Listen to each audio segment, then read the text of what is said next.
Okay, so George Stewart. Louise Jorgensen, Bryce Winford. Mary Walls, Bill Pepperoni. Jerry McGill. Brian Maxfield. Wayne Parker. Ray Curry. Brian Jones. Thank you. We will begin with, first of all, I'd like to thank Mr. Taylor and our awesome council staff who have put this retreat together for us, and well, it's no small task. First of all, I want to thank you very much for that. And also Brian Jones, appreciate him being here and the great support that he's been to us. And appreciate the administration making time to be here. Thank you, Mayor, and your administration, and for the directors that have come, all the city staff that have prepared to share with us and help us formulate our goals and priorities for the year. So with that said, we'll first start with Mr. Taylor is going to do some staff introductions for our newer council members. And Okay, thank you. Yeah, we thought it would be useful just to briefly introduce each of the staff that work for you and give you a little bit of background. Thanks, Bryce. And we'll be very brief because I think we only have about 5 minutes before we get us back on schedule. But thank you, Kim, for the kind words. Although this is one of the easier retreats we've planned because it's largely open format and purposeful and hoping to stimulate just a good dialogue and amongst each other here on the council. I've been with the city for coming up on 13 years. I started out, well, actually it's been more than 13 years to count my time as an intern. And started out full-time working for Gary again. And after my internship in planning as a zoning enforcement officer. During the time, though, I was finishing up my bachelor's in geography with emphasis in city planning out here at the Y. And they're kind enough to let me be hired, even though I was short a few classes required about 2 years later, I finally finished those classes. Sorry, Gary. But with that, spent about 6 months in zoning. That was a short stint, comparatively. But I learned a ton in that capacity about consequences of zoning and regulations and how they're enforced and what type of mechanism, procedures, and outcomes. And I think actually that experience really helped me as a planner, which I was promoted to that fall. Think about, okay, what type of effect do the draft ordinances and resolutions have when it comes to administratively enforcing them and ensuring that they actually happen. So having that personal experience in the trenches really helped. Spent 6.5 following years with in the planning division, and had a lot of fun there. And look back fondly on those years. And a couple of the highlights, had opportunities to work well in every aspect of the planning division almost, except for sign permits. So I'm really glad I didn't have to do sign permits. And that had an opportunity to work with the Landmarks Commission and manage their agenda for a couple of years, 3 or 4 years. Gave me some great additional experience with historic preservation. Eventually took more responsibility for some of the longer term planning and most of the Provo zone developments that were coming through. And I had an opportunity to work with the 2009 general plan update and advance forward some of the major revisions for our downtown zoning and transit-oriented development zoning. Just really enjoyed those accomplishments. During that time, I worked my master's in public administration. Graduated that in 2011 from the Y. And mid-process was hired with the council. council now for 6 years in April. And time has flown. So, with that, my job here is I sometimes say one of the few jobs with a statutory job description in the city, other than the mayor and the council. And if you're interested in the full list, we'll pull it up probably tomorrow afternoon and touch on that a little bit. It's been a pleasure to work with all of you. I have 5 children now. We live in Franklin neighborhood and have probably one of the shortest commutes of all employees. I think yeah, I forgot my jacket. Even a balmy January, I did drive this one. Usually I walk the bike. Yeah, 5 children, and it's been an adventure. I was on board with it, but being here. So. All right, I'll turn the time over to Louise because as far as staff, she has a senior length of time. Oh, she's getting her food, so we'll pass her up. And we'll go to the next senior length of time, which will be Bryce. Well, I am Bryce Mumford, and wanted just to give a little bit of a brief introduction about who I am, where I came from. I live here in Provo. Got 3 kids, and actually live just about a block south of that. So, in the Franklin neighborhood, and enjoy living in Provo. You know, I got my undergraduate degree from BYU, Idaho, and I took several jobs, and I wasn't really fulfilled with any of them. And, you know, my sister, she got an MBA degree, and she was telling me about all the things she was learning, and I thought those things all sounded fascinating. And so I actually applied and was accepted to the BYU MBA program. Graduated from there at the height of the jobs crisis, and so had to look elsewhere for work, and I found out about a fellowship program in Wichita. And so I took my skills and abilities to Wichita, you know, and went to work for the city manager for a year, and I was a budget analyst, fiscal analyst for another year. And so with that background and working closely with the administration, working closely with the finance, and learning about the budgeting process, I came back to Provo in 2012, and I've been here ever since, and thought it'd be good to get some policy development experience as part of my resume. And so been here for about 3.5 years, and I've really enjoyed working with past councils and look forward to the future with the new council. So with that, any questions, or quite as detailed as that, sorry. But, He's just modest. anyway, so it's good to be here, and I'm excited to work with you. Back to Louise before she takes a bite. All right, I'll stand up here so my back's not to you. So I prepared a speech, but I won't really do it. Anyway, I'm glad I get to introduce myself to you. My background is very big and broad because I've done so many things, but I didn't go to get a degree. That's one thing I don't have is a degree. But I think that my thought was, what brought me to here? What do I have to offer that brought me here? And I think everything I've done in my life has brought me here because I love politics. I first started getting involved when Reagan was running back in 1976 and 77. I went to South Pasadena Park, was walking through with my little baby, and there's all these people crowded around a big stand, and it was Reagan. And I was like deeply moved by everything he said, and I got totally excited. And I always loved American history and that kind of stuff in high school, but it really moved me big time. So I got very involved in the second campaign, and I also got involved in local politics.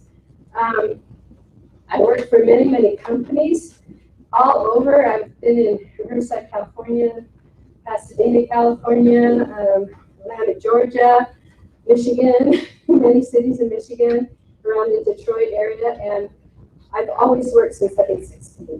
And I went to Pasadena City College for 1.5 years. And I was taking legal secretarial courses, and ended up getting married, so I didn't finish that because we moved. But over my lifetime, I've always taken community courses and tried to do online courses to keep myself going and up to date with things. I really had I've worked for a lot of companies. The biggest company I worked for, money-wise, was Tenco Oil Company. I was an executive assistant there for the vice president. I totally loved it. I learned so much there. That probably broadened my horizons big time. And they were one of the top 10 companies in America at the time. And so I really learned a lot there, and they educated us so much. But then in Michigan, I worked for a couple of companies, and a friend of mine asked me to work for Manpower because they needed a really good secretary to go around to all the companies that could catch on like that. So I did that, and I loved it. And they called me directly many times and just asked me if I could come in that day.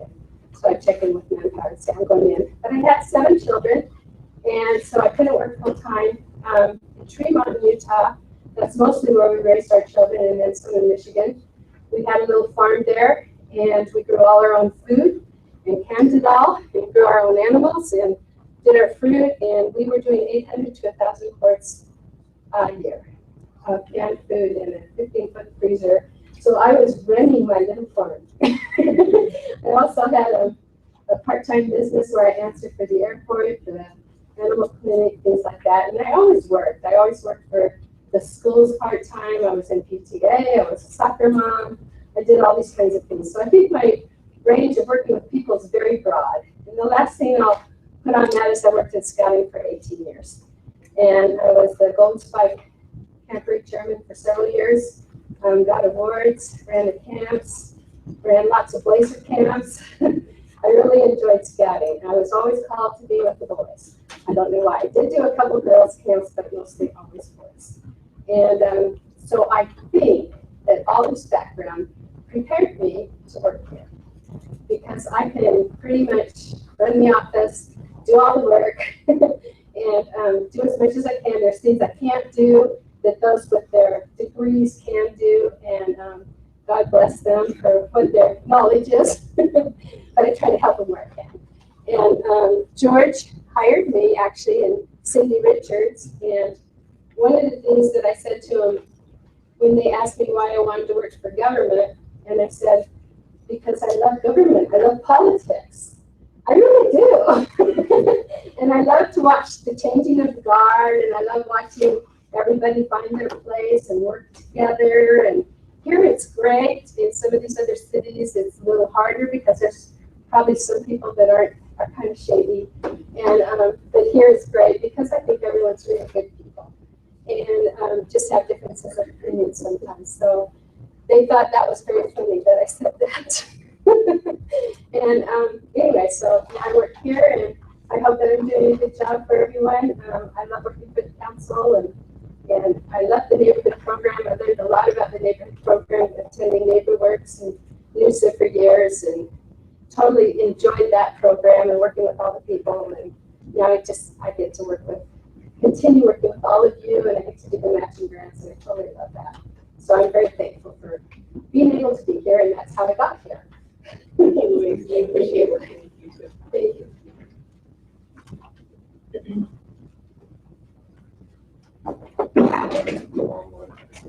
And welcome, Mr. Hunter, to the. So my experience can't compare with that, but I was actually born in Canada, so I'm Canadian, like George's wife, and raised in Utah. My inspiration for wanting to be in government actually came in the 5th grade when my 5th grade teacher did a mock Congress. And I was just fascinated by it. I just loved the mock Congress. I can still remember it to this day, even though I can't remember much about the 5th grade. That inspired me to do it when I got into high school, to debate, to the mock Congresses that they had for the debate team. Studied political science at Weaver State University, and it was actually one of my classes there that my professor talked about the profession of being a city management profession is actually what he talked about public administration and getting a master's in public administration. So That prompted me to apply. I got accepted to the University of Kansas, went out there, got my master's in public administration. After completing that, I worked at Sugarland, city of Sugarland, Texas, which is a suburb of Houston, for 2 years. The first year in economic development on the economic development team, and then the second year as a budget analyst. And you know, from a very young age, I've always loved numbers, loved working with numbers. I had the opportunity to do that at Sugarland as a budget analyst, got to work with spreadsheets. Those are things that I really love doing. Some of my highlights from my time here is I've really enjoyed, probably my favorite thing that the projects that I've worked on center around the budget. This last year, working on the budget reports that we did for the council and taking that out to the public, as well as doing the 10-year projection, building that from scratch through Excel. And so those are kind of my strengths. That's really what I love doing. And just want to let you guys know that we're excited to have a new council members. And if there's anything you ever need, we're here to help. We welcome your phone calls and happy to help you. Thank you, Mr. Burton.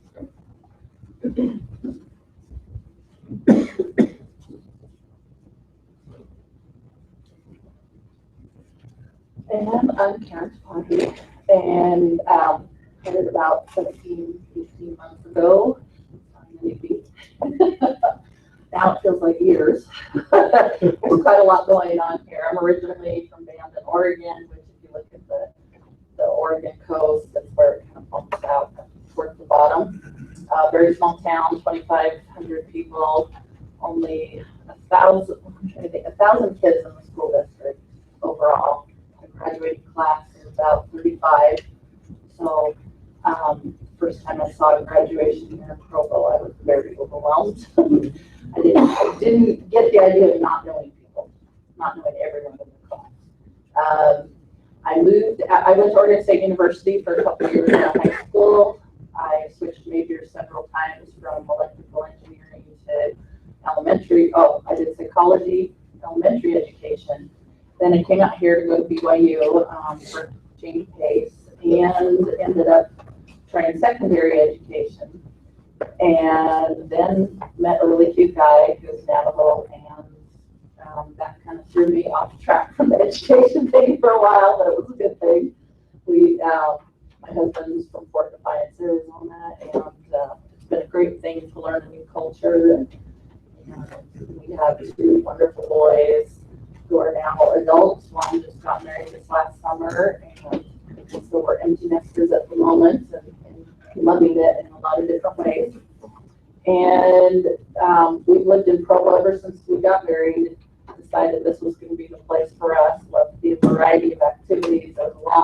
There's a ton to do, especially compared to where each of us grew up. He's from a very small town as well. And then back in 2005, I went back to school, went to UVU, finished my degree in business management. I've spent most of my career in fundraising and as part of nonprofits, but also doing a lot of their public outreach and communications as well, with Heritage School, just up the canyon here, and then with the National MS Society, their chapter up in Salt Lake, and most recently with a company called My Social Practice, that was a startup that started here in Provo and is now moved to Linden for the time being. But the funny thing is, my mom was the finance director for the city of Tuesday, Oregon, and I thought, I'll never do government. It just was so overwhelming to me, and where Louise loved politics, it was never my thing. And so when I applied for this job, I felt like I could come in with a fresh view of things as a citizen, as a resident, as an outsider in a lot of ways, not caught up in political parties, not caught up in a lot of the usual political stuff, and be able to describe it to the average person. So in the office, I do communications for you guys, as well as working with the neighborhood program. And it's a really great mix, because the the residents around town need to be able to communicate back and forth with us. The nice thing being new and kind of outside of the usual political thing is I try to take the jargon out of it. I try to explain why does this mean anything to the average person. And that's not always easy to do. I'm starting to get caught up in the jargon too. I have to stop myself and say, okay, does a normal person living in Provo know what infill is? Do they know, what grandma request is? We throw around these terms pretty often. And so I've been running the Facebook page, Twitter accounts, recording these meetings, the work sessions anyway, and been putting together newsletters for the council and the neighborhood focus one as well. The news clips you get in the morning, those are my way of letting you know what's going on around Provo. There's a lot going on, so trying to keep you guys in touch with what's going on, but then also trying to communicate a message from the council as an office, as a group, and letting people know what's going on, what's coming up, how they can reach out, and let me know things. And the most recent thing we've done is we've created Facebook groups for every neighborhood other than East Bay and University, because they're just such different groups. But so we created these Facebook groups in addition to ones that were already out there for some of the neighborhoods to give a gathering place to each of the areas of the city. And I've been able to share city announcements like the sanitation holiday schedule for this year, the upcoming Provology course, as well as letting them know when we have a newsletter or some other information that's helpful to neighborhoods. And starting to build now, and happy to help you guys out with whatever you need as far as getting the word out on what you're doing and soliciting feedback from our wonderful neighbors. Thank you, Karen. Appreciate the work that you do. That's gone on to help increase our communication ability of the council. It's been really good happening here in that effort. And also want to recognize our policy analysts, Bryce and Ryan. After you were done, it was really recognize the work that you do and the hours that you put in and the research that goes into often. Appreciate what you want to do. Our goals and priorities. Thank you. Good job. I'm Brian Jones. I grew up in Shelley, Idaho, home of the Shelley Russets, and it was a Buddy Day celebration. And I first moved to Provo in 1990 to go to attend BYU, where I got a degree in Near Eastern Studies. People who ask where the Near East is, it's the Middle East, but BYU follows the British tradition of calling it the Near East because it's nearer to them, I guess. Why the Near East? Why that study? I love history and I love languages, and that was the one degree that kind of combined them both. So my focus was on ancient Near Eastern history and biblical Hebrew. I also studied classical Greek and dabbled in Aramaic and Arabic and some things like that. So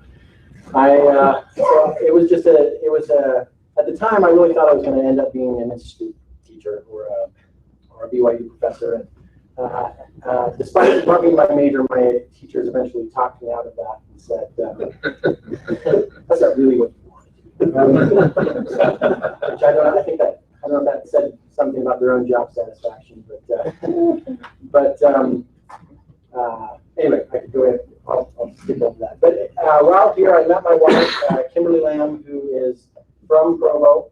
In fact, we have longtime ties to the Provo City government. Her grandfather, Merrill Martin, was a council chair years ago and served in Provo City government for quite some time. And we live up on Grandview Hill, about 3 blocks from her parents, with our 3 children.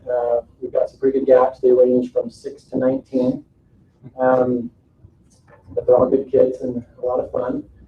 And so we were here. I got my degree in '98. We left to go to California, where I attended law school at Stanford, which was a great experience. And we loved the weather out there, but didn't want to continue to pay the cost of living after school was over. So we moved I went to law school knowing that I wanted to do government work. But at the time that I graduated, we had a brand new baby, and government work jobs, the way that works for law school graduates is you can get a government job probably 9 months after you graduate, right? Because they wait until you pass the bar and before you're basically employable. So as an experiment, we took a job with a law firm in Portland, Oregon for a couple years. I did wills and trusts up there with Stoll Reeves. They have a satellite office in Salt Lake, so the name might be familiar, but their main office is in Portland. There was about 180 attorneys. We took up about half of the skyscraper and had our own library and our own editing department. And it was very interesting. It was very good training, and we loved Portland, but didn't really enjoy the work. And as I contemplated moving on, while I was working for that firm in Portland, I remember I'm also an avid runner, and I remember heading out one morning with my headphones on and the radio on, out my front door early in the morning to go on my morning run, and heard the events of 9/11 happening over the radio while I was on my run. And that had a significant impact on me in deciding that I wanted to go back into government service and where I wanted to go. And so at that time, I applied to the Air Force and to the FBI. The FBI had a hiring freeze at the time, and so they called me and offered me a job a week after I signed my commission with the Air Force. So that was I don't know whether it was a missed opportunity or whether that was where we were supposed to be, but we ended up in the Air Force. And so I joined the Air Force JAG Corps and served there for 4 years, 3 years in Okinawa, Japan, serving there as the Chief of International Law for the local base. It's a pretty good sized base. So we had our legal office there was probably about the same size as the legal office here in Provo. Then I served my final year at Eielson Air Force Base, Alaska, just south of Fairbanks. We lived in the tiny town of North Pole, Alaska, which we loved.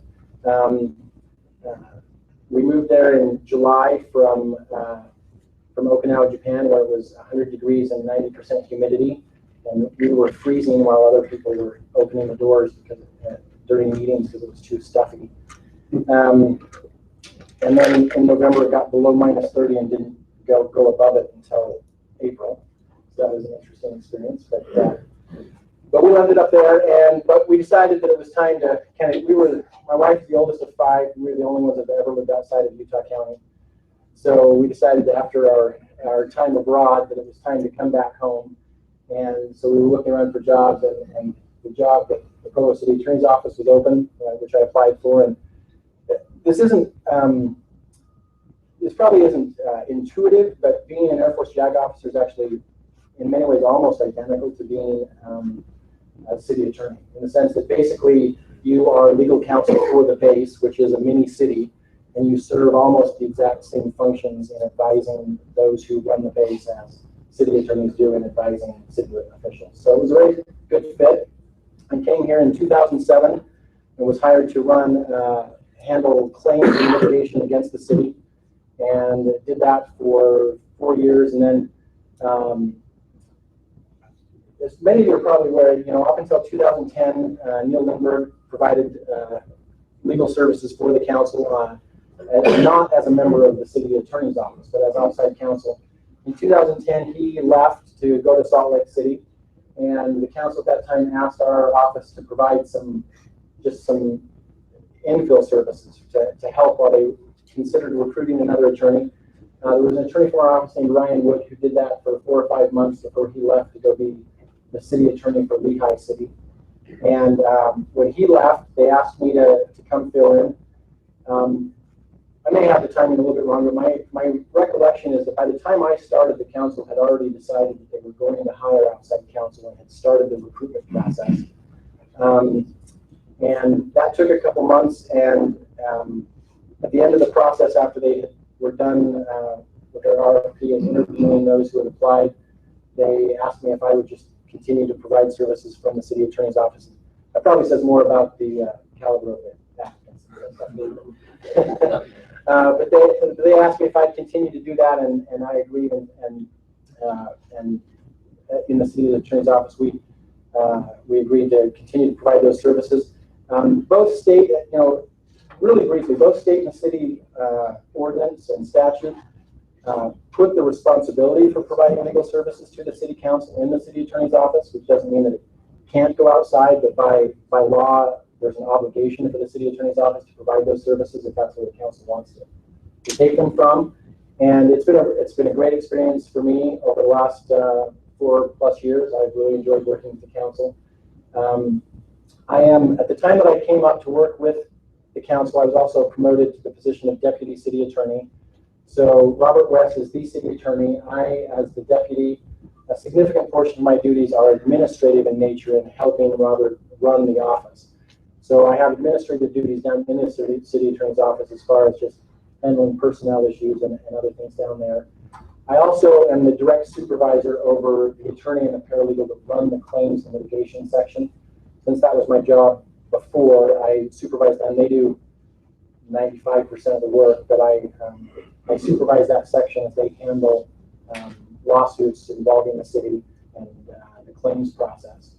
And currently, for the last several years, I've also been assigned to the energy department. So I provide legal services for them when they need it. So I attended the energy board frequently, and usually the nature of those services to the energy department means when they are contemplating entering into some kind of agreement, then they come and talk with me. Primarily, it ends up meaning that I handle franchise agreements and pole attachment agreements with outside entities that are using city streets and poles like CenturyLink and Comcast and other companies. So that's primarily what I do for the energy company, or for the energy department. And then, the rest of my time is spent on council work, which I find very interesting and satisfying, and try to do my best to serve you and help you accomplish the things that you want to accomplish. And it's been a great opportunity, so I'm glad to be here and to have the chance to work with the council. Any questions? He's amazing. Just gratitude. A lot of gratitude. Thank you. Thank you. I'll make a comment that when we did the new UNFA agreement, that was the main responsibility of Ryan, and did a fantastic job. Thank you. Ryan. So we'll move on to the next item of business, which is our land use and zoning summit recap. And we're looking forward to a presentation by our planning division, Mr. Gary, to share with us their philosophy on zoning and advice for next steps. And we should do. It's great to have you here. If you can hear you on the microphone and engage the discussion. You want us to both come at the same You time? want to either, however you plan it, it's fine. We haven't. Oh, okay. Go Well, figure. one at a time is perfect, unless you want to both of you.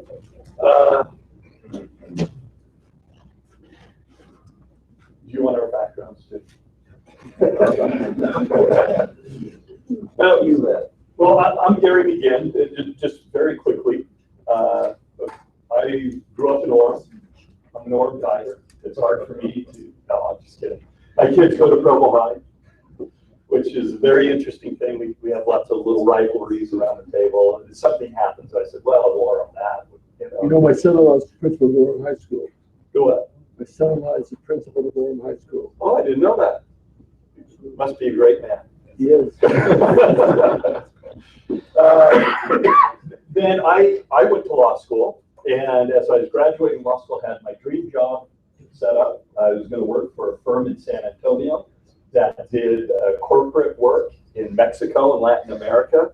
I speak Spanish, or spoke Spanish at that time, and down in Texas where I wanted to be. And as I was studying for the bar, getting ready, that's when the recession of '92 hit, and everybody was out of jobs. Not only was everybody out of jobs in the legal field, lots of firms that just hired people, they laid them off and then canceled all the new hires, and that happened for a couple of years. I found myself without a job. One thing led to another, and I came up here and clerked for a judge in Provo. And then one thing led to another, and I worked for the city attorney's office. And my portfolio there included some general prosecution, and so I did zoning enforcement prosecutions and things like that.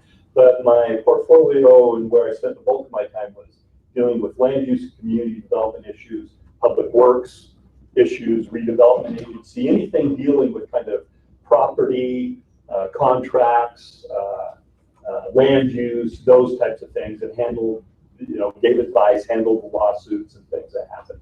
And then they needed a new community development director. They asked me to come up for a time to be the interim director when they found a community development director. And that has turned into, I don't know, 13 years now, 14 years. Are we still looking? Or? Yes. which shows you community development directors are really poor quality out there if they're still looking after all this stuff. And I really enjoy it. And one of the things that I enjoyed the most about, one of the most satisfying things that I've done, and that I take my kids, I take them over to the library. Because the Library Academy School, I got to do all the legal work on that.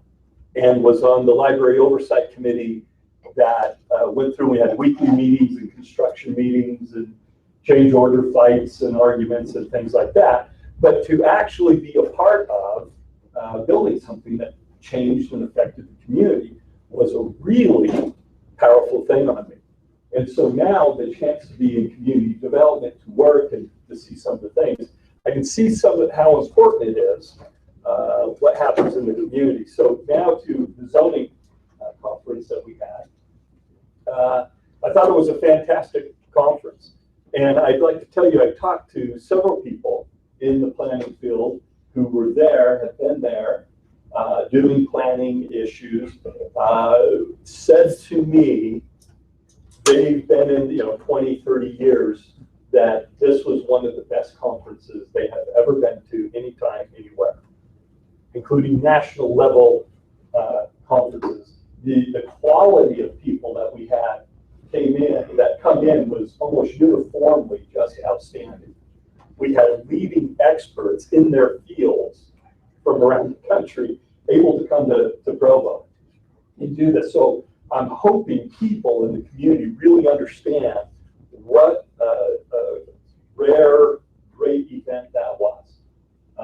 I've been to national planning conferences, other types of conferences, and they weren't nearly as good as that was in one day that we did in the council chambers. So number one, it was an excellent presentation. And for me, one of the most important things is it, I think, raised the level of conversation that we need to have in our community about our future. And Provo right now, I believe, is at a crossroads. The future is coming at us quickly, and things are changing very quickly. And if you follow the demographic information that was presented by Envision Utah, a doubling of population in Utah County in the next 15 to 25 years is a huge change in our community. How do we do with it? What are the implications does that have for us and for our children? And some of the decisions and things that we do and make today will have impacts for years and years and years and years. And so that level of conversation. And so there's a lot of important issues that as a community we need to get our arms around and really think about. One of them, and I wish in this conference we could have gotten a little bit more into it, is the relationship between transportation and land use and a community and quality of life. And what we're going to do with that and how are we going to do it. That is, I think, one of the biggest items that we really need to do and work on. I think our transportation master plan that we have is a master plan that I don't know if it is based on the premise upon which the majority or a lot of people in Provo are starting to now think about. And things are changing quickly and rapidly. And let me explain that a little bit. I think if you go back to the 1970s, transportation was all about capacity, moving vehicles as quickly as you can and volume through certain corridors. And that's what it was about. I think people are really understanding transportation in your community is quality of life is as important as moving vehicles quickly. And we're bounded geographically with mountains to the east, the lake to the west, and how we have this and contain the growth, because the growth that's coming is going to come. And most of that growth is going to be from our internal increase. It's not people moving from out of town here. It's me and my 5 kids. So I have 5 children. I don't know where Brian's parents, in-laws live, but I live about 3 blocks away from Brian to the north. And so my 3 kids, I have a senior in high school, a junior in high school, and on down. I would like them to stay in the area because that's where I am. So where are they going to live?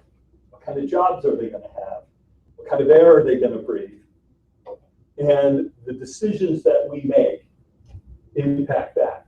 And with transportation, the Transportation Mobility Advisory Committee really talked about this a lot and came up with downtown Provo. If you look at University Avenue and Freedom Boulevard and 5th West, a lot of that, the premise behind that and how we've been approaching those as our arterials to get cars through town as quickly as possible. Well, one major, I think, item for the council and the community to think about is what is the nature of our downtown? Is it a pass-through area or is it a destination? Is it a destination where people work and live and play and worship and do things like that? The answer to that question really dramatically changes how we view our rights of way and what we do with them and in them, not only from speed limits, but to design and function. So I think that's an incredibly big conversation that we just barely kind of tangentially scratched upon at that zoning conference. But I think it's one that would be very good for the council to spend a lot of time talking about and thinking about. Another one is everybody seems to, there seems to be a consensus that the process, the system, or whatever you want to say is broken in land use development. But I don't think we yet know what we mean by that. And because I think there are some parts of it that are very, very good. There are other parts of it that aren't so good. And we need to be a little more fine-grained in how we approach the process and how we balance development and economic growth and progress with preserving neighborhoods and the quality of life that comes. There's a balance. And in the process, we need to be responsive to developers, but we can't do it at the expense of single-family neighborhoods. And we can't do it at the expense of the residents of Provo that live here and work here and shop here. So in dealing with our process, one of the things that I think we need to focus on and look at is our general plan and its relationship, not only the general plan, its relationship with our zoning codes and how we deal with that, but how does it interface with and work with Vision 2030 and that process that we've been through in the past. And let me take a step back because I wanted to give you a little bit of my background as an attorney. I'm basically a land use attorney, not a planner. And the people in the department, I think we have excellent planners, from Bill and Brian down to the other planners in the department, just outstanding people with great credentials. They're the planners, they know about planning. I know enough to get in trouble and cause problems about it. But as being a land use attorney, what I view my role is protecting the process and the integrity of what we do and how we do it so that it's done appropriately. And so I'm actually usually in our conversations much internally much more concerned about our process and how we go about it than I am the actual answer that comes out at the end. Wasn't that one of the reasons you were hired as an attorney, because of problems in the past in community development? Perhaps. That may have been a factor. So you know, and so for me, You can ask Wayne, he might tell us. well, I don't think he was here at that time. But you know, so it's the process, because there's a lot of decisions that we need to make and direction we need to go. And every mayor we have, and I don't know if Mayor Curtis remembers this, but I remember a conversation with you. You probably don't remember it.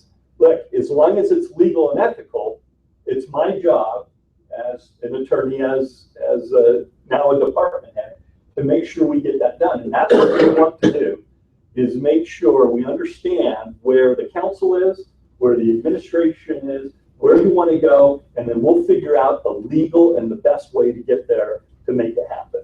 And so that's what we want to do. And in doing that, I think one of the decision points is, how are we going to treat the general plan? In the past, it's been treated as a little bit more of a control document. And that's a legitimate way of treating your general plan and using it. I think it would be better if we take the general plan and make it more of a long-range planning document. Now, to do that, I think we need to make changes to the general plan. We spend a lot of time and effort on the general plan, but those changes that we need to make to it are changes that put in more timing and sequencing into it. Just because we have, say, an area that we think one day will develop, let's say residentially, doesn't mean the time to do it is tomorrow. And that any application that comes in tomorrow, we feel this obligation because we have a general plan map that shows it someday being residential. It's okay to say, hey, we want this area to be residential, but not until we hit certain benchmarks and we're ready for it. So we avoid leapfrog development, we avoid a lot of those types of problems. And that can go into a general plan? That can go into a general plan, and then ultimately you can put it in more specific principles into your zoning code that are adequate facility ordinances. And so you can actually have ordinances that limit when a development comes in. So, and those take place even in the context of, let's say, you have some property and it's zoned a particular way and you come in and want to use it. I then use this adequate public facilities and say, hold it, even though you've got the zoning, this adequate public facilities requires you to do a whole bunch of things. Just because you've got the zone doesn't mean you get to do whatever you want. You still have to meet the underlying standards. And so when we start doing that, that gives predictability of what's going to happen. I think with one of the things I hear from developers is you're not very predictable. It's hard to understand. It takes a lot of money to find out. I think we need to, as some next steps, reduce the requirements that for the documents that we need for someone to get a zone change. Most entities that I know do not want to rezone in a vacuum. They want to have an idea of what the developer is going to do. But in our city, the requirements that we have, the preliminary project plan that has to go with the rezone request, is very extensive and very costly. And the documents that we get for that are probably that thick. But the Planning Commission and the council probably only see the top 3 or 4 pages of that. When's the last time council, and I certainly hope you wouldn't do it because you have better things to do, to ask for the detail on sewer connections?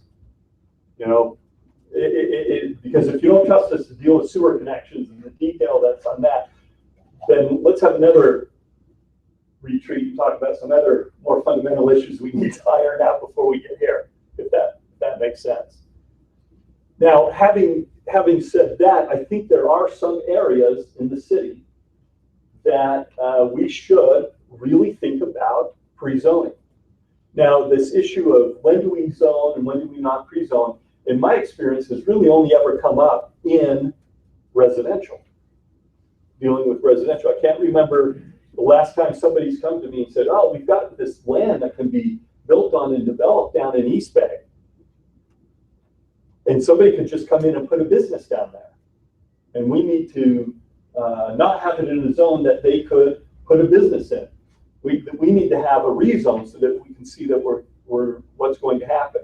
And I think that's because we feel comfortable with the underlying ordinances.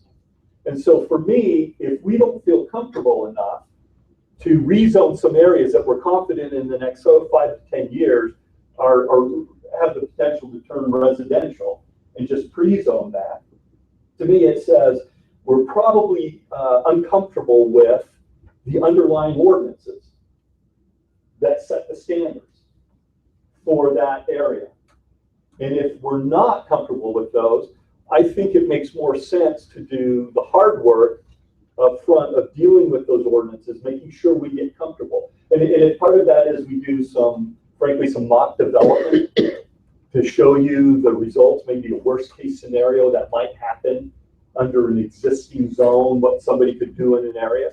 I think that would be a great thing to do, because we need to get people in the community comfortable and confident that this can go forward and work. So I think that's another area on which we need to have some conversations about the process. Can I ask a question? Sure. Now, this is supposed to be a discussion, and I'm feeling dangerously close to a lecture. So. As we talk about pre-zoning, I know that we've been in the process. We've done some downtown zone, the downtowns in the last few years. We've done the LDR, the MDR, and what other cities or what experiences have we had that when a developer comes in? I know when we did 63 East, all of a sudden we had a downtown zone that didn't quite fit what they needed to do, and so we had to make an amendment or a change to that as far as setbacks and things like that. How often do we see that happen in communities that have actually rezoned? Before you answer that, may we ask the chair if, my understanding is you prefer to have both Bill and Gary come into an introduction, and then Dave, do you want to keep going this direction, or do you want to? That was the original intent, was to have you both give your presentation, and then you'll be able to have conversation. But how, for council members, if that's not convenient, we can separate them out. You're the sheriff. I have no preference. So let's have you finish your presentation. Okay. Then let's have Mr. Pepperoni give his presentation, and then we'll have discussion. Okay, hold that. Got it. Hold that. And this came up. The other thing is the fine grain with the process I was talking about. And we don't want to come into a detail, but as we come in today, but as we talk more about the process, this is kind of in a thumbnail what we need to do. There are some things that we can do that are our responsibility as administrative staff, that in some improvements we need to do, without question. And we're looking at those and doing some things. There are some things that the council needs to do and work on. And one thing I think collectively we all need to do is, it's good and great to know what to say yes to. And that's a lot of what planning does, is help you know what to say yes. But just as importantly, it helps to know what to say no to. And when you know what to say no to, the faster and more direct and clear you can be in saying no, do it.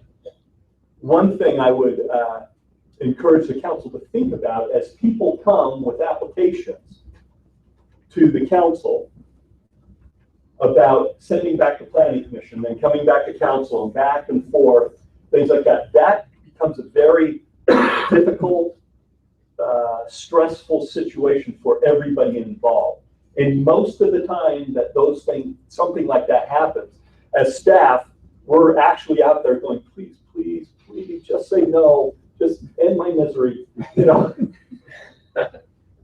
And so that's something, you know, but that's honestly something sometimes a little difficult in our community and our culture to say no. Not when you have 11 children. Not difficult.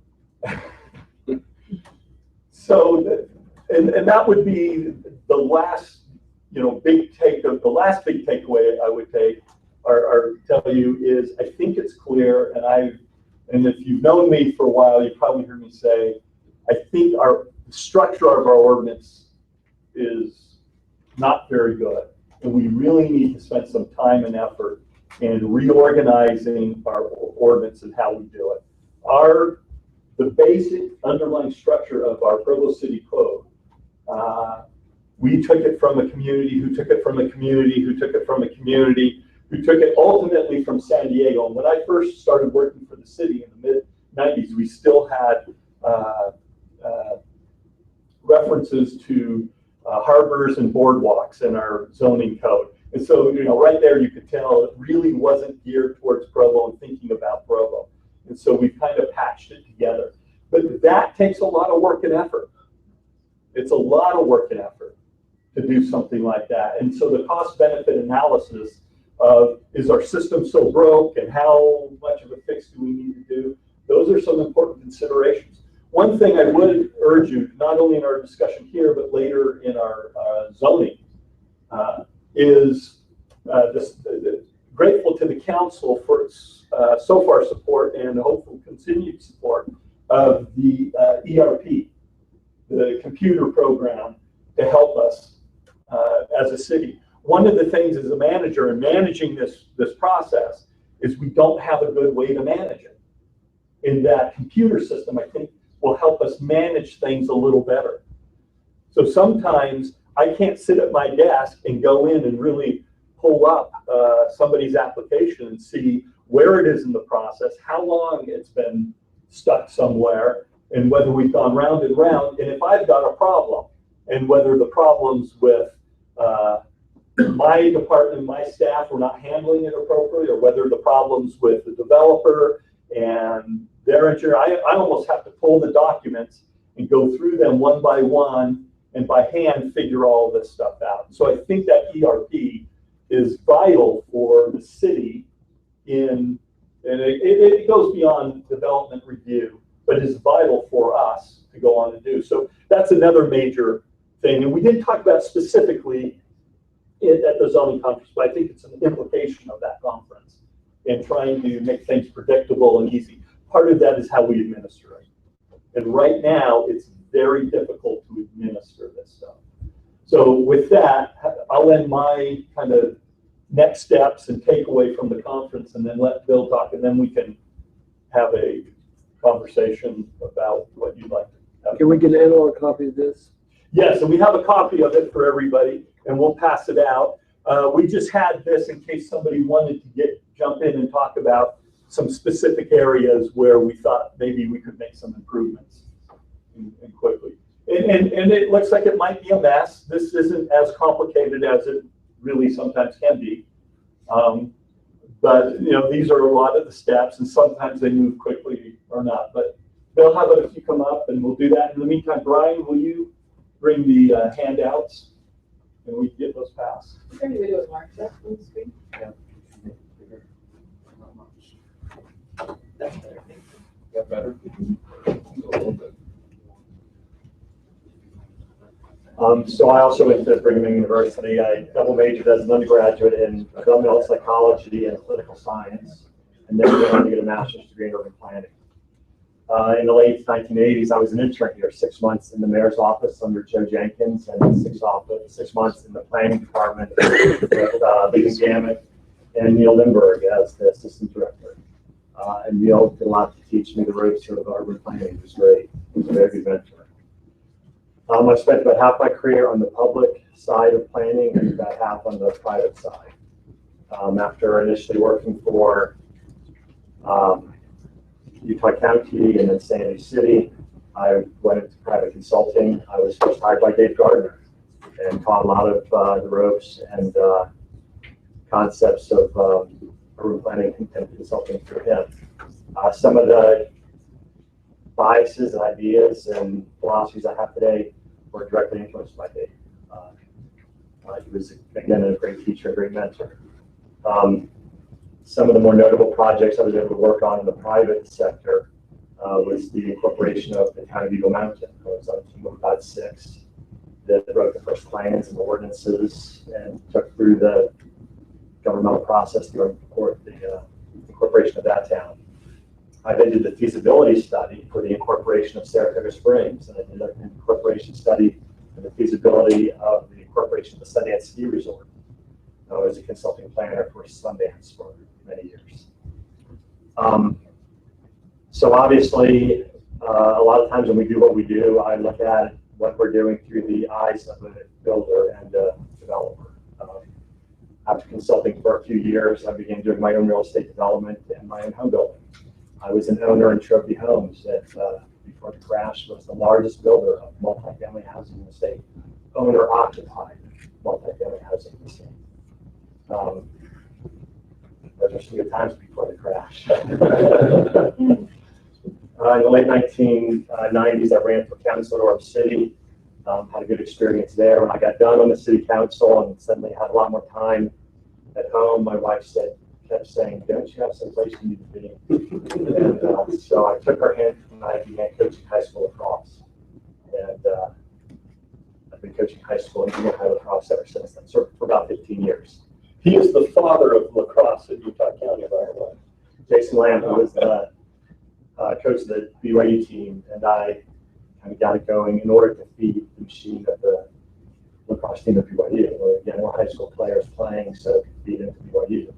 That was the thinking behind that. In terms of, I'll talk about philosophy for a second and then the zoning summit. In terms of philosophy, what Gary called a crossroads, I agree with, and I call it kind of a transition period.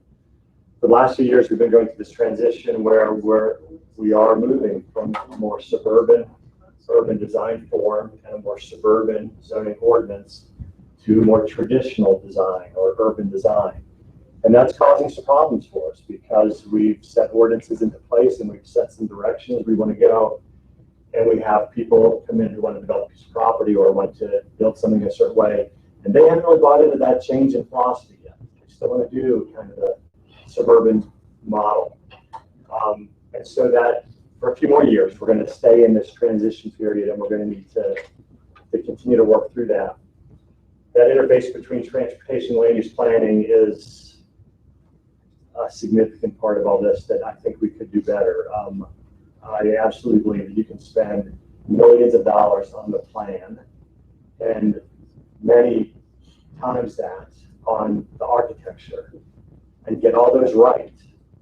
But if the roads are the wrong size and the wrong function and the wrong, just the wrong design, you've blown what you could have achieved through the millions of dollars you spend on urban design and architecture. The interface between those two, they're two halves of one complete whole, and I think we could do better in that regard. Certainly, this issue of transportation is important because as we went through the Vision 2030 process, 3 of the subcommittees keyed off on this really specifically,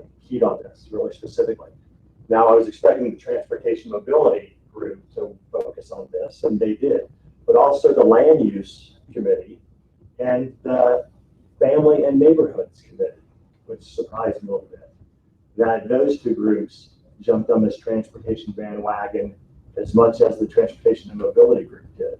That showed me that there's a much broader grassroots desire for something better there than I expected when we started that planning process. Also, I would say a big part of my zoning philosophy coming from the private side is negotiation. I've had the chance to teach classes at BYU, and I've tried to convey to students I've taught something I wasn't prepared for at all, and that is how much negotiation plays a role in all of this. I think you do have opportunities to negotiate with developers in a way that can really lead to a better project plan. They've got to feel like they have something that you want. You have to feel like you have something that they want. The Plum Tree Shopping Center, I think, is going to be a good example of that. They're about to come forward with redevelopment plans. We need to start talking about those. I'm getting a very strong sense of willingness to negotiate with them. I think what we're going to end up with, everyone is going to be happy at something vastly superior to anything we've seen there so far, even when it was first built. I think what we're going to see is that in the second generation, it's going to be vastly superior to what we saw first built in the early 2000s. From the zoning summit, I've been asked this question. This is a question that the administration and the council would need to answer for us as the staff. What do we do to encourage what we want? And what do we do to discourage what we don't want? And we're very happy as staff to let the administration, you as the policymakers, to tell us what that is. What is it you want? What is it you don't want? And then how do we work together to come up with ordinances or processes or whatever to help us get there? Time is a big factor to a land developer, and it's always been surprising to me how cities can use that more to their advantage. If you're going to do a development that we really want, we really believe in, we think it's a good plan, how do we put you through a process that's quick and easy so you're not burning up money waiting to get through the process? Our process right now is actually just the opposite. If you want to do suburban sprawl, which is bad for all of us, it's not good for our finances, it's not good for our environment, it's not good for sustainability. But if you want to do urban sprawl, that's what you can do easiest and fastest through our process. So it's that kind of rethinking that I think would be helpful for us to do. Process and ordinance really came up in the summit. I'll just be honest with you. Provo has an institutional momentum, inertia, that there should be this never-ending opportunity for staff to continue to change their mind on what they want or add to the checklist of what a developer needs to do. Somehow we need to compact that and refine that. And staff's been talking about that since the summer, but that certainly needs to happen. On our zoning ordinance. Isn't that a day of preview? I mean, there's no ordinances to control that, or is there? We have more recently adopted timeframes into this process where the CRC group is supposed to have their review done within a specific time frame. And the CRC group is doing that. But the problem is that the... Bill, can you describe the acronym of who's on that group? I don't know if anybody knows that. So CRC is Coordinators Review Committee, and it's a representative from the different departments in the city that review land development projects or requests. So there's somebody from energy, engineering, stormwater, planning, certainly, fire department. So all the different departments that are going to review a project plan, a representative from each of those departments is on this coordinated review committee. So they've been there a long time. That committee's been there a long time. It has been. It still hasn't refined the process. I think we can still do better, but what I'm saying is it's because we have this institutional idea that we can always, we have this institutional idea that I don't need to do a very thorough review right now, because if I do a more thorough review tomorrow, I can always add to my list.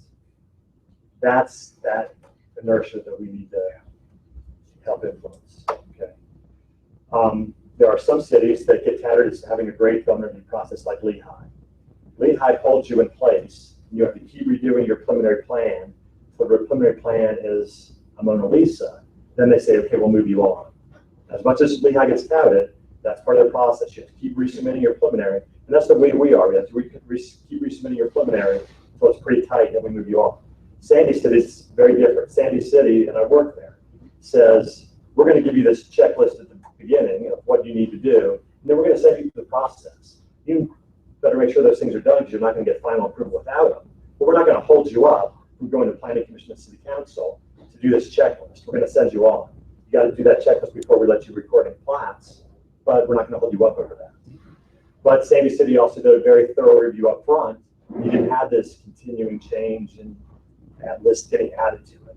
That didn't happen.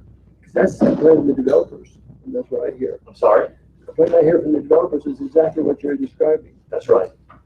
That's kind of what I'm talking about. That's right. Because that certainly came up in the summit. Is that something that's corrected by ordinance, or is that something that's corrected by your actual workflow, how you do things within your department? Staff has been talking about fixing that within the process, not within ordinance, but within the process. And then the other thing with the zoning ordinance, again, Gary touched on this, I didn't bring my ordinance, so I couldn't count them up. I'm sorry, just before you get too far, it's just a point of clarification. When you say staff, I just want to make sure I understand. Are you talking planning commission staff? Sorry, not planning. In this case, Staff? when I say staff, I mean the entire CRC. Okay. So all the engineering and everything. Okay. So that conversation is currently going on. Yes. And okay.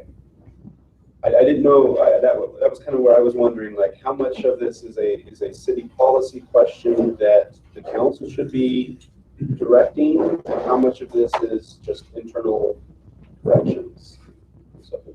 So that was helpful. This part is internal. Okay. We can talk in a few minutes about what we think the council can do. Okay. On the zoning ordinance, I didn't bring my ordinance, I haven't counted them specifically, but we must have right around 50 residential zones. Most cities don't have 50 zones. Is that because of the pros Include commercial, residential, industrial, most cities don't have 50, we have 50 residential.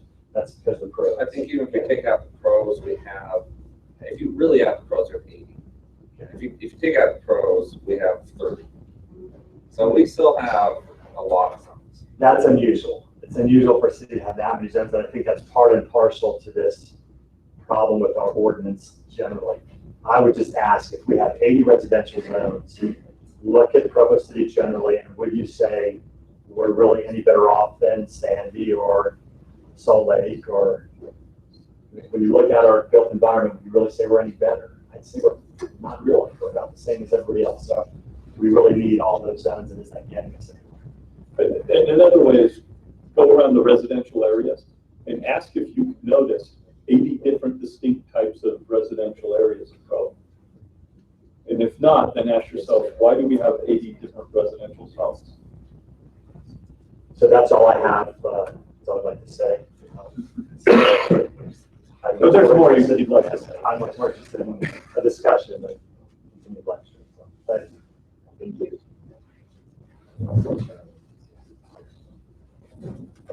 Is staff willing to tell us which ones we don't need?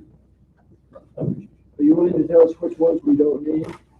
Yeah, we started in that process when we wrote the multifamily zones. As the next step, it would be to go through all those pro zones and see which ones we can just put underneath these new zones we've written and start getting those on our books. Because administering those zones while they're on the books is problematic. So for a conversation, where would you like us up over here by the? If you're fine here, that's fine with me. So Gary had a question we got, so why don't we ask that? That's okay. I would just, as we start to narrow down those zones, I wondered how it was working in other communities to be able to, as a developer comes in and says, oh, this doesn't quite fit, then we've been creating pro zones. How strict do we need to be in those zones that we're creating to accommodate what we've got? Well, how strict we need to be is I think, the quintessential policy question for the council, right? The quicker you make the process, the less zones you have, the more pre-zoning you do. It means the less control you have as a council. Right? Or individual projects. Over individual projects that come in. And so part of the question is, council, we're here to help you. And we can help you achieve whatever it is that you would like to achieve. If you want maximum control, then we should change the system in ways that give you more control. If you want to maybe focus on areas where you want to give up a little more control, put in ordinances, figure out the worst case scenario that you're willing to live with in any zone. So if you take a R1 zone, what's the worst case scenario in a single family detached zone that you're willing to live with? Do you really want to talk about brick color? Do you really want to talk about pitch of roof? Now, a bunch of the development agreements, and years ago when we were doing some residential homes on the west side, I remember one time we actually had a project come in that got a rezone and a development agreement, and Neil Lindbergh and I, as we left, said, Neil, why are we doing this? all the special conditions for this development agreement are already covered in the underlying ordinance. You know, so that's a question. Do you want to take the time to have that type of level of control, or are there some areas and some circumstances that you want to say, yeah, we can pre-zone this area? It's never been an issue with commercial. It's always been residential is where it's been, and usually in multiple residential. About the true medical tower now up by DI and the gas station they got put in and stuff, everything else. That was the idea that was coming to mind for me too. Because that, when you're saying less is better, when I look at those two examples, I think maybe that needs to be more refined as far as what would be acceptable within this commercial zone. Because twice now we thought we were getting a medical plaza, we ended up at a gas station, and we keep doing the same thing, expecting a different outcome.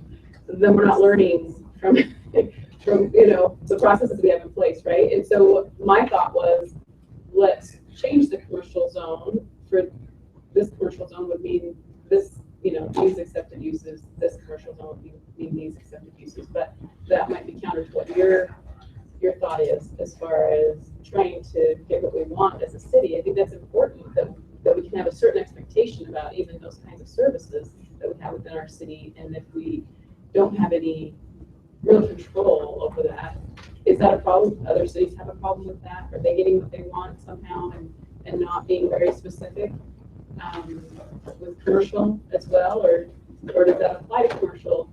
What you were saying with residential, does that apply to commercial? I should make that very confusing, I'm sure.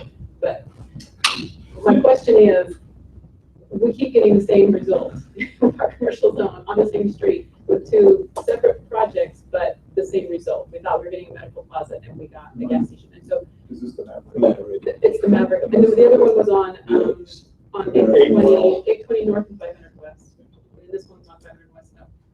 North of Well, you have those commercial zones. And so part of what I think the council needs to do is, are you comfortable with those zones? And the worst case scenario in that zone is a gas station.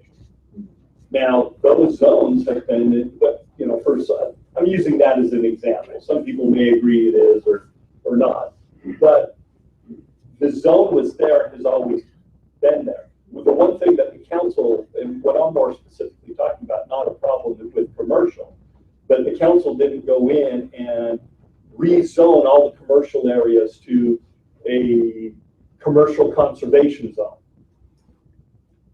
which is what happened with the residential. All the residential zones that got zoned to residential conservation, in essence, it was a big downzoned all the allowable uses to only a single family home and what you had on the ground at the time. Now the council's never chosen to do that with commercial, and occasionally does a project come in that is not exactly what you would want there. Yeah, that happens. I just have a thought on that though. I mean, sometimes you're right, absolutely right. Sometimes the zone doesn't produce the outcomes want, right? In the case, this gas station example. And really, I think one of the ways to deal with that is say, okay, let's look at these zones. And I think Gary's characterized as worst case scenario. That doesn't mean you have to completely downzone the whole zone, no. Or maybe it's more surgical. Well, okay, these outcomes are not what we really want. Let's surgically take those out or make amendments where necessary. I think one paradigm not to fall into is that zoning is static. Well, it is static, but that should be static. It could be viewed as something that needs to evolve. And so as you see the zoning implemented and there's things that aren't what you want, then it's time to revisit that and make that amendment and change. And I want to make clear that's not my bias as far as medical plaza or gas station. For me, I use the gas station, and so But it's traffic, and it's for those who live around it and work around it. It's a very big difference if you have a medical plaza versus a gas station, the in and out and the traffic it's just a different experience being next door to that. And so for those living next door or businesses next door, is that a good or a bad thing? I don't know. But it's different than what we were planning as a city to have there. So that's my only point, was that it was my personal bias for one of the other. And I understand that, and I think that's the essential question, is how, we use this, and this may not be a great example here, but speeding. Nobody wants to have a speeder and around your streets. Well, I can guarantee no speeding in the city. All we need to do is have a cop at every shift, at every intersection, and we'll eliminate speeding. But I don't think we want to do that, and that's not that realistic. So part of this is the council's desire of how setting standards and letting standards work, but how much control do you want to have? Control over every project that comes through, or doing work to set reasonable standards and expectations? Because the more control, the slower the process. The less control, the faster the process, but you may get a gas station in your neighborhood that you didn't like. This is something that I've kind of been grappling with internally, trying to, there's sometimes I look at it one way, sometimes, or I listen to someone argue it one way, and I see what they're saying, and see what someone else is saying, and then trying to reconcile some of that. I look at, again, not saying that, just using it as an example, but the question of, we thought we were getting a medical plaza and we get a gas station. When that happens twice, you might look at just market forces and say, well, maybe gas stations are in more demand in this area than medical plazas. The flip side of that is, and so that would argue, well, just kind of open it up and just let the market decide what goes there. But I can walk in areas in my district where we have incompatible uses next to each other, and we during times where things were kind of open, then some of these things that did not fit went in there and have really detracted from the cohesiveness and the vitality of these neighborhoods.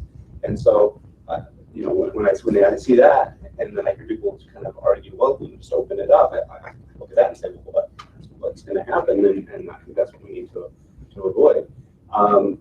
So I think we need to. Let me say it this way. You just said, well, the more control you have, the slower it is, and the less control, quicker it can be. And I think that, in some ways, is the best case scenario. Meaning, you can have, if you set up a bad system with bad processes, you can have little control and still have it take a long time. But it would be hard to have a lot of control and have it not take time. So it's kind of that balance of not just how much control do we want, but how do we get the right processes in so that we don't have any of that extra fluff. Let's make sure that what is being required is actually having an impact. I make a comment. I think you can ensure you don't get a gas station, but I don't think you can ensure you get a medical center. Does that make sense? You may have an empty lot for 20 years. That's part of this decision too, is okay, we can guarantee a gas station is going in there, but the free market will not let us demand that a medical center goes in there. And I think in this situation, the difficulty is it was probably residential before it was a gas station. The zoning was probably residential before. And so people around bought in thinking, I'm going to be living next door to a residence. Someone comes in with a different idea. Hey, let's put a medical plaza here. The residents get together and say, well, we were expecting residential. Are we okay with this project? Okay, yeah, sure. Yeah, let's go along with it. It gets rezoned with the understanding that it's going to be a medical plaza, and then it becomes a gas station, and these people that are living around it just said, well, wait a second, this is not what I signed up for. So, and I think actually that example is a little different than what we're talking about here, because on North, it's the commercial zone's been in place for a long, long time. Maybe, I don't know if you're on 820 North. The 820 No, North one? 820 North was a rezone from residential to commercial. Yeah, That's what the I one was that I- thinking. Yeah, And the other one's for the 1600s. Right. yeah, and that one up there has already been a commercial zone. So what I was talking about, the areas that are commercial zones.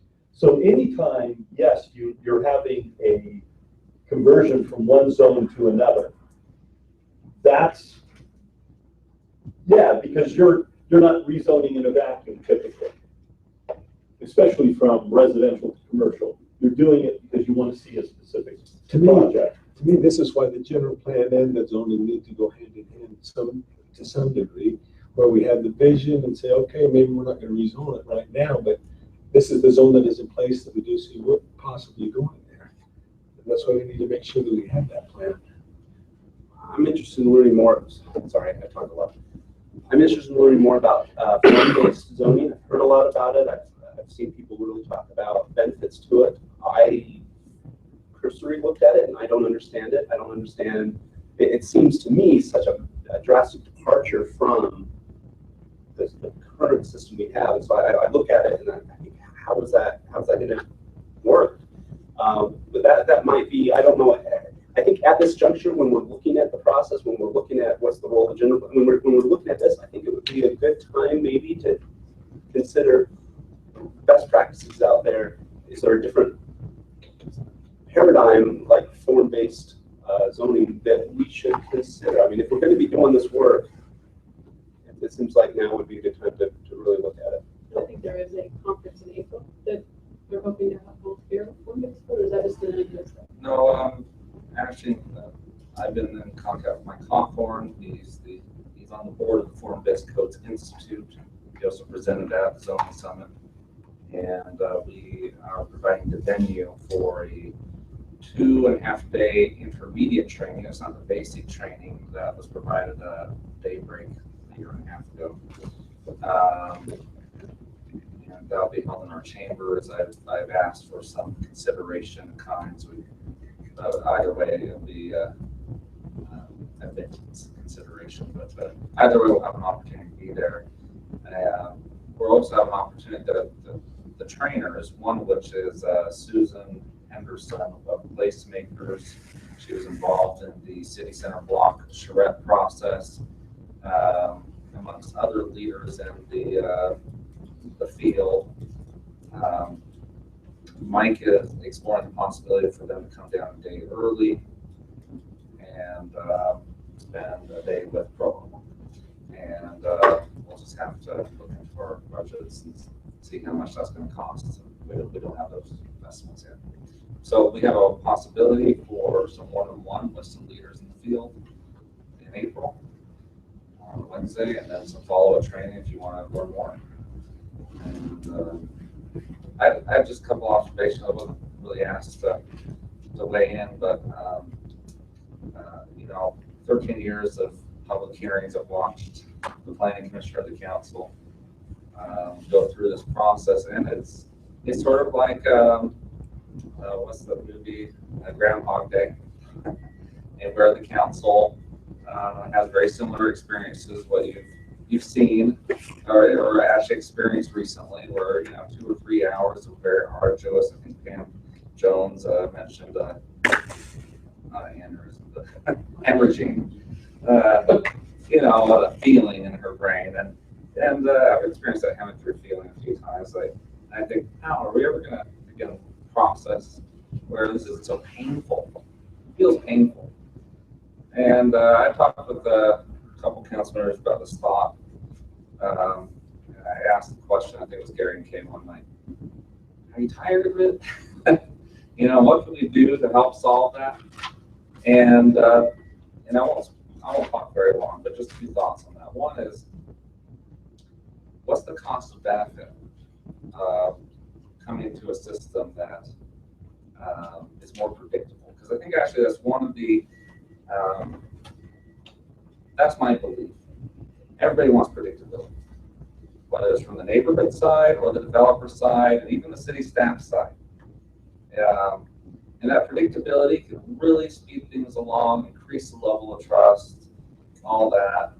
And that's where our codes and our processes, they're not entirely predictable, especially when legislation is needed. And I think that's, as I listen to Gary and he talks about control, and I don't know if it's really not about not having any control in the sense of we just let anything happen, laissez-faire style of governing, or is it, I think what I'm hearing is more control of the council specifically on, because you've got a very controlling zoning document, which is highly predictable. Now, our R1 zones are highly controlling and highly predictable. Our pro zone process was highly controllable and highly unpredictable. Okay, so there's a very broad spectrum. And I think the sense is, okay, how much control does the council need on every decision versus coming up with a range of options that are acceptable. So maybe the gas station is not acceptable anymore. We take that option out. Then allowing the regulations to predictably tell the developers and the neighborhood what's going to happen. So that's the problem with the current commercial zoning of the 820 North was neighborhood thought predictability. We think we're getting them, and they didn't.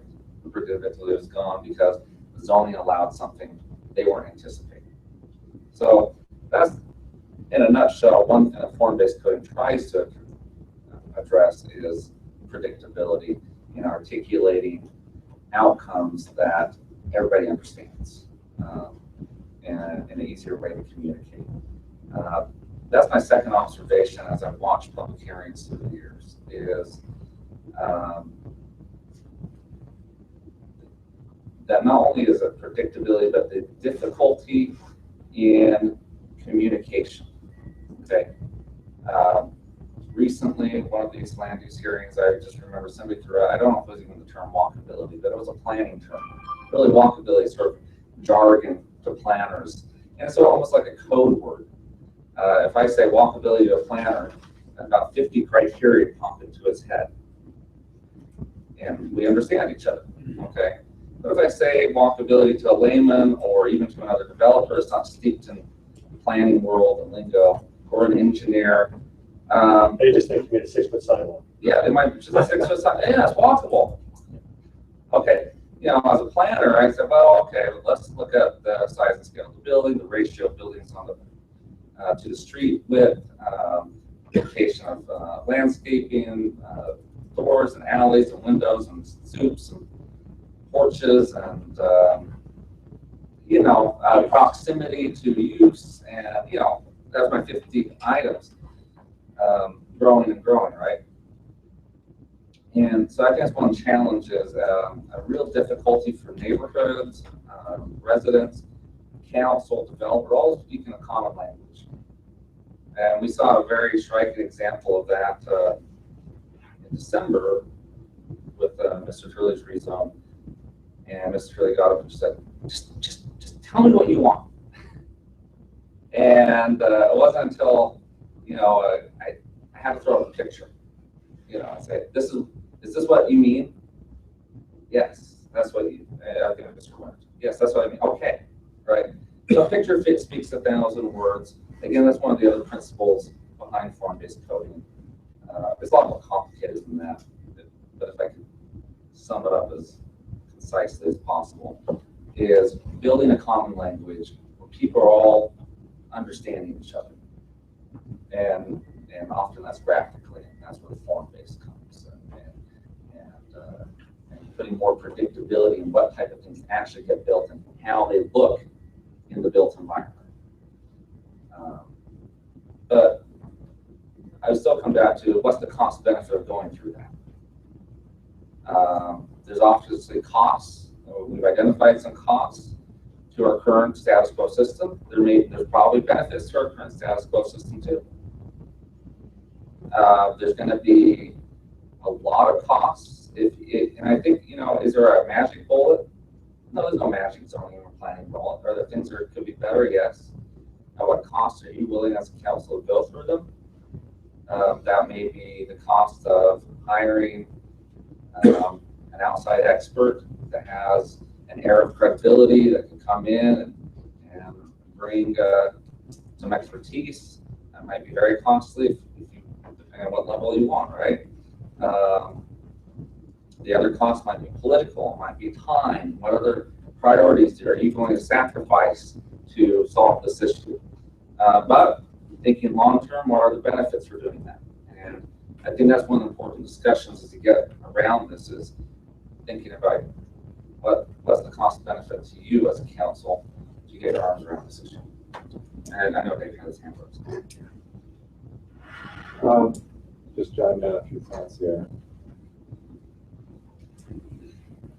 So I'll work backwards. My last thought when you were talking was we talked about predictability or security, if you want to change the term, on the national scale, politically, talk about giving up our liberty for security. And here we can give up control for predictability, or because if you have some amount of control, it's maybe not as predictable. You mentioned the Provo, which in my mind was designed to be unpredictable, to be flexible, to meet the unusual conditions of infill or whatever the developer wanted to address. When that was being used, they still had the option, although seemingly no one had wanted to take the option of going back and using the R1, 2, 3, 4, or just any of the many zones that were out there. But they chose to write their own zone. Councilman Curley did one himself in his own neighborhood. It served a purpose, at least that seemed to. When it comes to control, you could have one zone with 100 uses or 1,000 uses, or you could have 100 different zones with one use, and then it becomes tremendously predictable. You don't have a lot of choice. So, where do we want that to be? How much choice do we want to allow, and how much control do we want to have? You can argue about that philosophically for quite a bit. I like coming back to real life examples of where it worked or didn't work for Provo, including maybe looking at the pro zones, and like you say, if they're all similar, then maybe we can put them into one thing and say this is good zone because it'll cover all these possibilities. So yeah, you need to bring in outside consultants, but let's look closely at what we've done at Provo. We've done quite a bit. Some of it's been innovative or controversial, RC, Pro, all that stuff. Let's review our own record and as we try to figure out where we're going. Yeah, this discussion, we talked about control on one hand and speed on the other hand. And I think there's another factor that comes into this, as flexibility. So we've introduced flexibility by putting in a pro zone, right? It helps us make exceptions. And so this is another continuum, right? The more flexibility you put into it, the more you're going to find yourself on a dais talking about red code. Bill, when he was talking about what's important, he's learned his ability to negotiate and have some flexibility in there. So I only throw that out there as you talk about this to introduce this other component that I think needs to be measured of how much flexibility you want into this. The more flexibility you put into it, the harder it is for us to manage. Right? If you're going to, we got into a situation with the Hall situation where he cut down the trees. We were referring to a development agreement that was made many years ago that nobody could find. Right? And that's because we wanted flexibility in that development, but you built in this component of difficult to manage, difficult to enforce. And it changes every 2 years. The flexibility, I mean, what we hope to get sometimes. So I'm just suggesting that as you talk about control, speed, you also need to decide where you want flexibility. Most times that's where the harder challenges come. We can make a zone of the rules. So okay, that's what you're gonna do, that's what you're gonna do here. Okay, everybody knows that. Developer says they want this building in there, it's gonna be red, the rule says it has to be red for that. But if someone comes and says, you know what, I don't like red, I like yellow. And this has to benefit the community. And Mr. Councilman, you're my friend, and I've got 400 neighbors here that want the yellow building. And so we start saying, oh, sure, how can we make that work then? So I can bring up an example that I saw, and that's when we put in some of the design standards for Center Street. And then we had a couple of developments come on immediately after that with the setback. But they wanted us to be flexible on our setback. And we were, but what we did is we changed the ordinance instead of creating a separate zone for them. We agreed that they introduced something that we hadn't thought about when we put that together. And therefore, instead of creating a separate exception for them, it was important enough to us that all subsequent ones would have that same. Now the capability's back. Now the Yeah, we changed it, but now we were flexible there. and actually got some good development because of it. I just share a thought about Provo. I managed over half of those projects. Or more, two-thirds.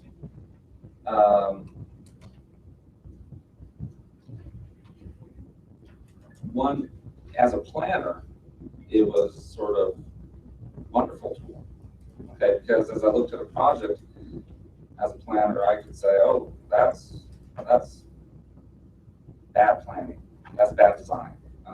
Planning commission, as a planner, I really recommend X, Y, and Z happen to this project before you even consider sending it out to the council. And there was some, I think, improvements as far as some of the quality outcomes because of that.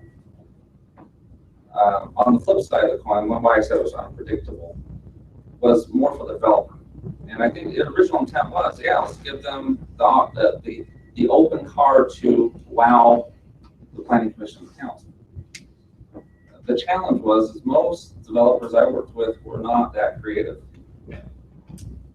And I don't know if it was 2 or 6 times, a handful of times, but a developer would say it to me over the counter, just tell me what you want. Because the conversation would go something like this. I'd like to develop something here. Well, that's, and I respond, well, that's RC. Well, what can I do with RC? Well, you can't do anything with that except for what you have. Well, I don't want to do that because I can't make a return on investment on it. Like, okay, well, let's look at the general plan. The general plan is pretty specific here. I'll give you a couple options. The general plan is pretty specific here. It says single family only. We not interested in any multifamily and commercial. And that was pretty easy when the general plan gave pretty specific guidance and vision for the area. And in those times, a lot of the developers just end up saying, well, that's not worth it to me. I won't buy the property anyways. Other times, though, the general plan was less clear about the vision. And I'd say, well, I really don't know. The vision's sort of unclear.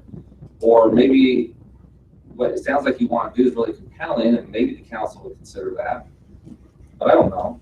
You'll have to go through this very long process to even find out, spend, maybe upwards of $100,000 in plan prep, just to ask a question, right? So that's the type of unpredictability for the developer. I was on neighborhood, unpredictable because, again, well, they're not sure what type of things are going to be presented to them. There's a whole range of options that could have been presented to them. That type of unpredictability is hard for, I think, not just the developer, but for the residents, not knowing what could ever come their way, and depending on the council or depending on the circumstances, could get a whole wide array of things. And that's unsettling for both parties. And those are the ones where I think I've seen the most stress, those type of scenarios with the council itself. Because the vision wasn't clear and the zoning didn't articulate clearly what the desired outcomes were. That's just my observation. So when a developer says, just tell me what you want, it's an understandable question. In a staff planner, unless there's a lot of guidance from the general plan, trying to read the tea leaves at that point. He said, and if you don't read the tea leaves well enough, the only thing you can respond by saying is, well, you better go through this process and ask and wait 8 months to ask the council. So if you have a general plan that is clear about the zones that could be allocated in that. The zones, or at least a clear vision of. Well, the general plan has one designation for residential, right? These days. Right. You look at the range of what you ask for under residential. Right, right. And so where clarity came from was often from the written text of the general plan. You have a neighborhood policy that said this neighborhood only wants 10,000 square foot lots. You know, other neighborhoods might say, well, we're more mixed use, and so as clear as the vision was helpful to as a staffer to help a developer say, yeah, that seems like a route that you might be successful on, or guarantee if it's permitted. Where the vision was less clear and the zoning was possibilities were less clear, you were left as a staff planner saying, I don't know how to help you or give you any advice. I'm not even sure if I can read the council tea leaves right on this one. You better make an application and possibly spend tens or even upwards of $100,000. But the planners are also quick to just say, to ask the question. But the planners are also quick to say, take that question to the neighborhood chair. Oh, yeah. Around it, okay? Because we don't want to have to feed something that they're uncomfortable with. So go talk to them. Oh yeah, that was definitely always right. And that kind of leads into my question for Mr. Pepperoni is you asked a question of the council, what do we do to encourage what we want and discourage what we don't want?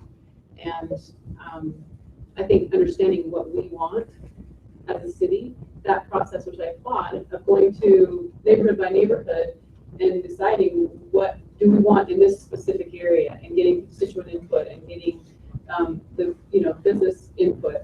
And I think as those plans are accepted, is that the timing to make the general plan work with this specific neighborhood plan? And do we go neighborhood by neighborhood with the general plan? And is that how we fix our general plan? Is that how we fix some of these zoning issues, case by case, little by little? Or do you recommend a total overhaul of the zoning code? I don't know how we do that without getting all the input, I guess is what I'm saying. We're kind of in the middle of this process, which I think is a good one.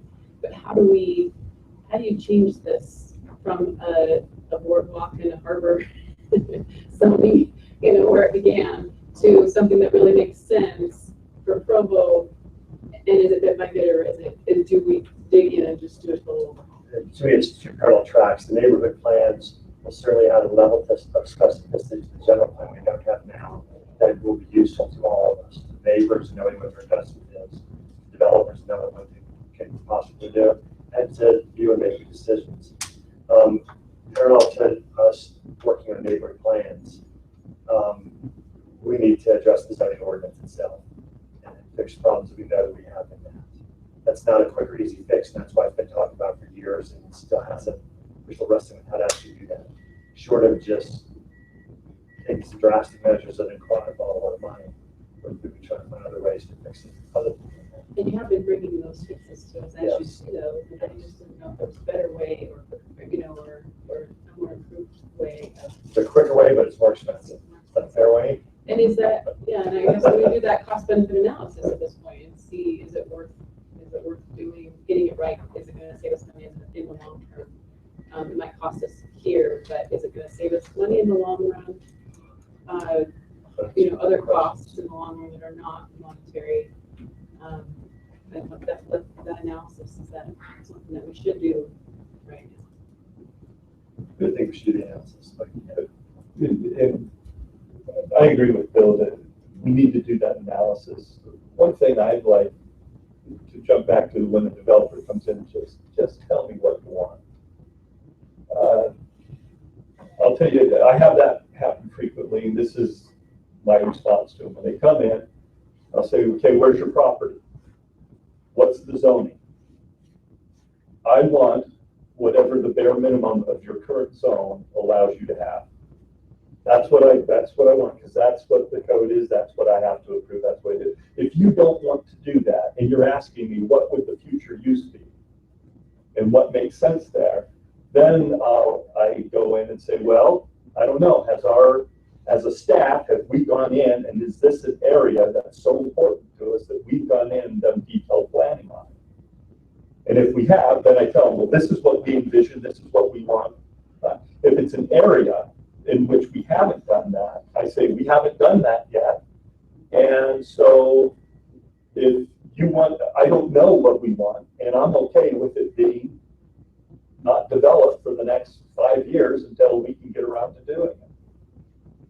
But if you want to jump ahead of that, our time frame, then feel free to go through the process that we would do, which is we would go to neighborhoods, we would go to stakeholders, we would have hearings, we'd get input to find out what it is that they want to do, that we want it to be in the future that is not allowed by the code right now.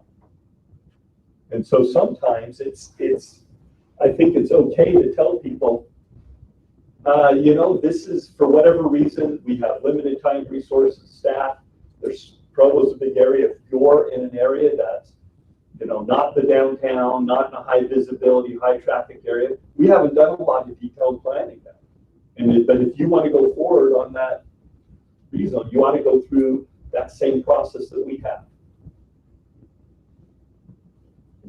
I was just, back before Gary's comment, I just wanted to throw in, I think it's some of where retreat, where we're talking about priorities. I just wanted to voice that this is a pretty high priority for me, this visioning. Obviously, in the last little bit, I've said a lot about my desire to improve the process for predictability, for communicating with developers, you know, partnering with getting the best development that we can. And to me, I don't claim to know all of the things that need to happen to improve that. You know, I'm sure there's a lot that I don't understand and I need to understand in, you know, this beginning of the process. But to me, one of the absolute keys is having a clear vision. I don't think we can communicate with developers what we want if we don't have that clear vision. And where there's places where we have we have a stated vision, but everyone understands that that's not really what it is, or that was the vision 20 years ago. Everyone understands that the vision's changed since then, but we're not communicating that. I think that makes it almost impossible for a streamlined process. We need that vision, and we need it articulated so that people can come in. So when they say, well, what can I do here? Oh, simple. Here's the general plan for this area. And I think that, to me, is one of the first keys. And I just wanted to voice my support for that analysis, or, you know, at least considering running that analysis, and my general support for clarifying what our vision is for these different areas in the city. I'm struck by the term, tell me what you want. I'm wondering if anybody else sees the irony of a professional developer asking the government official just tell us what you want. And what that usually means is, tell me what I want to hear, because as soon as you tell me something I don't want to do, I'm going to push back. And you know, it usually means tell me what I want to do. I want what I already have in my mind. And at some point, I get very frustrated with that too, because when they say, tell us what you want, or I'm just doing that, and unless it's a really high priority, it's, well, then don't do anything. That's okay. It's okay not to do anything. But we're fine, like the one, you know, ones where they come in, they say, just tell me what you want. I'm okay with you doing nothing. But tell me what you want about vision, right, for your city, things like that. But if we're talking brick color, distance to the, you know, some of these things that we default to the code zone, and we're telling a professional person who does this for a living and whose livelihood is at stake if it's wrong, where ours isn't, what to do, and we've never done this before. Yeah, and that's a good point. There's a difference between tell me what you want, how much housing, the housing type and the density and those things, and the pitch of the roof. And that's something that I've had developers come to me and say, I don't have time to go down and sit in community development to develop these plans. They get 4 or 5 people that really don't know how to develop, and here I am out here trying to do it. How do we involve those people? How do we get the experts? Maybe we don't. Maybe we just have to say, if you're not willing to participate, you have to live with what you get. I think that's where you go to. These things we care about. These things we leave to the free market. And that needs to be defined. Sorry, I jumped in, but that's what we need to define. That's how we improve the process. We cut the things that don't matter, and we stick to the things that do. And stay disciplined, stay out of the things that don't matter. Yeah, and I just wanted to say, I actually like Mr. Maxwell joining the conversation. I apologize that you're back there. We had a representative from the director and from a planner, but I want you to be part of this discussion. And I apologize for that. With what you were saying, actually design review and planning commissions have been meeting and talking about this very thing, and design review on what do we care about. Their take of it is single family homes should never ever go to design review. And that somebody could paint their own home, they will paint if we have one of those once in a while. Okay. But that's not something that we care enough about that we're going to get into and regulate. Now, some communities don't do that. We want to know every chip of paint. And that's, so how deep, so when I'm talking control, it's how deeply into the final decision does the council want to stretch its hand? So, seems like there are certain HOAs, even in Provo, that have like design review committees, at least initially. I think just north of 7 Peaks, or some of those neighborhoods. So even though normally we wouldn't have a single family home having any kind of design review for color or anything like that, an HOA could. There was the design review committees all the time. Where you said, I mean, we did one in Alpine where we specified what the fence could be made out of, what products could be on the roof, what kind of windows you can use, what kind of colors. I mean, the hard thing's enforcement. At that level, they're usually referred to as architectural review committees. At that level. So they're very common. They're very hard to enforce. And maybe this is where my misunderstanding or my incomplete understanding is, but that seems to be almost opposite of what I thought form-based codes. So that makes a lot of sense.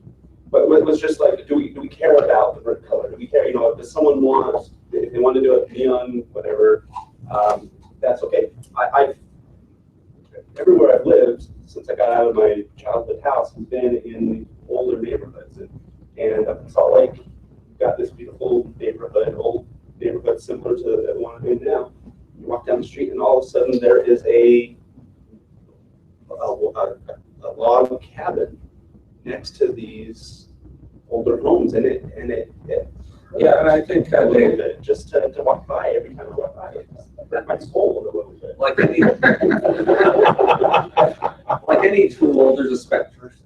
So some cities have a very lean zoning code compared to what we have. And the same thing goes for a form-based code. I mean, the only thing about form-based is that it recognizes that a highly important part of our community is, or a highly valued part of the community is how the environment is built.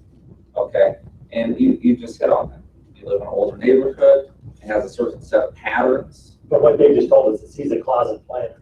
Yes, I know. It has a certain set of patterns, it has a certain set of scales, okay?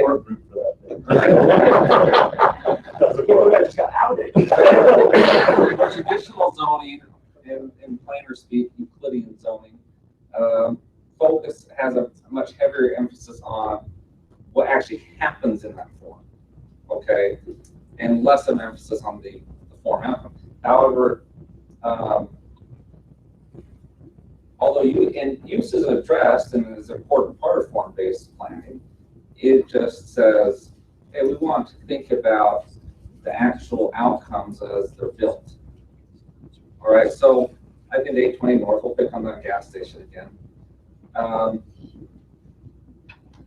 Was it so much that they were pumping gas, or the size and shape and location of the placement of the buildings and the traffic generated? No, that's sort of a use function, but I mean, they're hand in hand. And that's, now the scale of that control again is, it could be a lean form-based code where it just talks about building placement and size and massing and scale and proportion of relationship to the street. Or it could be where some communities have become very detailed and they've adopted a supplemental set of standards called the Pattern Book, which does dictate the size and width of the gable. Well, you know, the end of the traffic. Broadview Shores is an example where we kind of implemented that. And as they develop, they'll be following some of the pattern. It still comes back to the issue of control. Form-based code is just a tool, and how much specificity you put on is a policy decision. And it's that spectrum that Matt was talking about. If you talk to design review, they don't want to get into the color that somebody builds, paints their own home. Now downtown, that's a different issue. You know, and so that's part of it is council, as a council, how far into, not every question has the same answer.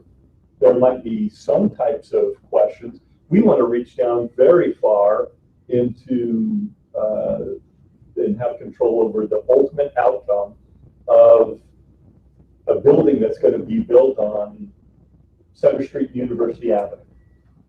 And you may want to have very little control over the outcome other than putting in good ordinances that deal with homes, single family homes on detached lots.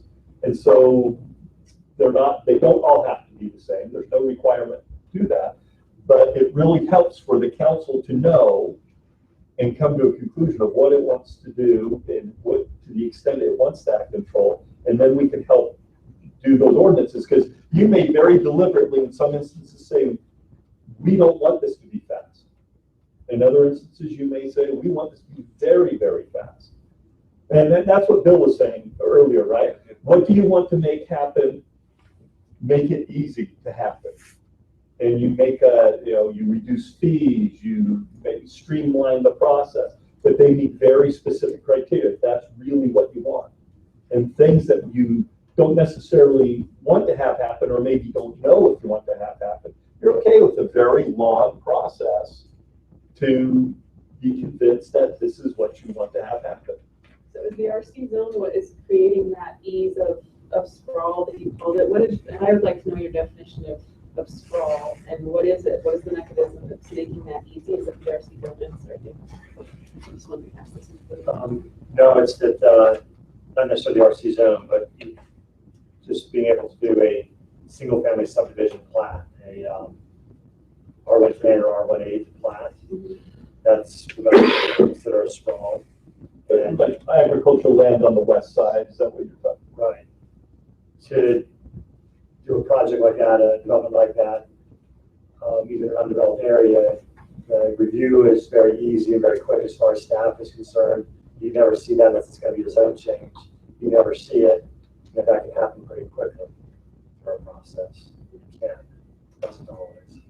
That's your part of the zoning side.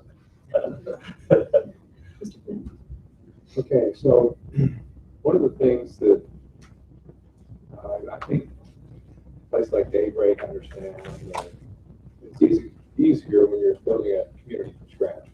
Although I went to control it. Yeah, I did go to the Realtors Summit or conference where they brought in people from Daybreak, and it was fascinating to hear how they said, we weren't planners, we were businessmen. We didn't know what we were doing, but we learned. And I had to give them big credit for that.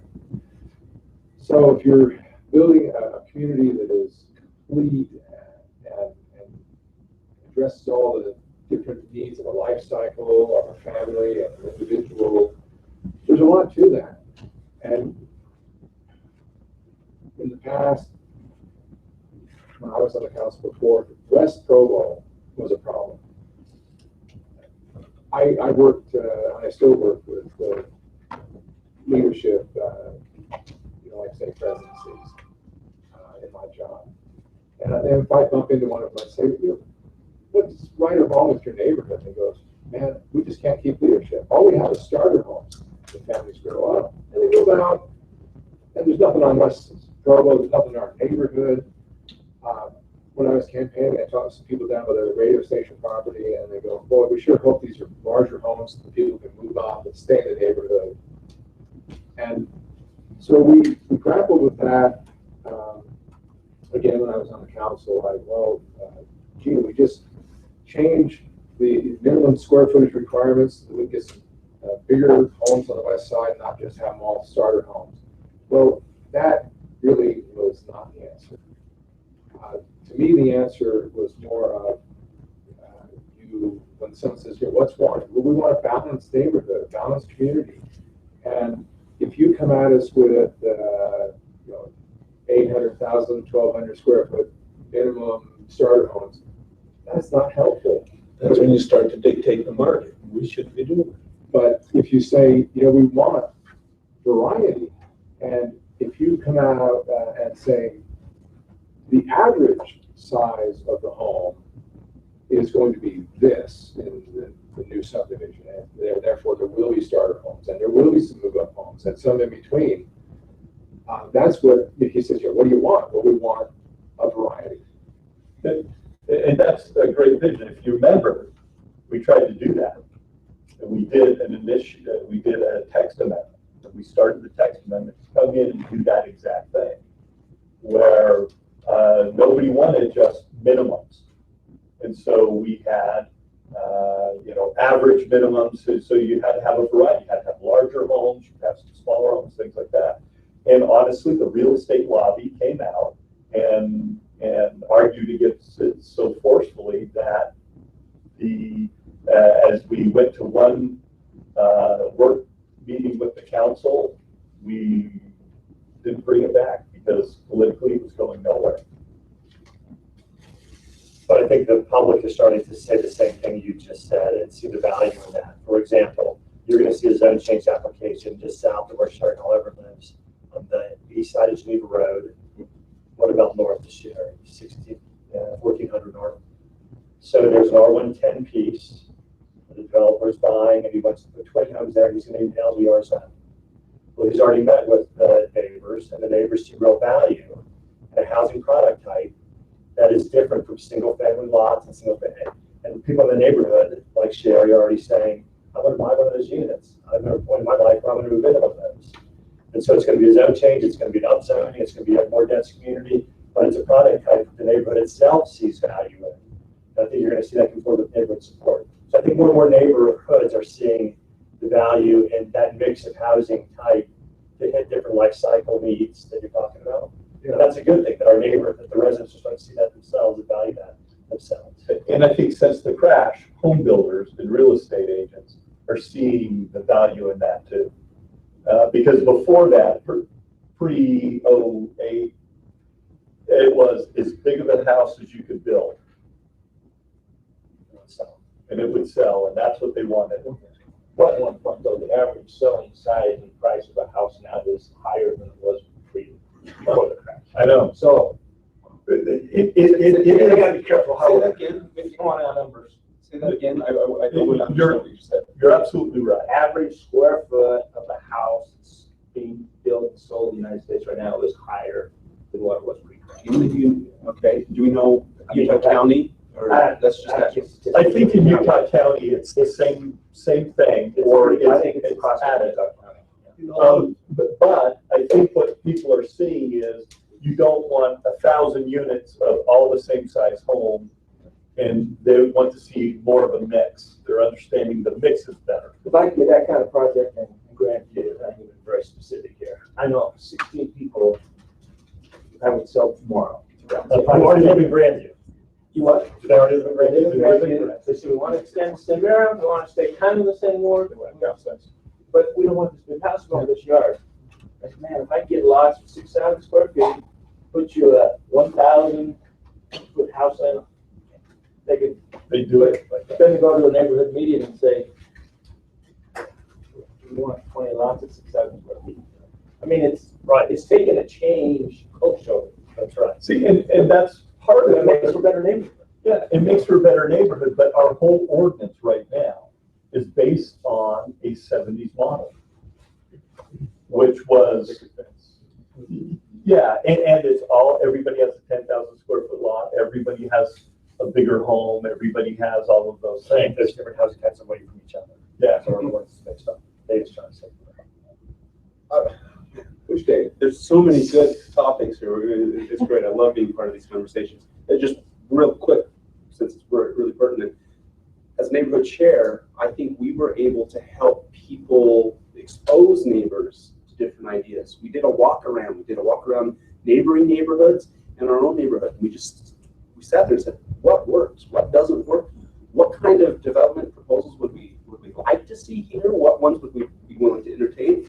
And my views changed through that process, and I know a lot of the neighbors' views changed through that. And so now I think next time some of these proposals come in, we're going to have, sure, we're going to still have some, you know, there's going to be some debate, but I think there's ways where we can not convert people over to our way of thinking, but at least expose them to different ideas and have them think about it. That way, it's just not a knee-jerk reaction. The hard thing is, a developer who's on the line for making money on this, can't take that risk.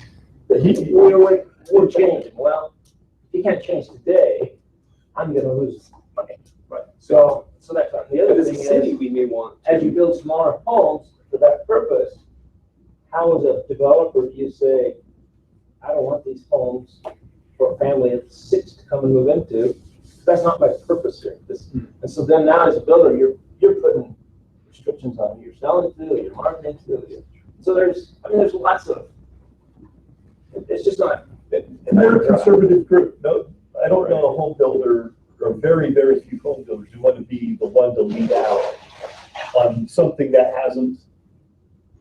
they feel comfortable with and are confident that they'll get their investment back. But some of them haven't, some of them.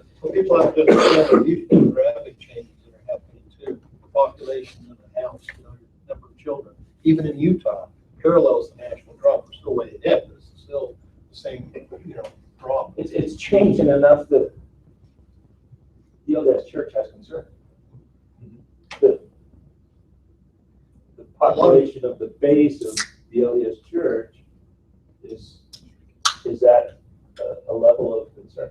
We get a lot of feedback too in school districts because the school population is changing. They're changing because of demographics, not because your housing changed. You still have the same homes there, still single family homes. It's because you have fewer kids. You transition the neighborhood 2 or 3 times over, which is never the same population you had when it, first had those kids grow up. Yeah. And it is very different. And the culture is changing too. A lot of the attitude, a lot of the homes, 10,000 square foot people enjoy being out, cutting their lawn, doing their yard. That's what Saturday was. Now, I got this boat, I got this 4-wheeler, I got this home. I don't want to be in this yard on Saturday. I'm out. And so you're seeing the yards fall apart, just because it's the average household size in Provo, Utah is 3.24. Or is it a little higher? That's 3.34. 3.34. And we're famous for our really large families. I have 5 kids, things like that. But across from me is a widow. 2 houses down is another widow. So even in Utah, our population and the housing types are changing, and we need, if I could, frankly, and I do it in every state, find some property, combine 3 or 4 homes, tear them down, and put in 10 in a little area where people could move and stay there, and because they want to stay in their wards, they want to stay in their states. Provide that move down housing right at the same. Right, and like the security. That's good. And what we see is whenever something like that happens, the neighbors typically fight against it and say no. Then once it gets built, 5 years later, we go, wow, this is such a great thing. I had an opportunity to go to a conference and also 2 sessions with LDS church leaders and how they do chapel planning. And their whole philosophy has changed. It used to be, we build a chapel according to the needs of the subdivision as when it's built. how many of these subdivisions have either starter families or mid-sized families with lots and lots of kids, and so they build chapels with big primary rooms and all this stuff. And wanted to find out, you know, over the course of 20 years, that they have these enormous chapels with small congregations. And so now they're building chapels for what the demographics are going to look like in 15 or 20 years, not for how they are today. And so things are changing. That way too. Sometimes it's the neighbors who don't have vision, and sometimes it's the developer who owns the property that doesn't have a vision. Sometimes it's us. Yeah, there you go. Getting back to my experience on the west side of Provo, where it was just every subdivision coming in was more starter homes, and you know, we toyed with how do we stop it or solve it or get a fix or something bigger so they can at least stay on the west side even if they can't stay in the same neighborhood. And the pushback was you're trying to force the market, and that nobody in their right mind will ever build anything but a starter home west of Y-15. Well, then we had Sharon Harvey's neighborhood and the other nice homes up by that school in that intersection. And I thought, how can anyone say in a beautiful place like West Provo that you wouldn't want to build a nice, bigger home when you go through Orem, where they have little cracker box homes, and then just around the corner where they tore out an orchard, you have this super nice neighborhood. It's like, well, who would want to build it in the old neighborhood and put in this nice new stuff? But it happens. And I'm glad to see that West Provo has now a variety, and I suppose we're going to get a lot more variety coming soon.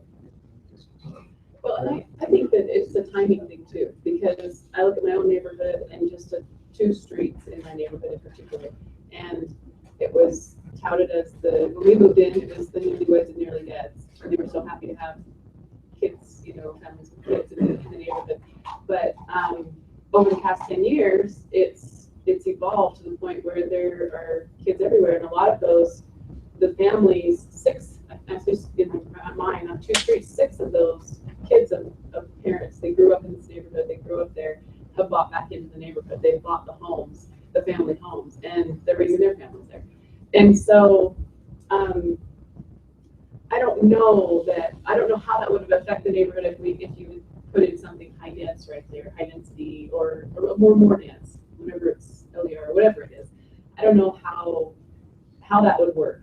I'm trying to envision it, but I think but given enough time, it has regenerated, and now there are families filling those homes, and there was a family with 8 kids, and there are families, there are large families and smaller families, and I don't know if it's something that needed to be changed right away to allow more of a mix, because it's sort of come back to what it was over time. Well, I think that speaks to the general variety. You still have pockets of the city you want to remain that way, and conserve that neighborhood, that kind of population. I think here's one of those areas. There are other areas. I got to think of a better term. Sometimes planners in the back room refer to them as tear down neighborhoods. Well, for example, in Orem on 800 North, the last large orchard just sold. What did Orem do? Stern commercial on 800 North frontage and 10,000 square foot lots behind that. That's the last thing Orem needed, was either more of either of those things.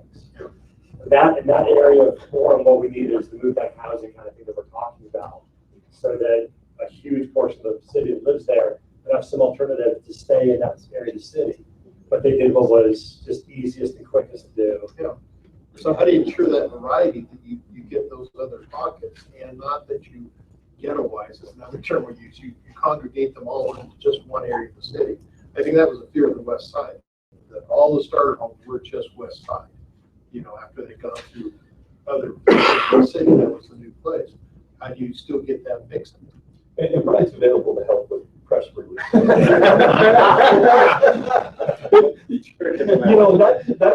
Words we use. But I'm just looking at the integrity of the neighborhood and the feeling and the connectivity and. Yeah, we're not saying that they should be put in areas like that. Yeah. Right, because I'm just that would really affect. I think what we've also seen is that we do turnover and have that turnover. And if you look at the census data, we do it a little more slowly in Utah than nationally.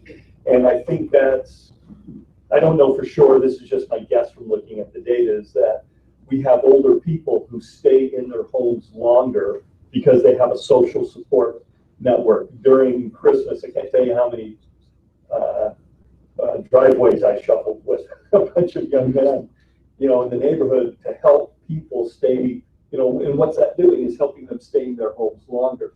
I think what we're talking about is for someone who would like to maybe step down from that, stay in the area, still have those social connections, those church connections, and have an opportunity there, that my guess is those homes would turn over a little more fast. Not that we want those homes to go away or anything like that, but to provide another housing type that we traditionally haven't done in Provo to facilitate that type of activity. And I can see examples of that too, you know, where they would like to stay retirees, they don't want the home with the yard, they like to stay in the ward or the neighborhood and don't want to have to move, and so I can see that. Dave, do you want to? Okay, I'll try to be quick about it. I know in Dixon, the area I know best, the things that we need are the step-down homes, the independent living, is that a fair way to characterize it, independent homes. And we need homes that are bigger than 2 or 3 bedroom, because most of them that have been built that are more than 3 bedrooms have been, many of them have been subdivided. And the ones that aren't, the families are going to be in there for 40 years, and we don't get that turnover. So we have families that would love to stay, but they're outgrowing the homes. So we have that need. We have the independent for those that need to step down, and you know what we got that was a different form. We got a little more variety, but it's 3-bedroom townhomes, and that there are 3 levels. So it didn't really help either of those groups. In the zoning conference, there was a picture. I think it was just illustrative of the missing middle. And I looked at what they showed as the middle, and I looked at it and I said, I would love to see that on the west side with the higher density on a corridor leading out, you know, and having that mixture, but also, you know, anyway, if I think at some point we should show that in our discussion, or everyone should go back and look at that and just look at it and say, is that something that we should be thinking about for the last large areas of developable land? And as we look at Provo, we think that's a very valid statement for Provo. We have that missing middle. We've got lots of single-family detached homes. We have lots of multi-family housing, but maybe attached, you know, twin homes, kind of step that middle. And you make a good point. Maybe that's why I don't feel it, because we are surrounded by that, by the temple. There's the homes there, and then right up to Rock Canyon, we do have that type of housing that lines that entire street. Maybe that's why we don't feel it, because we do have a sort of a step. And Kim, isn't that a positive thing for It is very positive. I mean, those, Yeah. that kind of Most of you know Dion Turley. Sorry, I didn't mean to. She about every 2 months comes to me and asks me, so have you found a site for me yet where I can build my step down home?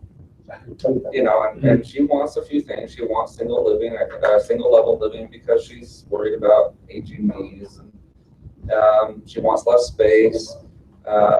She doesn't necessarily want urban though, where she's in a townhome with a connected wall, or even an apartment or a condo.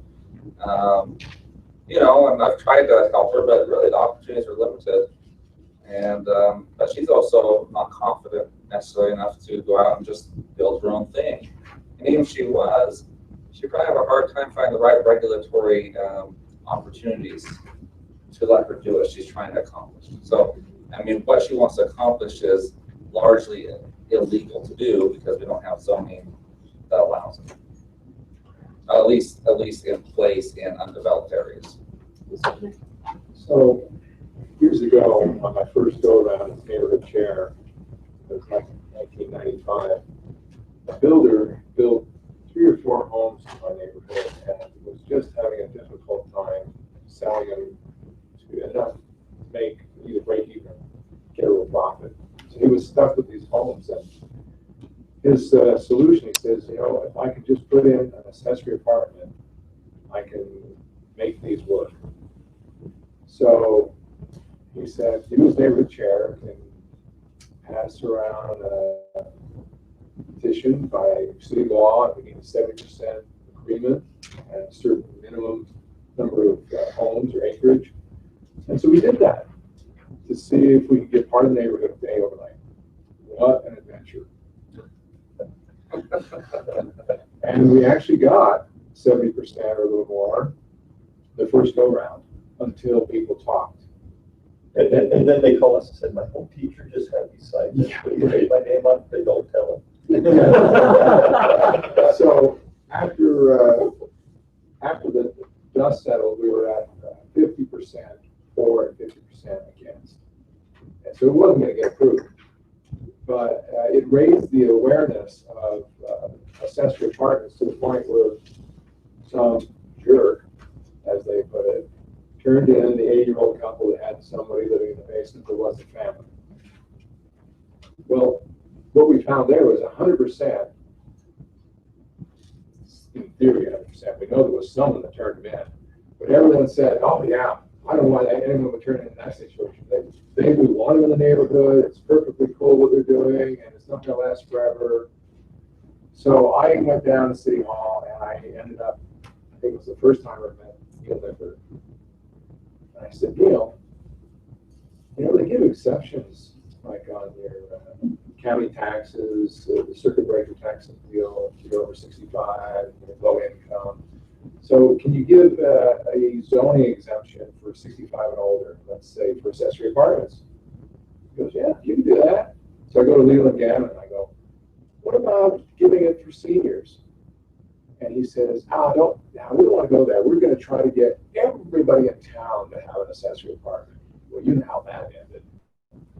And it just kind of soured the whole thing. Over the years, I tried working with people, even when I was on city council, went nowhere. And so I stepped down, and George came to my house and was so gracious and said, gee, if you're not going to run, I'm going to run. Would you support me? And I go, I'll support you, George. And I only have one piece of unfinished business. I never figured out how to get 4 votes to help the seniors over 65, and you did. Last thing I did. But it was still a 4-3 vote. And I think that has been helpful, and it's still talked about in a positive light. And I've never heard anybody really complain. They go, you know, this is a great option. You can stay in your home longer. So that just, for Provo, it helps address people staying in their neighborhood when there isn't necessarily another place to move. They can stay in their home. It took away the argument that they were using to get overlays for vacant apartments, because they was always used the widows and the widowers and those that couldn't afford, and now that argument's not there anymore. See, I personally think that's a great example of the council setting a vision of, okay, in our community, what's a need that we have? What regulatory tool can we have to make it good? And it doesn't need to be a meat cleaver. It was more of a scalpel to come in. Here's a specific need, limited and tailored to a very appropriate circumstance. I think the vast majority of people would say, yeah, we have no problem with that. It served the need. I think that's a great example of a council seeing a vision, doing it, putting it in place, and then saying, okay, we put this in place, and then you let it work. And if problems pop up with it, we'll have to take a look at it, analyze why we've got a problem, and maybe go back. But I haven't heard of any problems with that either. And we maybe ask Harry that later if any problems have come up with enforcement. The only problem is when it finally sells and people are used to it being some kind of accessory apartment, and maybe the realtor advertises it that way and they want to keep it going, and it really should. And so last comment is, there's a certain thing about planning, and you talk about predictability for the developer, but you need predictability for the home buyer. Whoever buys into that new subdivision should have some confidence that in 5 years, it's not going to have morphed into something that he didn't plan on, which happened at Lake Canyon with all the accessory apartments that popped up there. And that's where we have to have a certain amount, the right amount of enforcement, so that people have confidence that their neighborhood is not going to change by people breaking the law. If they want to change it by voting in an A overlay, great. Right. In general, from experience or whatever, and thoughts are usually evolving, but in general, I think an A overlay, I think accessory apartments is a great tool for homeowners for that flexibility. Someone can move in as a newlywed college family, rent out the basement, you know, to help them pay their mortgage, and then later they have kids and they move down into that basement, so it's not rented out, and then the kids fly the roost, whatever that term is, and they're empty nesters, now they can rent it out again. I think it's a great tool, and it allows for a lot of flexibility. The problem comes in when enforcement does not keep it to that, and that single family home then becomes having an accessory apartment, and then it becomes, you know, a duplex, and you know, and so it can slide, and so when people have brought up, oh man, I wish we could do accessory apartments in our neighborhood, I say I think they're great. I think you have to be very careful with them. You may regret later on what happens to your housing stock over 30 years when these uses are allowed and not enforced. One of their challenges on the accessory apartments, or observation from my neighborhood, is they were broadly applied in areas that were upzoned, and so it was given as a tool. So many of these areas were previous R3, R2 zones, and in some ways were sort of a down zone to try and eliminate the opportunity to carve homes up into 2 units, right? And maybe a little bit of compromise. Well, if it's owner occupied, will allow you to have the accessory apartment. And I think that's very good, and we're actually building one with our new home right now. And it's actually going to serve as this home is a step up for our family because we're growing, and allows us to have step down housing when we get to that point. But I'm building a house size which can accommodate 7 occupants with the accessory apartment. Most of the older housing stock was split. Once it's split, you can't have 7 occupants and the apartment. And so there's now Dave's the deal was, well, they'll have earned more income by then, right? And won't need that supplemental income. And they'll move into the basement. And maybe a handful have done that, but what the pattern I've seen more often is that extra income means extra equity, which means you could build a home, a much bigger home on the west side, and take the equity out and cash in, and then you start either getting a zoning enforcement problem, or you just have a cyclical, you know. And I still take 3 to 5 year owner occupants. That's great in my neighborhood, but it's a 3 to 5 year commitment, and then they sell and move on, and that's fine too. But it's really accessible. You know, what we found, if you want to have the 5 to 7, you know, the family of 5 kids, they need a little bit bigger home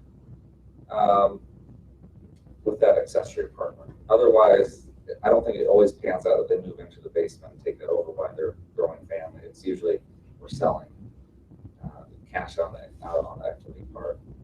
Now, I think that trend might change a little bit in the future as downtowns become a more desirable place to live. More families are staying. Maybe there'll be other ways that, you know, Dave's vision for that plays out on a more grander scale. Marching orders. What do we do? We've had a lot of discussion. Well, I just had a question about the missing middle market from the zoning conference. Seems like some of our over-occupants problem may be affected by some market pressure from people not being able to find the housing types they're looking for. I was just wondering if you have any suggestions on locations or how we go about trying to get in balance with what the market's looking for. A couple of things involved in that. One, building attractive alternatives, you know, where you have a choice of places to go. The other one that comes into that is the cost point. You know, if it's an attractive alternative, it costs you twice as much to live there, then, you know, you're gonna stay. And so there's very much of a market dynamic as well as making those options available. Part of that enforcement problem we're having is the deficit of married student housing, or then newly married housing that we have a deficit of. We have people right now who are talking about young developments marketed towards that will help some of that pressure that's contributing to illegal occupancy right now. And the other thing is that other part of that missing middle.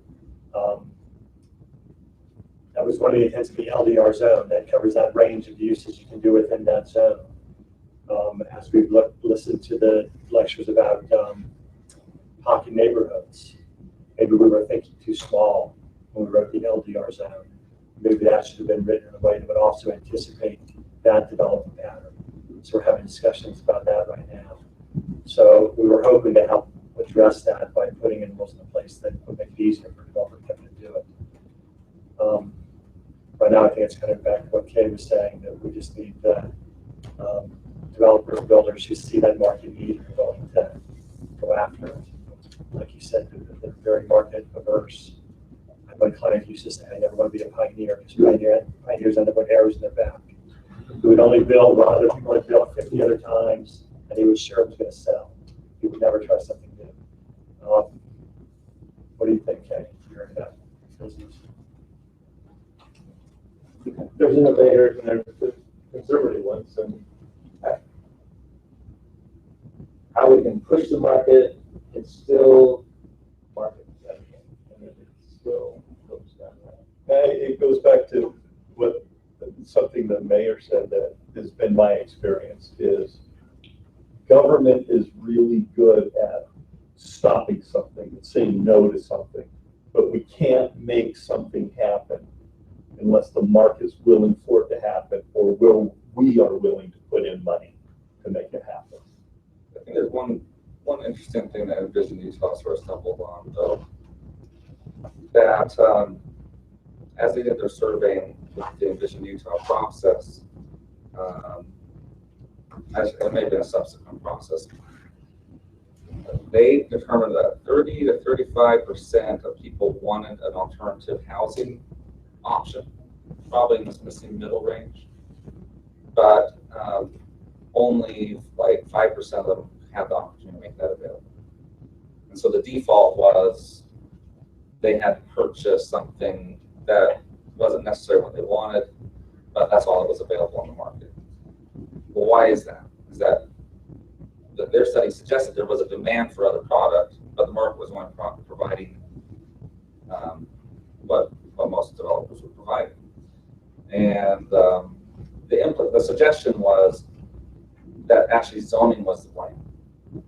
Okay, because the zoning sets the default, and if time is money, and in predictability and return on investment,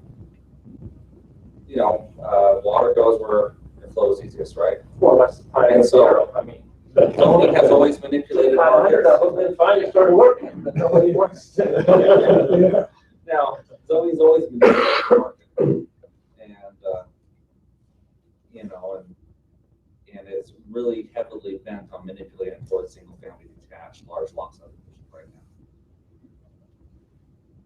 Well, that's the default standard. So I think what I heard you say, one thing we could do to help with the missing middle market would be to find more places that we could zone LDR.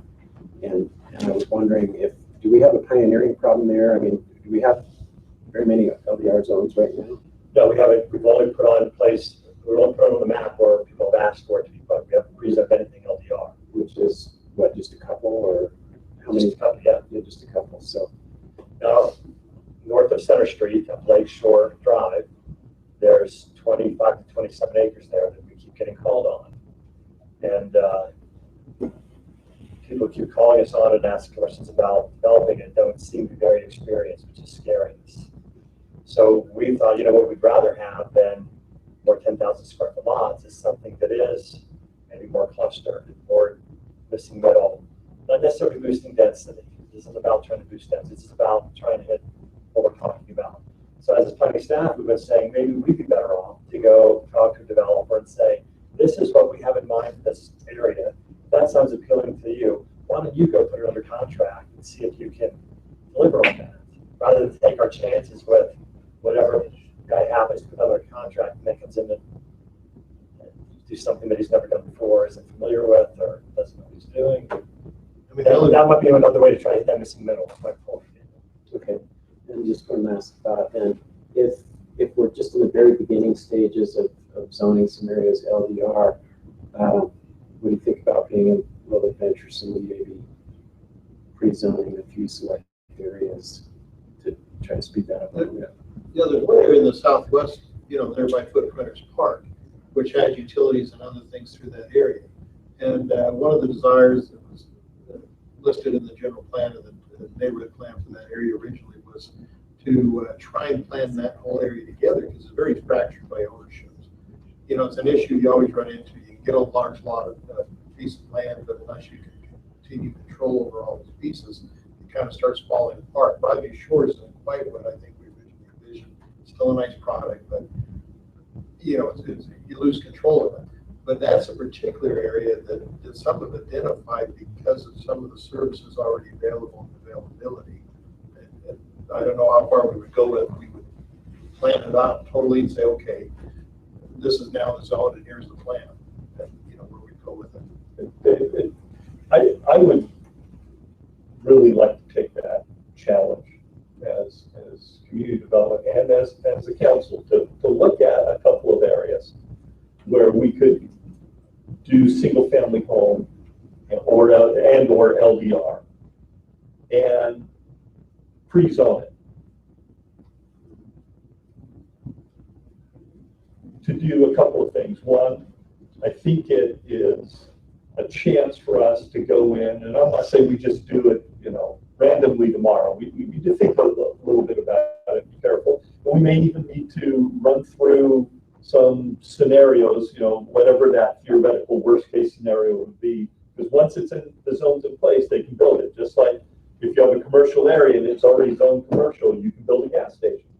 Now, are we okay with the gas station there? We could do the same thing with that and take a look at it. One, it'll give us a chance really to focus and think about these zones that we're talking. Do they really work? Are they really meeting what we think we want them to meet? And two is it gives us an opportunity to do this and to experiment on a limited basis. Does this make sense? We are trying to make things that we want to have happen quickly and easily, and rather than a rezone. And I think that would be a good challenge for the council and for staff to work on and see if we can't do it and see what the success is. And if we find good success and it's positive and we analyze it, then maybe we should do more of it. And if we find a problem in a limited area or two, maybe we need to change something or just analyze it. Hopefully what the result would be is the city tries it and then developers see it. And now they're driving it rather than the city. So, and you have landowners who want to do that? I mean, do you have some in mind that they would be open to? There's some developers. I think so. And honestly, for me, it's kind of a benchmark test in that if we can't do that together and work together, I don't know how we might be able to solve bigger issues or bigger problems, if that makes sense. That this seems like a manageable one to me to get our arms around and deal with. And if it's impossible for us to do this, and it's not just staff and the council, it's the community. And if we can do that, then I think maybe there are a little more difficult problems that we could deal with and tackle. And how would you do if it's sort of a pilot? I see this as sort of a pilot project, Yeah, right? exactly. And so how would you do that as far as ordinance goes? Well, what or we would just give the zone change and not change anything there, but just give the zone change and then you would work it out with it. Well, one thing I would suggest is before we do the zone change, what if we come in and can come back to another work session or meeting with the council and say, okay, we've asked your staff to do the same thing. We'll go and we'll look at our ordinance. And I don't know, maybe we have a contest among our guys to use this ordinance and come up with the worst development you can possibly imagine under the, kind of game it. Because isn't that what a developer does? A developer buys a piece of ground, oh, I got the interest clock running. What will this ordinance allow me to do to maximize what I'm going to try and do? And then you come out and we see what we get. And we come back, we say, this is what we did. Now you're becoming one of them. Careful. So see, developers that just want to maximize their profit. You might get that idea, so think about that too. But it would be good for us to know. I can remember when I was sent to community development on the first piece. Don't tell Brian this. I really like the legal department and miss it. But You may find yourself back. in trouble is what he means. No, but when I came up come up to community development, we had an issue that was going to the Board of Adjustment. The developer came in and I said, this is a terrible development. I don't like this. It doesn't make any sense to me. What are you doing? And his response was, I know, but the interest clock's running. I got to do something. I tried to work it out. I tried to do this. I'm stuck with the property. I can't lose all this money. I have investors. I have to move forward on it. And so it would be good to know if our ordinance really isn't up to snuff, right? Because we pass these ordinances and then we hope they work well, but maybe if we do that, then do a pilot program in 1, 2, 3 areas, that makes sense. Pre-zone it after we feel comfortable that we've got the right LDR ordinance in place. Because honestly, Matt and I were talking, I could have been today or could have been a week ago, time kind of conflates to me, but we bring an ordinance to the council and they look at it and we recommend these. I'm sometimes wondering, I know some people, if I gave them that, they read it, they'd say, oh, this looks fantastic, but they have no idea what it really means on the ground. And I'm a little bit that way. I need to see it graphically. And if this is what this ordinance allows. Are you okay with that? And you can see it visually of how we're doing it. And there wisdom in doing one at a time so that you lessons learned from the first time out. Yeah, one little caveat. I think this is awesome, but I'm going to suggest you're disciplined enough to wait till after tomorrow afternoon when you lay out your priorities. Right. Get close to this, but before you officially give him this assignment, I would love to. I have no doubt this is going to be high on your priority list, but still, I'd like to see priority list and where this ranks in the priority list, and then make the assignment official. Yeah, and I think we would need some vote or of some sort, or sort of a straw poll at least, to decide if it's something we want to move forward with. But yeah, I just wondering about the wisdom of doing one at a time, so lessons learned from the first one could be applied rather than doing 3 at a time and all of them finding the same issues or similar. But, and then just quickly, we're going to draft this up in the next 5 minutes. Wonder if I should use different hands, whether I'm just throwing a single sentence comment response and maybe a little more of a tangent or new topic. A couple ago, we talked about zoning violations and market and whatnot, and my takeaway from several of those comments is maybe we should be looking at where is our zoning violations, where's the pressure, what is our zoning violations telling us, broad picture, about where our market imbalance is. And maybe we should be looking and say, oh wow, this is occurring, why is it, what in our zoning is causing this pressure to be there, and how can we fix it so we can provide housing that meets the needs of our residents. And then response to talking about pre-zoning, we talked in your presentation, in your lecture, we talked about the lecture portion, we talked about pre-zoning. Some things were out there.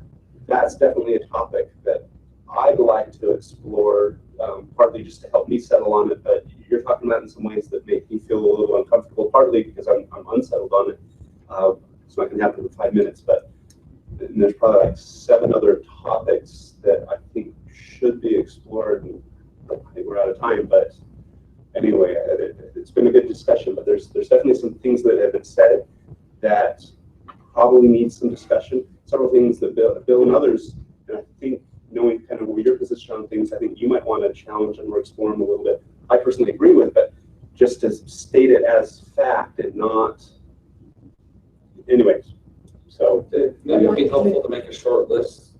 Yeah. So we don't lose track of what that is. First of all, I was just gonna say too, yeah, if we can have this in the record for tomorrow, because once we're at the end of this, in fact, it'll probably start around noon tomorrow, but we're gonna have a fuller discussion about priorities, goals, and Mayor makes a very good point, but that's really when we're gonna decide what direction we wanna go this year, and then how does that line up? After we've figured out the council's collective goals, then we're gonna, I think it's wise to look at the mayor's goals for his retreat, see how, if there are some synergies with that, and what can we move forward this year.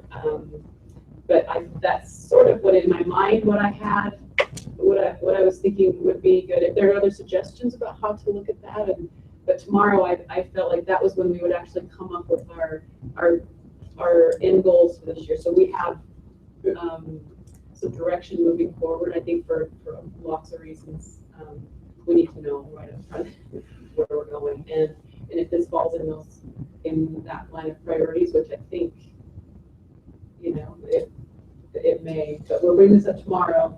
And what I'm hearing are 2 things. One is the cost benefit analysis of doing a whole zoning code overhaul, for lack of a better word. And then the other is to entertain the idea of a pilot program of pre-zoning a piece of property to see the results that we get. Worst case scenario, best case scenario up front, and then figure out where it goes, right? Is that sort of the, I'm sure if Brian Jones were here, he could lay that out for us a lot more clearly. And Matt, he might take a stab at it if you like. But.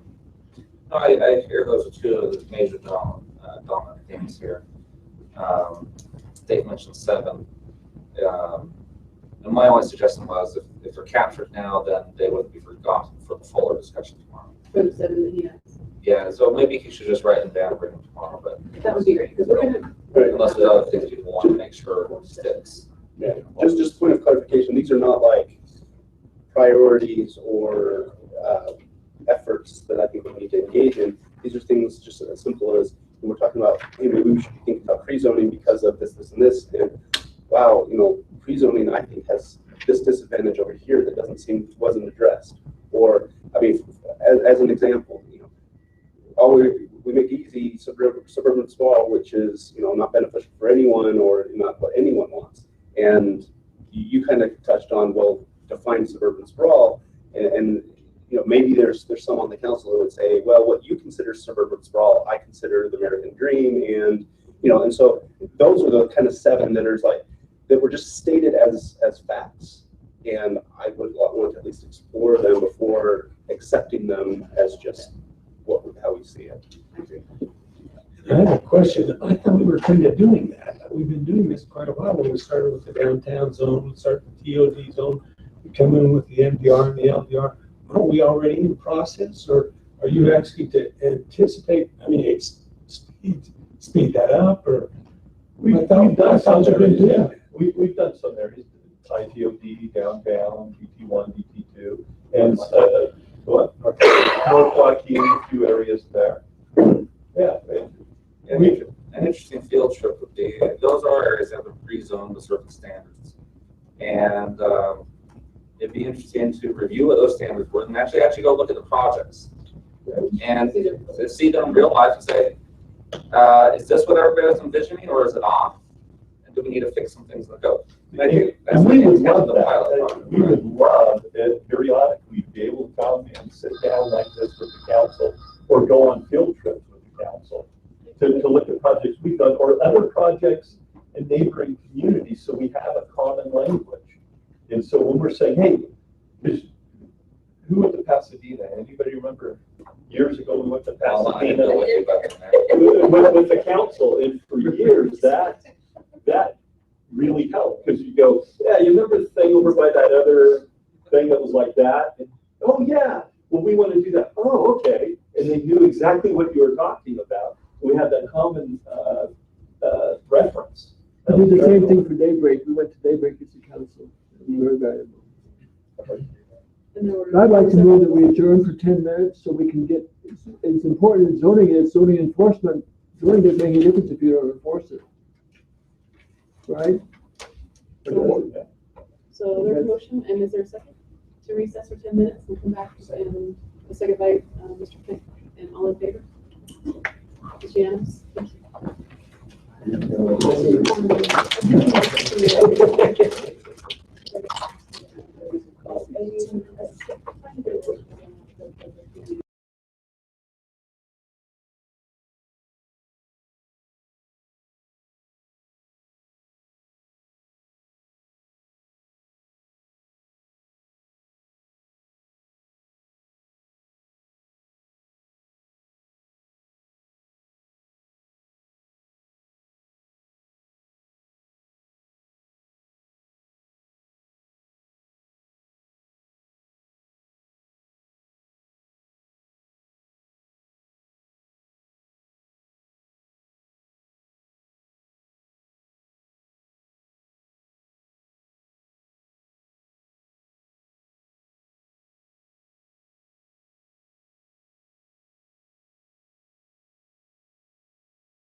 started again. Everybody can take a seat. We'll begin. This item will actually be introduced. Well, we'd like to have Mr. Stewart do a little introductory, and then Mr. Sewell, and then we'll invite Ms. Walls to present. Well, I lost my voice, but the minute challenged me to have an actual example of where it wasn't working. And I think we have an example of where it wasn't working. I got it this morning in an email, fell into my lab. I heard enough during my campaign that my top priority is zoning enforcement. Zoning is fine, but as I said earlier, if you don't enforce the zones, you have what's value in the zones.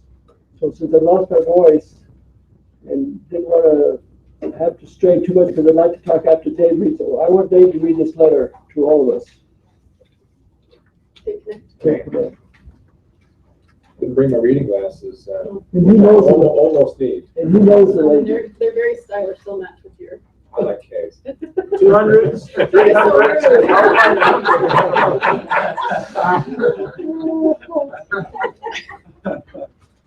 All right. Dear council member, I'm a resident of the Provo neighborhood.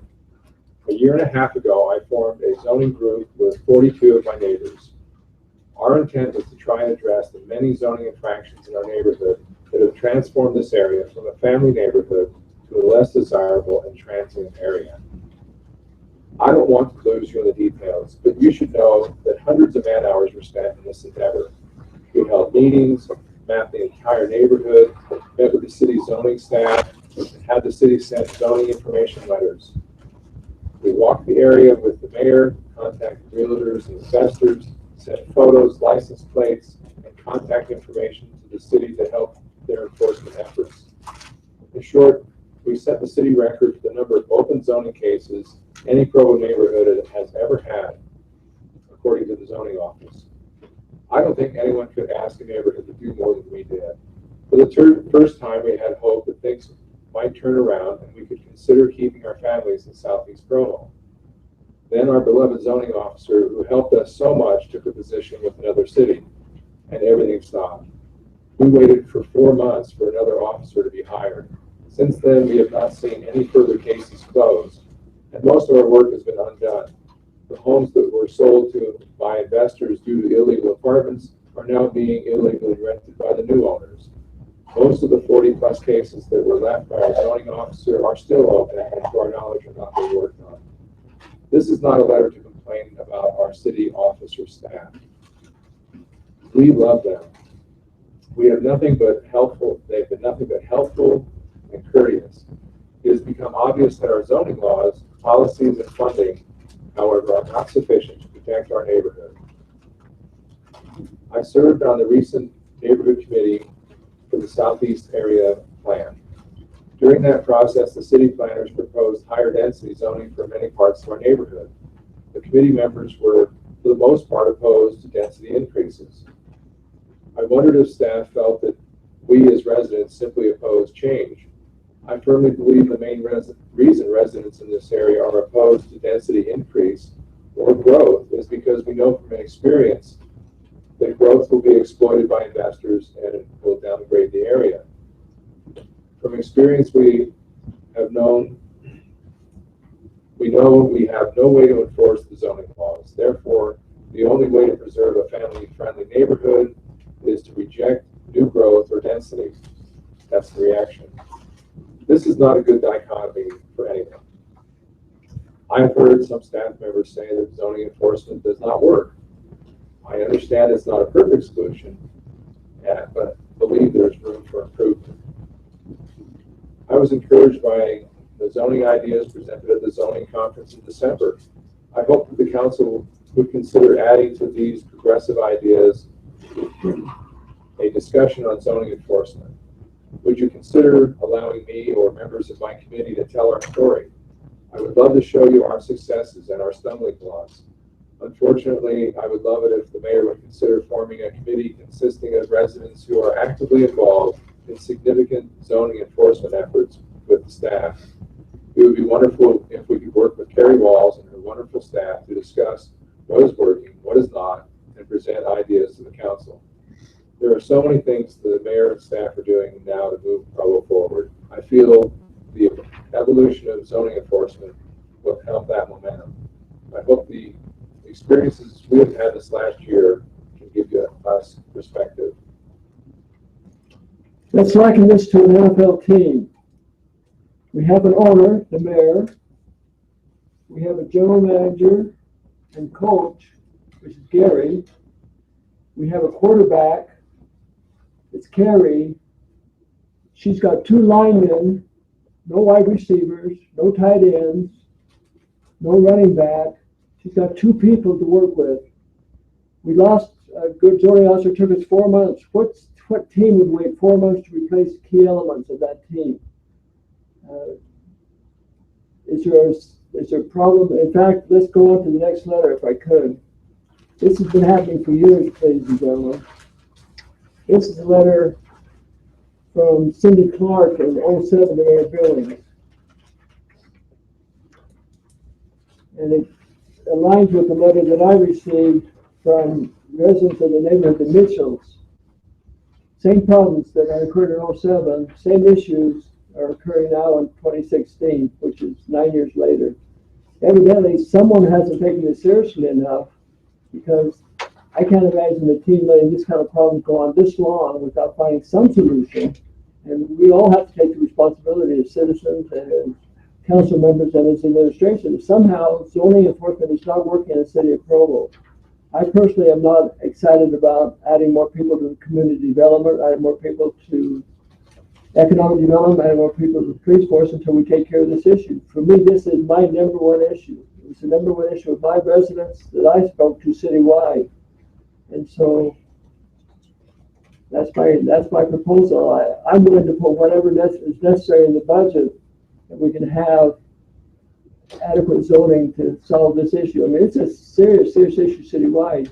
We talk about the southeast. I'm not sure that neighborhood has been large. We talked to Melanie McCord and find out what happened in her neighborhood and how it's just being turned over to singles because it's a desirable residential neighborhood. Who would like to live there? Who would like to have 5 singles? If you're 5 singles or 6 singles can have a home to live in, who wouldn't want to do that? It just happens to be illegal. And yet we allow it to go on and on and on. I'll turn it back over to the chair. Okay, so, for any comments. Mr. Stoll was not, were you prepared, or was it going to stay connected? You're talking about this. I think it was Steve. Oh, okay, I apologize. Okay, so, I'll turn the time over to Ms. Carrie Walls. Appreciate you being here. Thank you.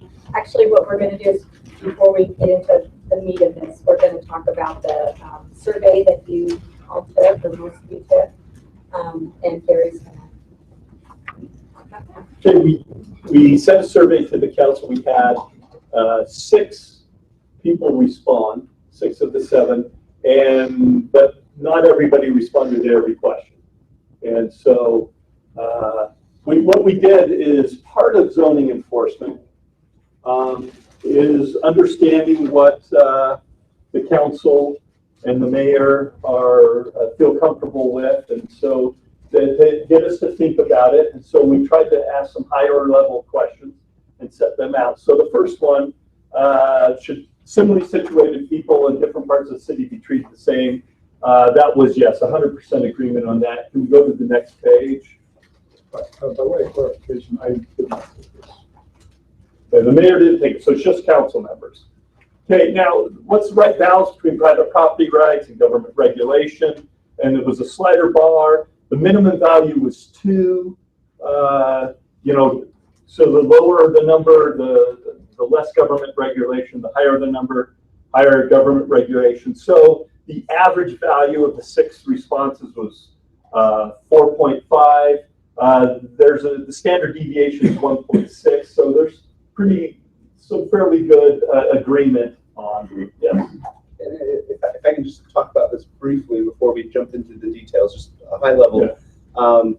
I appreciated the survey because I think it helped me think more broadly about the issues, and I think I'm better prepared now to have the discussion we'll be having.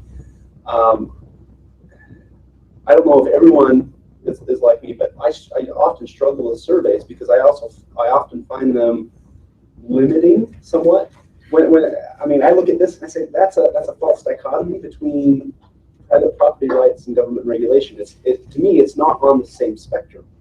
And so I really struggled, and I only didn't answer a couple of them, but there were only a couple that I didn't say, oh, well, this isn't really what I feel, but just to play along, I'll put this answer in. So may I suggest you're thinking too much. This is all right. This is not to set policy. This is simply, we had this thing that had tentacles and far reaching, and we were trying to put it into a manageable ball. Nobody's held by this. This is not going to dictate policy. It's simply to help us formulate a discussion. Okay, but I just wanted to put the caveat that that's not how I see the question. Great. So you can okay, perfect. All right, let's go to number 3. Okay, this was a rank and order of importance, enforcement of the following types of violations. These 9 categories are the general categories that we see, and Terry has more information specifically on what we have. And so in the ranking of importance, occupancy got 2 number 1 votes, health and safety got 4, and then you can just kind of see the breakdown. If you can go up a little, we want to look down here. There. Whoa, okay. So overall, what this generally shows is from the standard deviation that council is fairly close on what's most important. What's most important is occupancy to the council, and some of these aren't as nearly as important. Landscaping, signs, weeds, as others. So that just helps us get an understanding. I remember I was in a meeting years ago with Ted Dowling, the executive director. We were talking about some zoning enforcement cases. I said, look, with all the zoning enforcement cases that come in that we have to deal with, and we go out and we'll deal with them, junk and trash and things like that are, usually 2/3 consistently of the types of violations that we get called in and complaints. That's what we deal with. And his response was, I don't care about garbage and junk. Nobody on the council does. We care about occupancy, and that's it. And I said, well, I understand that, but I have to deal with that 2/3 too, because they come in and we have to deal with it. So let's keep going. Next question, 4, okay. So being the least aggressive, 1 being the least aggressive, 10 being the most aggressive, 5 kind of being the status quo. How aggressive should we be on the different types of violations? So you can see, for instance, on junk and trash, there's not very aggressive. There was 1 on that, max of 9, but there's the average is 5.6 of aggressiveness, kind of about where we are, but it has a pretty high standard deviation. So there's not a lot of agreement among the council on that. Am I blocking you, or can you see? I'm taking your word for what you're saying. Okay. And so you can kind of see, now you look at occupancy, has a very high importance, average value of 8.3, that type of violation, and a lot of agreement on the council that that's the high priority. A lot of agreement there. So you can just kind of see that, you come and look at signs and weeds, these down here, the 4.8, 4.6, they're not nearly as high, but there's a lot of agreement too that they're not high as others. Because part of the thing that I have to do and deal with is we have limited time and budget. And so I've got to make decisions sometimes. 2 issues come in to me, not just zoning enforcement, but in general. 2 things come in, and what are we going to spend time on? Which is why I kind of appreciated the mayor when he mentioned about our last discussion. Hold off on it till you make your priorities tomorrow, because what we have a tendency is that I'm in a meeting with the council, like this is high priority, we'll go do that, and it sends us all over the place. And so understanding limited money and budget and things that we have, it's good to know where we put the most important. Okay, can we go to 5? Can I ask a question about this? Yeah. So health and safety, it would be good to know how planning or the zoning department, what they consider health and safety issues and what council members consider health and safety issues, as we were doing. That's the highest, right? So I can address that. Okay, good. That's a great question. Please don't forget it. Okay. And so let's go on to 5. Okay. So to increase amount of zoning enforcement, in my department, zoning enforcement is one of the council's highest priorities. And I have the staff that I have, and I only have the staff that I have. Then I might have to shift around resources, or there might be things in the city that we would want to shift around. And so this gives us an indication of, so what I'm hearing is at least one person thinks neighborhood plans, I'd rather have zoning enforcement than neighborhood plans, or zoning code improvements. 2 said they'd rather have more zoning enforcement than an additional police officer. Pocket neighborhoods, that was one of the things that came up from the zoning council. 3 council members said, well, we'd rather not do any pocket neighborhood planning and have better zoning enforcement. And you just go on down, an additional firefighter, we had a bar to fill that in.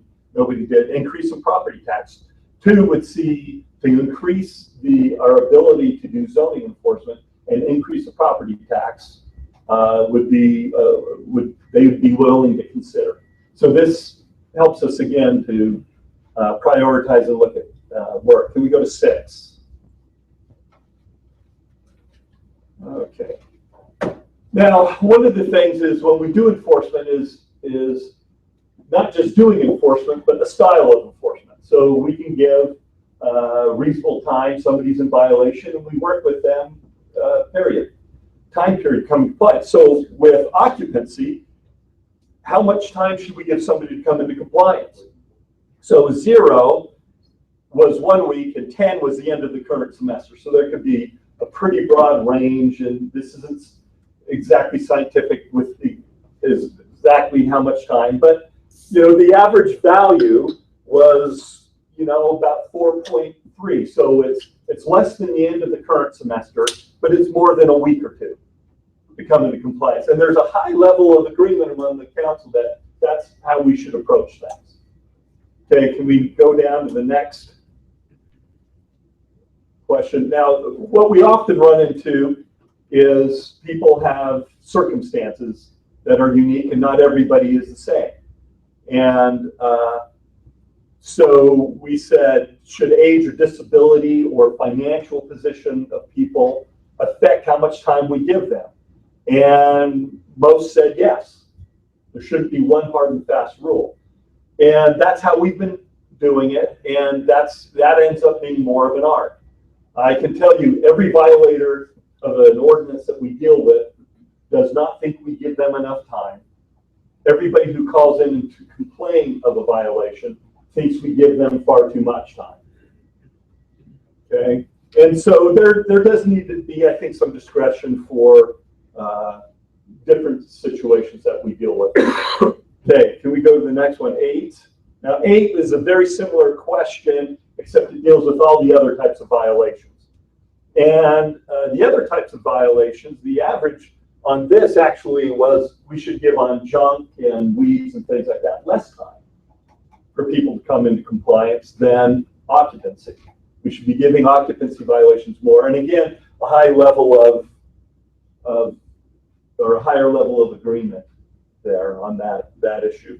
So if we go down to 9, again, it's a similar comment. Should we give people time? And on this one, yeah, we should be giving people more time. We actually went from 2 no more time to 1 more, and then increased on 5. Okay, so go to 10.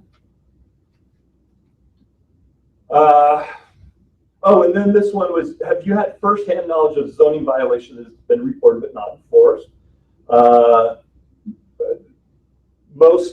We only had 5 responses to this one. everybody said yes, and then one said yes, but not recently. Let's go on. In 11 was, how do you feel about the current zoning enforcement? This first one, we're about right. 2, we need to increase. 3, a small increase is needed, and 2 is a small increase. 3 is a large increase. The other is back off. And everybody thinks we should increase enforcement. Half of you think somewhat, and the other half a significant increase in enforcement. So if we can go on. Keep going. Okay. On average, how many complaints a month do you receive zoning violations? 3, depends on the month. Usually they come in with a list. So sometimes there might be quite a few in one month, maybe months, not much. Not applicable, 3, several complaints come in.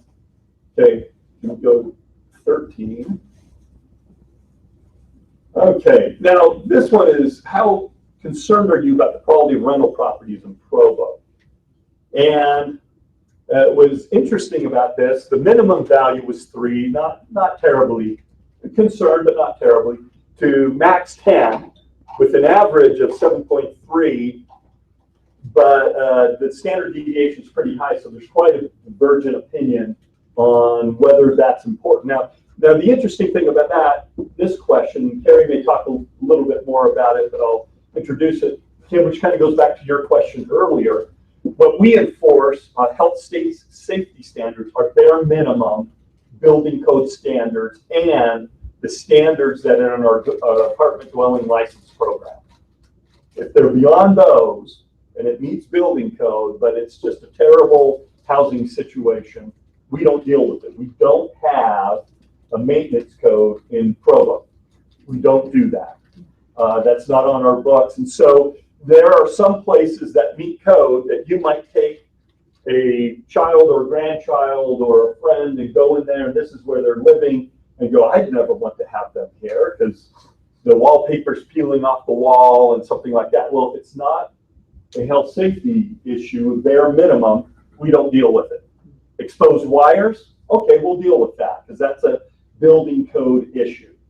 And we did put in some in our apartment dwelling license program, some higher standards a few years ago. And the state legislature actually came back and took out a bunch of those and said we can't do some things and limited what we could do. So actually, I think still in our ordinance, we do have a little disagreement. We have some standards that are in there, I believe are still in there, but state law has preempted us and we can't regulate and deal with those. And so our health safety standards are things like an egress window. If I'm using this as a bedroom and there's a fire, I have to get out. We put in smoke detectors. So a lot of these older homes didn't have smoke detectors, so you have to put them in. But it's really that kind of base level. And then Terry probably talk about that more. 14, if you would. So 14, on a scale of 1 to 10, 10 being the most willing, how willing are you to endorse the following changes to our rental dwelling license ordinance as tools to improve the rental housing quality that we have, occupancy or other violations? So one is a substantial increase in fees. And with good landlord program requirements and things like that. And as you can see, minimum values, that's, yeah, pretty willing to do that. Max of 10, yeah, very willing. Average value with a pretty good agreement. But that's something the council might be interested in taking a look at.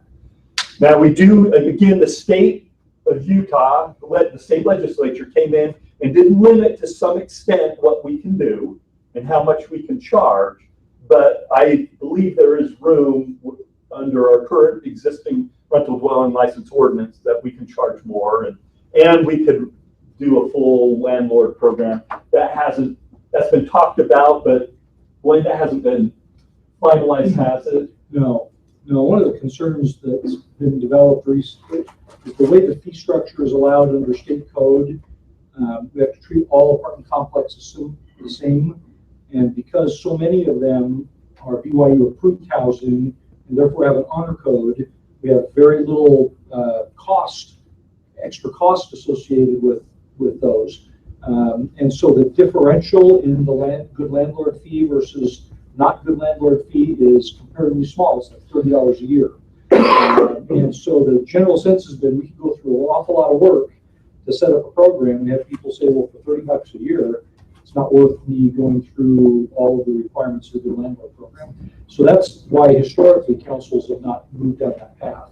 So there's not enough of a gap to make a significant motivation. It seemed like there was more than one way to look at the problem. You could categorize all the different uses. Could you also look by area? No. No. Was there another way to look at it? Again, you have to treat all similarly situated entities the same. And one of the things, again, that when we have our consultants come back and talk to us about options, the ability to use BYU approved versus non-BYU approved wasn't in there. So you couldn't go after the boulders if you weren't going to go after Riviera. Does that make sense? So again, there were not very many alternatives. And we tried loading up, for example, we loaded it with zoning enforcement cost. We loaded up police and fire and building inspections and kind of threw everything we could into the analysis. And it still ended up being not much of a cost differential. So again, now when we did this, when I was in Ogden, we did the first good landlord program in the state. The cost differential was like $700 a year. And so again, you could set a $700 fee and a $50, good landlord fee, and everybody was a good landlord. And I remember the first time that a landlord decided not to participate in the good landlord program, and he got a $52,000 business license fee. When he used to be paying, several $100s. But he had a large apartment complex. He didn't want to do it anymore. And so again, when you have that sort of gap, there's a ton of motivation. When you're talking about $30 or $40 a year, even per unit, it didn't matter that much. So that $700 was an itemized list of issues that could possibly arise. Yeah, well, what you essentially do is figure out the difference between what a single family home costs the city in terms of services and what an apartment unit costs the city in terms of services. And the difference in that gap, when you subtract out the difference in property tax dollars, because there's, homes get a better rate than apartments. But at the end of the day, when you go through all those gyrations, there's a gap. And so the bigger the gap, the larger the discount you can provide. But in this case, because so many of our apartment units have BYU standards, which already have all the good landlord things you want, in terms of the appeal process and pre-screening of applicants, and you can't hire people with felony, can't rent to people with felony convictions, and you put all those things and load them up in there, the gap just isn't significant enough. So again, absent the state legislative change or some other approach to good landlord, the councils historically have not wanted to go through all the work and effort to set them up for comparatively low value. I thought Ogden, Mayor, Valkyrie, when he came down, I thought he was trying to present some kind of area. Yeah, he was. I don't think, I think again, as we ran that through, people looking at it from a legality perspective, I thought it was pretty shaky. My recollection from the discussion is, and new council members may differ on this, but not only was there quite a discussion whether it was even legal, but the council members themselves felt like it was pretty unfair because the geographic area, what you end up doing is creating a geographic area that's mostly BYU housing, but not all BYU housing. And so you can have a landlord that's in that area that is paying practically nothing, and a landlord that's outside of that area that has a huge cost. And the only difference between the two of them is where they're geographically located, not anything about how they're actually administering their housing. We brought this to the council twice. Yeah. One other observation, I shared this with Kim yesterday. It's also, I think there might be some still possible to explore, but again, I think Lane's absolutely right. The incentive value is fairly low monetarily per unit. And one of the challenges was there wasn't a lot of consensus between council members about what the end objective was. And so it was almost like, well, let's just ask landlords to do everything for, again, a very small incentive.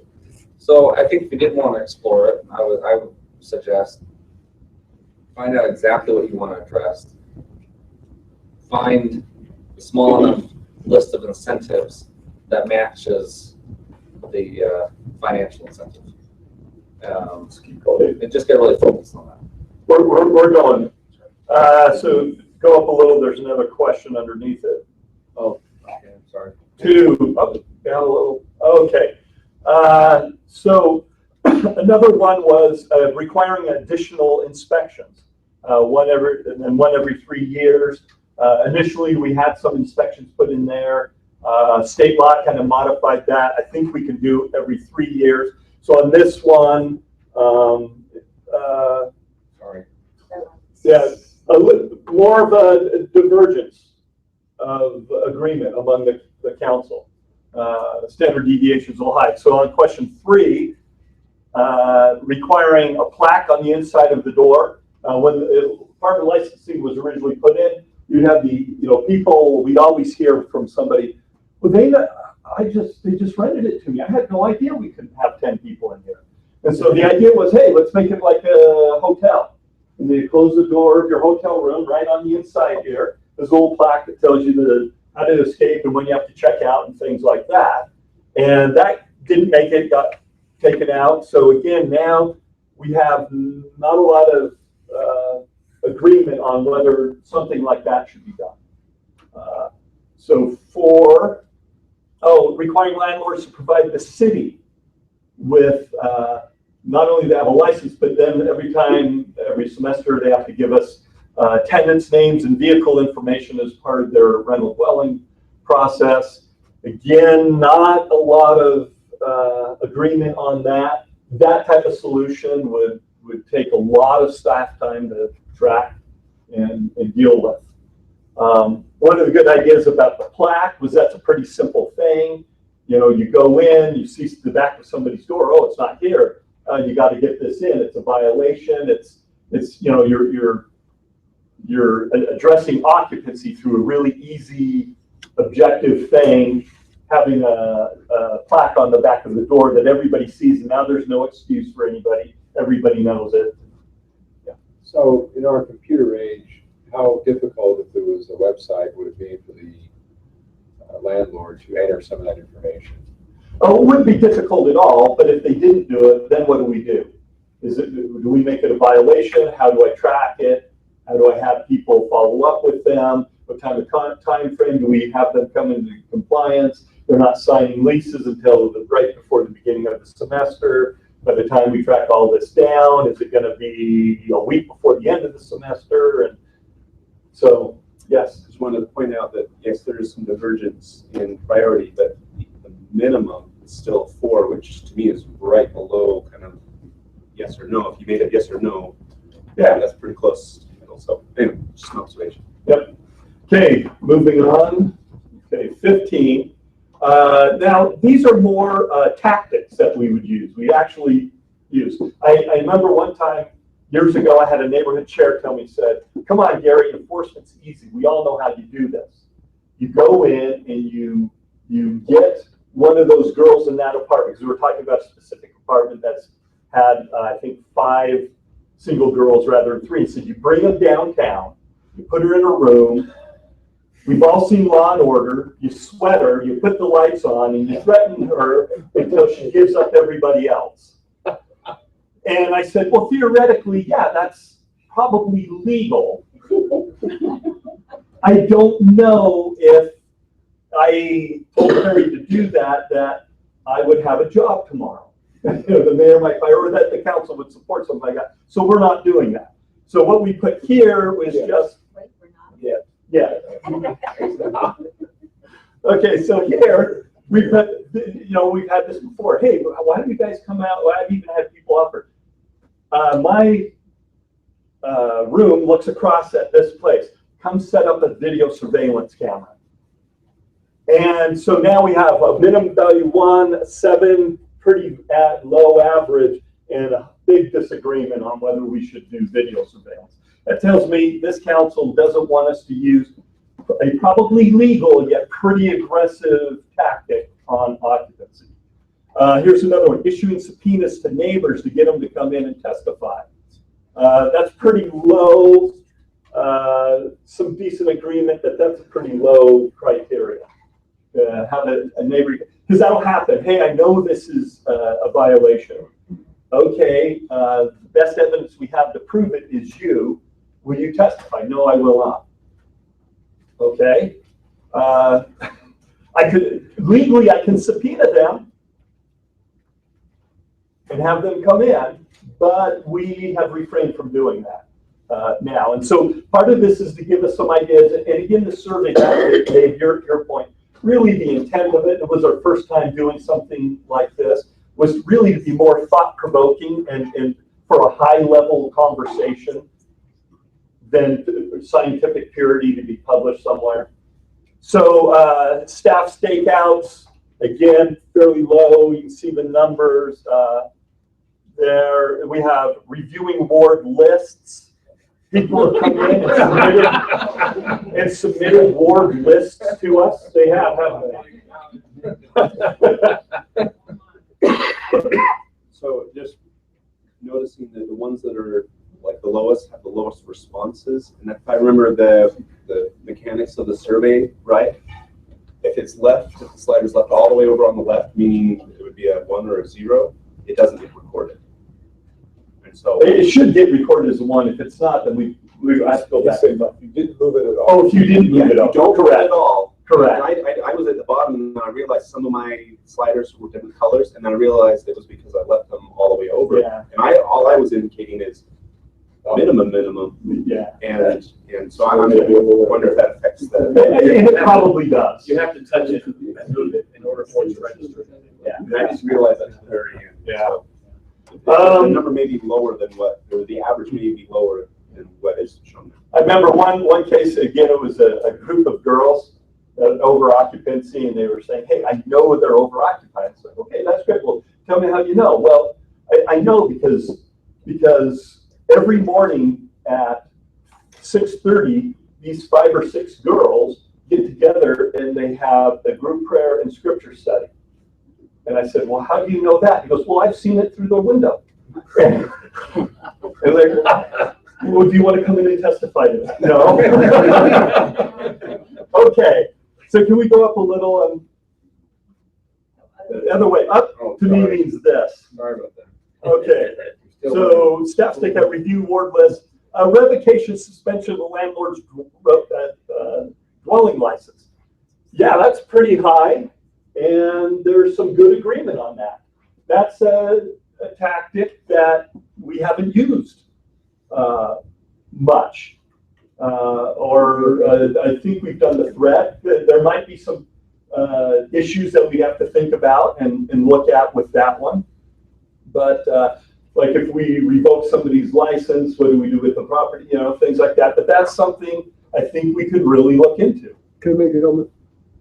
One of the staff told me, how do you get the attention of 100 monkeys? I told you this. One of my favorite sayings. I know. And how do you get the attention, Gary? You kill one. There you go. Do a couple of these, and you can start to get compliance. Okay, so revocation, issuing subpoenas to the tenants. Okay, that's, you know, a little more aggressive, some agreement on that. Maybe we should be doing that to the tenants.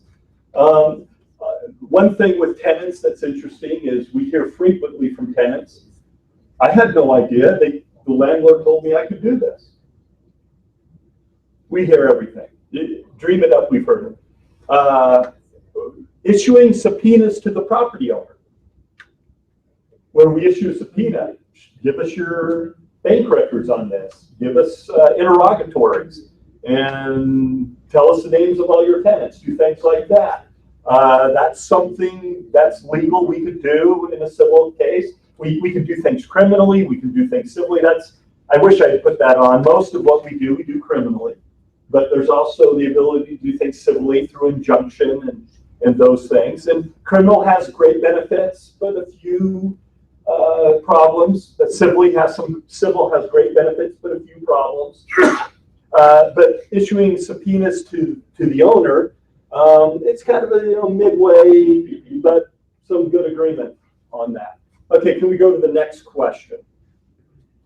16, okay. So one least concerned, 10 most concerned about the symptoms of over-occupancy. Often we talk about the externalities of problems with zoning. And often the best way to deal with zoning enforcement is to deal with the obvious externality rather than the underlying occupancy. And so one thing is often when there's an over-occupancy, there's an overabundance of cars and things like that. And so dealing with a parking restriction on a street may be an easier way that addresses parking, but it really gets at an occupancy. And it's got some costs and benefit to an approach like that. So we asked too many cars on the street, and the average value is here, but a lot of disagreement on whether that's a problem, having too many cars on the street. Noise, too much noise. Again, the average value is a little bit lower, but some disagreement on it. Impact on church and community organizations, fairly low. A lot more disagreement on that one. For just too many people in the house. I like to tell people I've never, usually when an occupancy complaint comes in, it's because it's being driven by something, has been my experience. It's usually how it happens. I tell everybody I've never had somebody call in a complaint on 7 nuns who are over occupying a house, who've taken a vow of poverty, have no cars, offer free babysitting and bake banana bread for everybody. But they never get turned in. It's people who are causing a problem in the neighborhood, noise, cars, things like that typically. So just too many people in the house, it's kind of halfway, but a lot of disagreement. And then poor upkeep of the property and compromising neighborhood character. And compromising neighborhood character seems to be one of the things that's really important about zoning enforcement, to keep that character, neighborhood character. And again, we didn't define that, so that's a little loose, but I think it's instructive of our conversation. So can we go up to the next question? And to me, up is okay. Gary, so it reminds me of that. If you like your doctor, you can keep your doctor. If you like your neighborhood, you can keep your neighborhood with the right enforcement. Maybe. No, and enforcement's extremely important. And just as in our planning discussion, there's no magic silver bullet on one method of enforcement. There's a whole systematic approach in dealing with it. In creating a great neighborhood, it's not just enforcement alone. There's a lot of other things that go into it to help it. But having said that, enforcement's extremely important. I think we all recognize that and understand it. So this was a survey that was done. BYU asked the question. We weren't trying to get into the substance of the question, but just wondering, favorability polls in a national politics. If you've got a 55% favorability rating, you're on top of the world, and you think it's just incredible. So no matter what we do in zoning enforcement, we will absolutely make some people very happy and some people very mad and sad. And so just kind of get to a ratio of what do you think would be appropriate with zoning enforcement. And 75-25, 70% about right. So I realized it was a hard question. We even struggled with it, just the format of it, but it was intended to get to that higher level thinking about what kind of capacity for enforcement do we have and want in our neighborhoods. I also say that if we can agree on this number, it helps us measure whether we've moved the dial. And that would be very important to make a change. This would be one measurement we could use every year to see if we're at the right ratio. Could you do it by neighborhood? Because it would Southeast would be tremendously different than my area. as far as. And that would be extremely helpful to know, because what that does is often somebody, and Carrie and I have talked about this a lot, when somebody calls us, they're often already here, right? Because they've dealt with it, and they've dealt with it and dealt with it, and it's almost a last resort to them, and they're here. And so knowing, so sometimes people are here, and we might be able to intervene and do some other proactive things to help, but we don't find out until generally they're here because it's complaint driven, if that makes sense. So can we go to question 18? And we're almost done. Okay, so go down a little bit so we can see the question, if you would, please. Thanks. So 1 to 10, 1 being the least aggressive, 10 being the most aggressive. What do you want us to be most aggressive on? And when you look at these values, you've got occupancy and health and safety with a high agreement. That's important to this council, that we're aggressive on occupancy types of violations and those health and safety. But again, the health and safety is kind of that bare minimum that we're talking about. It's not, property management codes that, say, California has and things like that. So you can see, like, junk, we have an average value of 6.6, but a bit of disagreement on how aggressive we should be with just the different ones. Okay, can we go to 19? Can you move back to that one? Oh, yeah, sorry. I was ready and I didn't see all of it. So there's. And we'll give you all copies of this. Right, but I just wanted, so non-permitted uses. Oh yeah, non-permitted uses, that's very high. But there is some disagreement, but the minimum value is fairly high too. Okay. All right. And I'm assuming you'll want copies of this. Yeah. Okay, can we go to the next question? Now, this one, in Provo right now today, here are the different types of violations we have. And community development typically handles all of them. Okay? But not every community across Utah handles it the same way. And even in Provo, in the past, community development hasn't handled these in the same way. So what this question was designed is knowing just different things. How might we want to do some of this in enforcement? And because if we're really going to be talking about the most effective way to do enforcement, there may be some aspects of this that are better done by another group with a different expertise. So, for instance, junk and trash, community-oriented policing, a couple of council members thought that might be something that community-oriented policing can do. They're out and about in uniform, they know the neighborhood. It's kind of that broken window syndrome. It kind of fits in with that type of approach where you see junk and trash, or maybe where's the inoperable vehicle somewhere. A neighborhood policing officer goes out and takes care of those things because minor violations turn into larger violations. That's a policy question. Some communities do that. Doesn't Orem do it, have community policing do junk? Yeah, Orem has community policing, I think, do junk and some inoperable vehicles. There actually would have been 4 on the policing one. I couldn't see that option. That's what I was talking about before. I'm like, police seems like the obvious reason. I couldn't find it. I was doing it on my phone though. Oh. I might have thought it said community development and kept skipping past it instead of looking at the full title. So. And I'm sorry about that because I originally put down police, but then I thought, well, not just, it's not that we want our detectives or traffic officers, but the neighborhood police officer. And so I put that in if that was misleading. So you can just kind of see these numbers. Occupancy, community development, I can tell you, community development, I think definitely needs to deal with occupancy.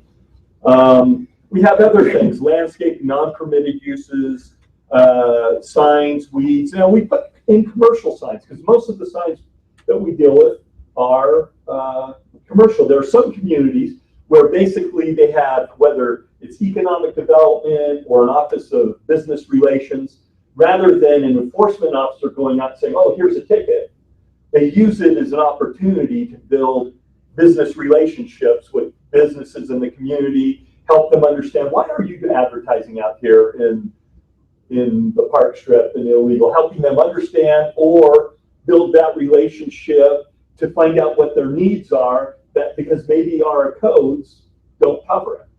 And, you know, there's like licensing, things like that. A lot of places, business licensing handles that. I know we had business licensing at one time, sent people out to make sure that all businesses were licensed, and if they weren't licensed, they had to come back in and get them. And Orem actually uses police to enforce dry lawns on old women. Yeah.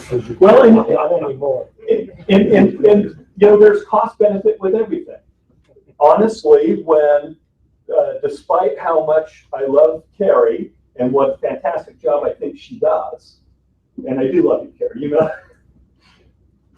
when Carrie knocks on somebody's door as opposed to somebody standing there with a gun, there's a bit of a difference, you know, on some enforcement. And part of it is, what message do you want to send? I've been in meetings with former mayor who said, absolutely, I don't want a police officer coming up to somebody's lawn. And we kind of lived through the Glory Allred experience with that elderly lady in Orem who had the brown lawn, and she ended up getting thrown to the ground and handcuffed and taken off to jail by a police officer in Orem. So you just see the different weeds. At one time, the fire department actually did weed enforcement in the city. Oh, sorry. I'm just going to mention that Carrie invited me to speak to a zoning officer lunch group, discussion group. And it was interesting to me as neighborhood chair. I went there and just shared some experiences, but to see the diversity of people in that room, you had different communities up and down the Wasatch Front who do it differently, and I believe the ones that were under public safety / police department, I don't think they were full police officers though, but they were zoning enforcement, but it was still under. They were category 2 officers, probably. Category 2, but their uniform was different, and yeah, you know, there may be some. It's kind of like parking enforcement, right? Parking enforcement's under right now the police department, and they're cadets, and they're not category 1 officers. In some place who are officers full time, some are category 2, and I used to be a category 2 peace officer, so I'll tell you that story. It's still scary because they have a uniform on. Yeah, and they have a uniform. We even at one time made a proposal to previous mayor that we wanted to get uniforms, in essence, a standard look for our officers and be very official looking, and that idea didn't go anywhere. But that, to me, that's a policy question for the council and the mayor to figure out, how do you want us to do enforcement? We want to do it, enforcement's an art, we want to do it in a way that gets maximum results with minimum amount of effort and expense and public disruption. This is the goal. And somebody put in the perfect world. But, was that you? I thought this was anonymous. Yes, So, yes, I did. So, can we go to the next? Keep going up. I think there's one last question or 2 last. Okay. So some neighborhoods where occupancy, there are few violations, and they're not as concerned, you know, how should we pray? Should we be doing everybody? Should we be tuning things? Can we go next? Maybe there's another one or not. 2 more. 2 more? Okay. Okay, so this is the perfect one. And I knew it was you because you said, you did say perfect. I said, that's Dave. You know, and that's good to know. I can tell you what our perfect environment is. That when there are zoning violations, our experience is the vast majority, and Terry will talk kind of about the numbers and the process, the vast majority of people are good people, are friends and neighbors who frankly didn't know there was a problem or something was going on. So a friendly contact with them takes care of the vast majority of cases, even things before we even open a file, things like that. Then we kind of, it's increasing. Then you have those who didn't know, but they're really dragging their feet and aren't going to come in compliance, and you try and help them, and then they just really drag, to others who know exactly what they're doing and they're trying to beat the system. And we want to apply the amount of assertiveness that gets compliance for now and into the future without disrupting neighborhoods and causing hard feelings and things like that. Zoning enforcement issues can cause problems. One of the things that we do is we come in and we keep complaining. The person who complains, their information is a protected record under the grandma law, and we don't reveal that information. But frequently what happens is somebody goes in, and a lot like an occupancy one's almost by definition has to be turned in, because the zoning officer driving down the street doesn't know that there's a zoning violation there. Of course, if we want to have a zoning officer that I can have, but is required to live in every ward in the city, then that could change.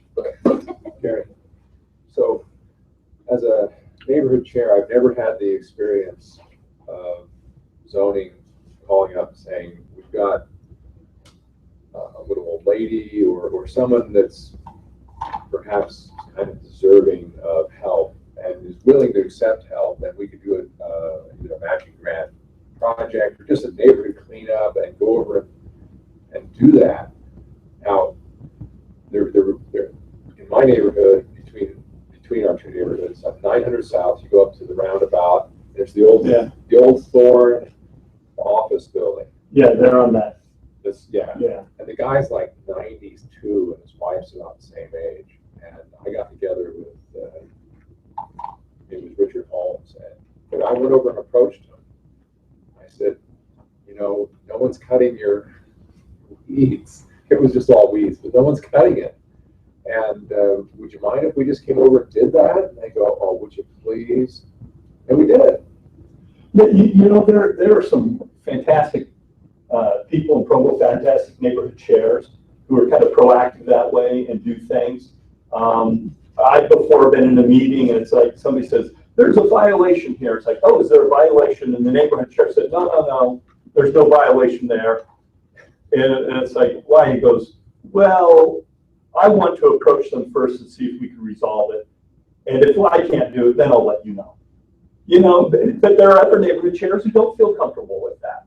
And so it's a difficult thing. Enforcement's difficult. Or even, scouting.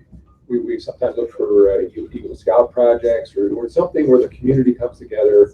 I mean, I just go back to what happened when I first became neighborhood chair, John. You said, Dave, here's a problem. And it was a lot of work, but it was great. Now, when we used to have the city fairs, we thought of trying to tie in Friends of Scouting. Some people call it scouting for money when they send the kids out. We thought we'd encourage them to go scouting for zoning violations and as a part of that and help us out with this. But again, we didn't think that was a reasonable response. So let's go to 22. And that's the last one. We have 22. Okay. So it's a big problem. And this question was really designed to be, where is the problem, or at least where is the perception of the problem? What can we do? And one thing that's important is, an attitude. Is there a perception that staff has an attitude problem, that we don't like to do zoning, it's not important to us, or things like that? Next one is the mayor's office. Is that where the problem with this lies? And you can see, it's the average value. They're on the scale, they're fairly low and a fairly agreement on it. I think the interesting one is 3, where it's the lack of resources and a high level of agreement among the council, that's probably a bigger area for problem and enforcement. The difficulty of the task, that's fairly high here too. At least one of you thinks it's very easy to do zoning enforcement. It's very high. Come to my office. We're going to go on a ride along. A big disagreement. I remember one year with some council members, they're saying, oh, why can't you guys just drive down the street? And where the illegal places are. They don't take care of their yards and stuff. So I said, okay, great. Come on a ride with me. And we set up, and I knew which was owner-occupied and which was not owner-occupied on the street. And I drove them down and said, you tell me which is owner-occupied and not on the street. just by how the yard looks and how many cars. And they might as well flip the coin because it wasn't their neighborhood and they didn't know that street. 5, can we go up just a little? There's a couple more questions, I think. Stop right there. Poorly written ordinances, do we need to change that? Not terribly high that's a problem. Probably, I think the thinking is we ought to more effectively enforce what we have before we think about more. And then the last, penalties are not tough enough.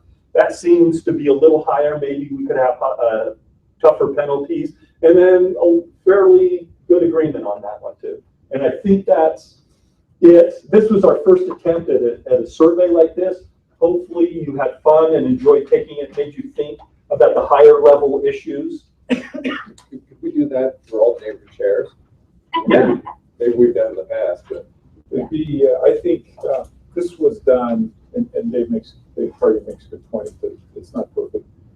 We could refine this a little bit more and specifically tailor it to the chairs. That may not be the same questions that we could ask them. But it's turned out, for the first time I think we've done something like this, we've been really pleased with the way it helps us get our arms around that issue. So unless you have a question about this, I just kind of wanted to go through this and set this up and then ask Carrie kind of to go through what it is that we're currently doing so that you can see what we have and kind of the process that we're going through. And I'll tell you, I really do appreciate this type of forum and opportunity. Zoning enforcement is hard on everybody. It can be a frustrating, difficult thing, but I think we're committed to getting the laws enforced effectively and quickly. It helps neighborhoods, it protects neighborhoods. All of us live in a neighborhood and want a neighborhood to work. The one comment that I don't like, that I get very frequently is you guys don't do any zoning enforcement, or you guys are terrible at zoning enforcement. Well, the reason I don't like it is because that's not a helpful comment. That doesn't tell me where I can improve in zoning enforcement. It doesn't identify the problem. Is it a personnel problem that I have? Is it a resource problem that I have? What is the problem?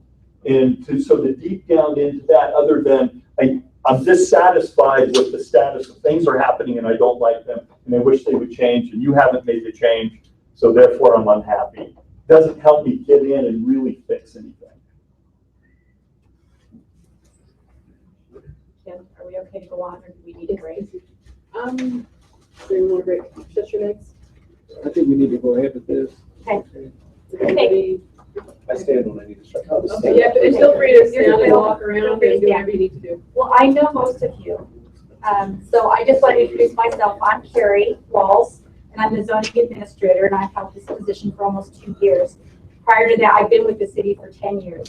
I spent 4 years as a zoning enforcement officer, primarily up in the northeast corner, so I have the tree streets. I'm well aware of the tree streets and all of those points north. Then I spent 4 years in the planning department, getting a taste of that. So I am very invested in Provo, and I love Provo, and I obviously want to do a good job, and I want to have this be a great discussion how we can improve things.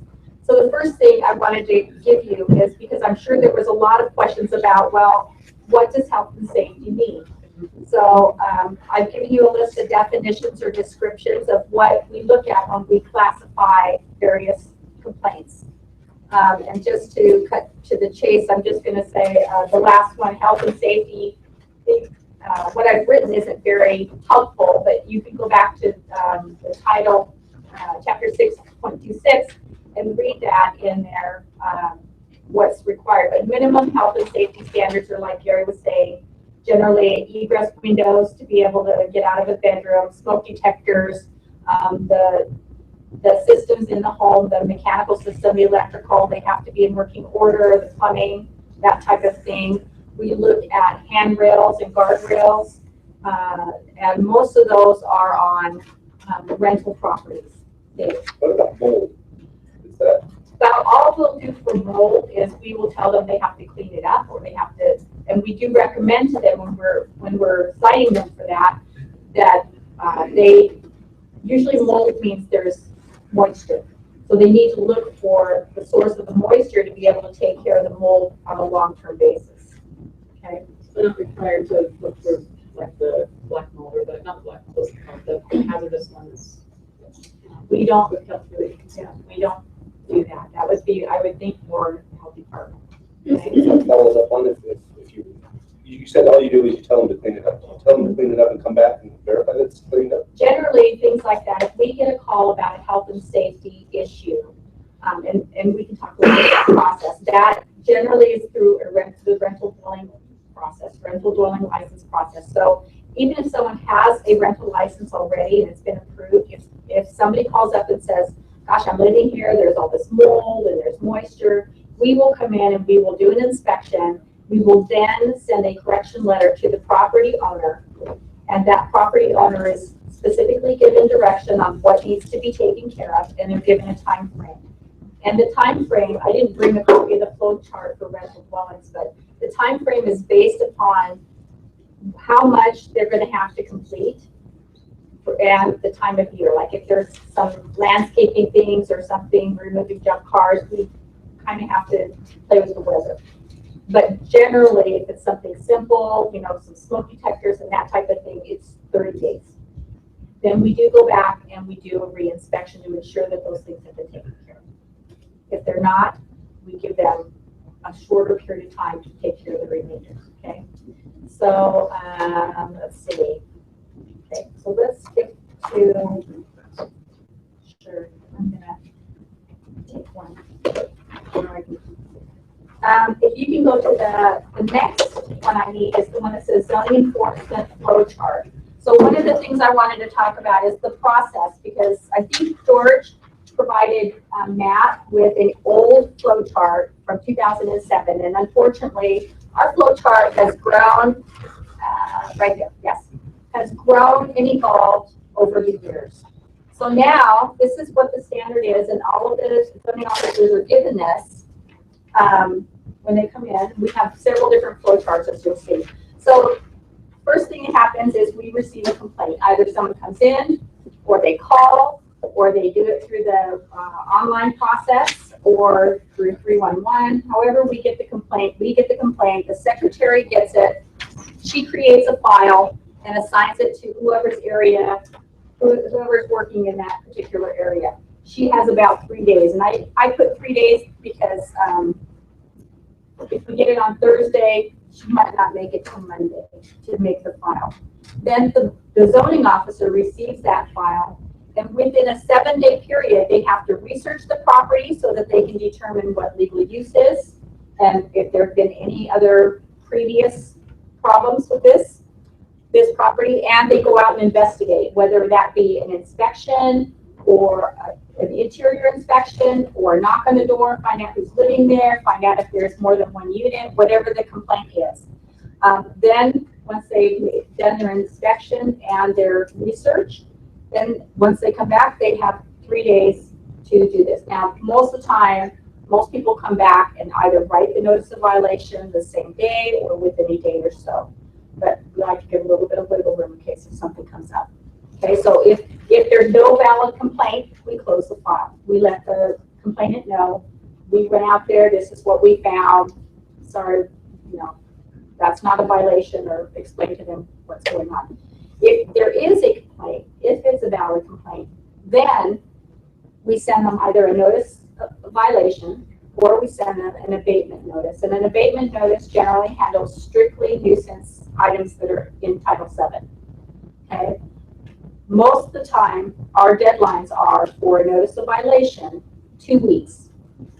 And that means any type of violation, whether it's occupancy, junk cars, anything. We give them 2 weeks.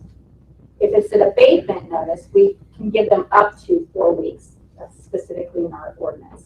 Okay, if you'll see that upwards a little bit, please.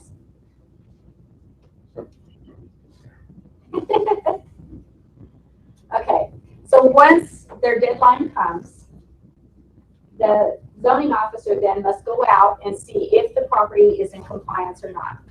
Okay, if it isn't, if if it is in compliance, if it's not in well, let's do it if it is in compliance. If it is in compliance, then we can simply close the file. Case is done. Okay. If it's not in compliance, then we prepare a packet to send to the legal department. And I know Gary's going to talk after me, but I'll just give you a rundown of what happens with that. So we've already given them 2 weeks to comply, and they haven't complied. Then we process it and send it over to the legal department. The legal department sends a letter that says, you're in violation of this ordinance, and you have 30 days from the date of this letter to comply, or we will continue the legal process. Okay? If they comply within that, then we go out and check the end of that 30 days, or if the violator calls and asks us to come before that. If they're in compliance, we let legal know, and the case is closed, and end of story. If they're not in compliance, then the legal department processes it and puts it on for court and prepares summons for the property owners. Okay, so that's the way it works for first-time people. Okay, unfortunately, we have a lot of frequent flyers. People that violate multiple times the same type of thing. So then we have a process that is for those people that, here, we can do that.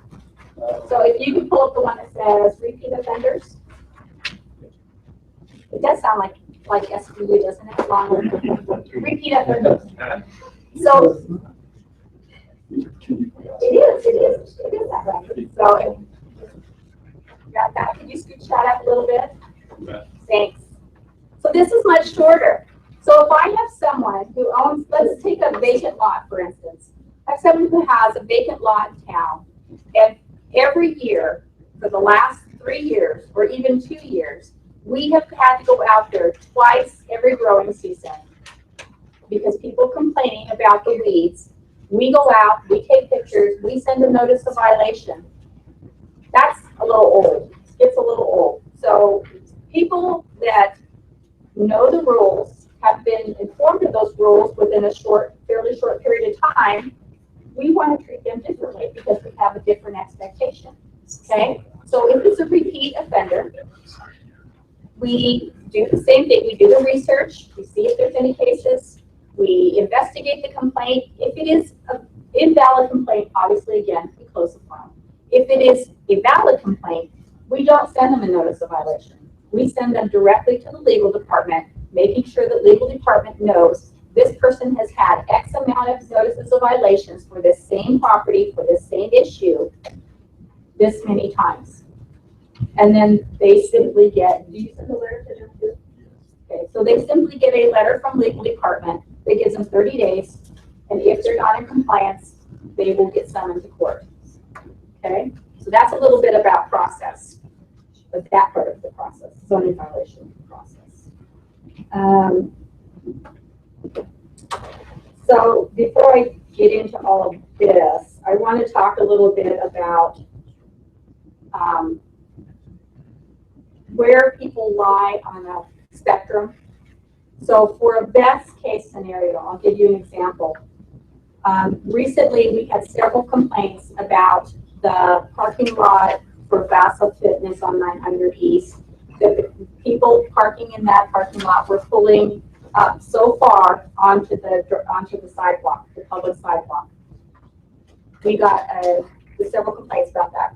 So our inspector went out, took pictures, and you could plainly see there are no wheel stops or anything like that. People were pulling onto the sidewalk, making it difficult for people to walk, to catch the bus, or to run, or do whatever. So instead of sending them a notice, we sent the property owner a letter telling them, this is the problem, here's a photo of it, here's what we suggest. If we don't see a change within this amount of time, then we will go forward with further enforcement. They came in, they installed wheel stops, and the problem was solved without even a notice of violation. Can I tell you, that made us all feel great. that somebody actually did something we asked them to do. Okay.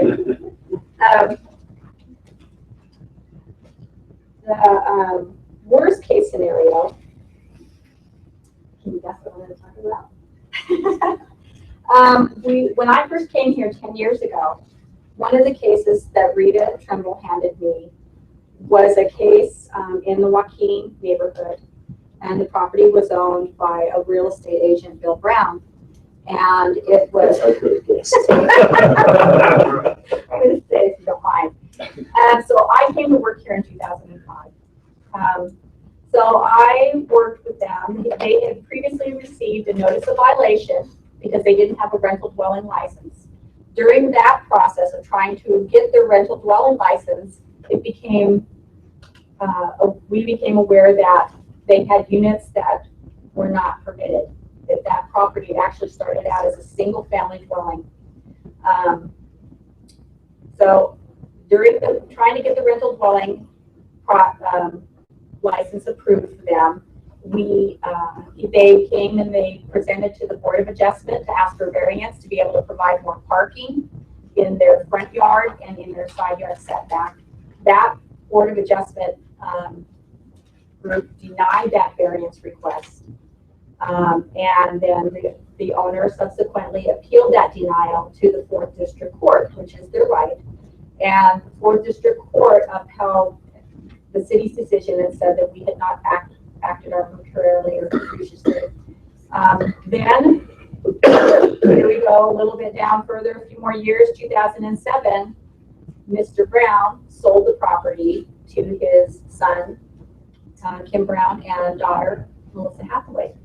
So now we have to start over, basically. We can't just say, well, this is where we're at. So now Mr. Brown and Ms. Hathaway have to apply for their own license and try to work through that process to get them to reduce the number of units. They weren't moving along, so we sent them to the legal department in 2008. Between 2008 and 2013, the mayor at that time wanted to, this before you, wanted to try to resolve things. So we did our best, the legal department and our staff did our best to try to resolve things without going to court. That became apparent that that wasn't going to happen. So we did end up going to court finally in 2013. In 2013, the court ordered that they reduce the number of units to 4 from 7. Okay.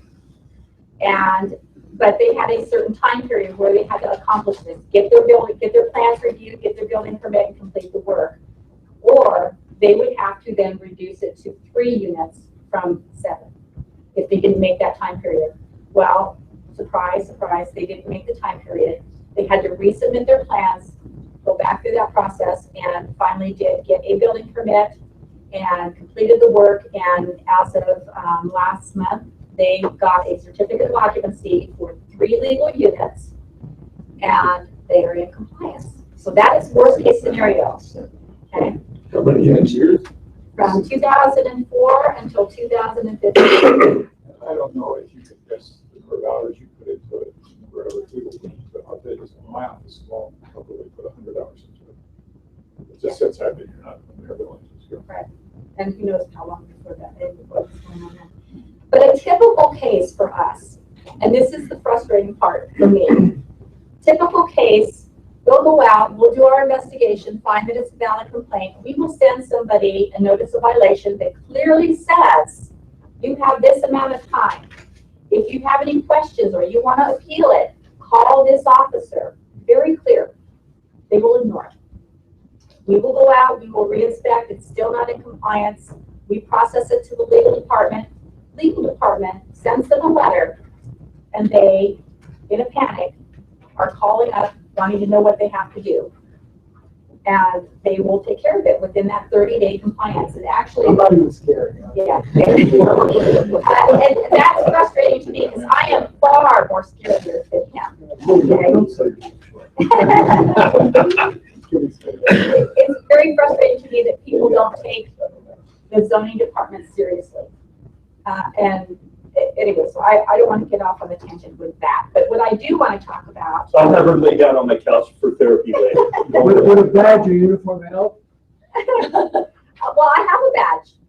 We all have badges, and we used to have badges when Rita was in as the zoning administrator, and we just recently got new badges. But I don't think a badge helps, honestly. George, don't go there. She really wants a taser. I do. I want a taser. So no more questions. Oh, wait, I feel like somebody went ahead right now. Okay. So the next one I want to do is this, the spreadsheet. It is. Yeah, scrap. Yes. Yeah. You're awesome. Thank you. Okay, so you can look back over this, and the first thing that's going to jump out on you are those big, tall blue lines there at the right-hand side. So that is for the rental dwelling licensing program in weeds. And obviously that's during the time period of 2009.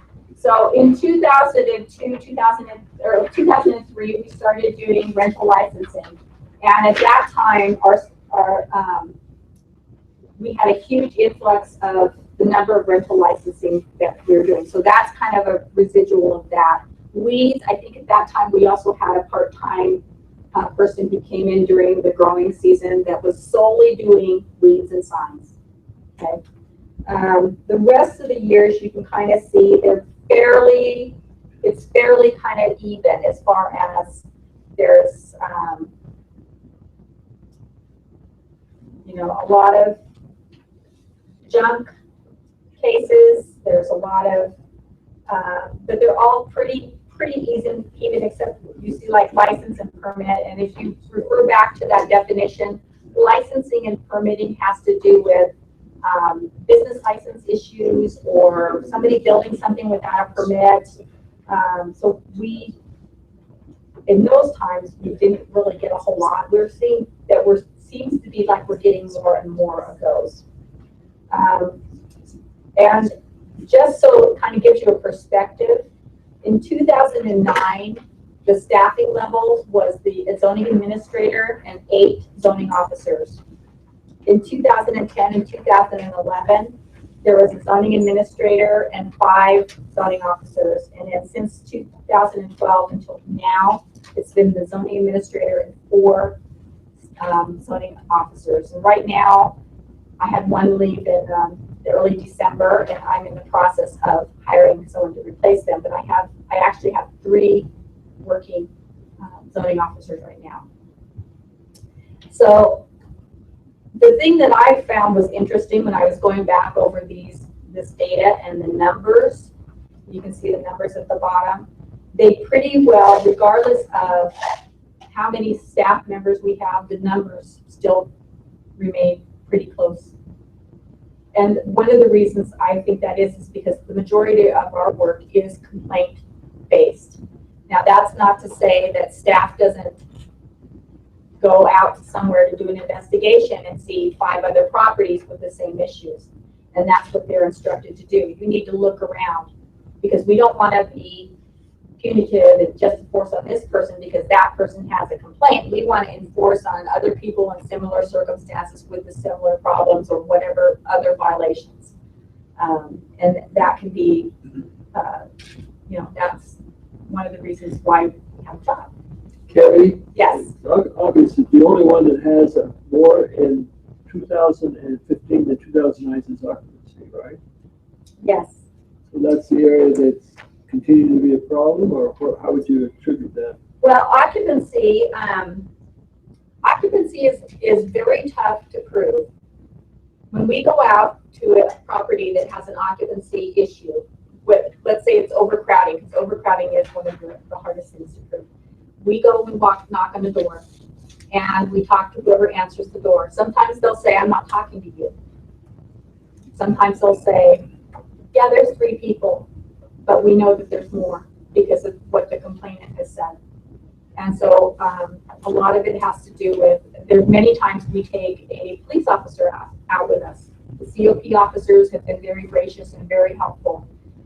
They call us when they need to for other issues, and we ask them to go with us if we think that there's either some issues that might be a danger to staff, or if we think that a little bit of police enforcement would be helpful in getting the truth. Doesn't always work, but it works quite a bit of time. And when we go, we ask, well, what's your name? What's your last name? What's your roommate's names? And invariably, a lot of times we'll get, oh, his name is so-and-so, but I don't know his last name, which astounds me because I can't imagine living with somebody in a house or an apartment and not know their name. But that's the mental attitude that's out there.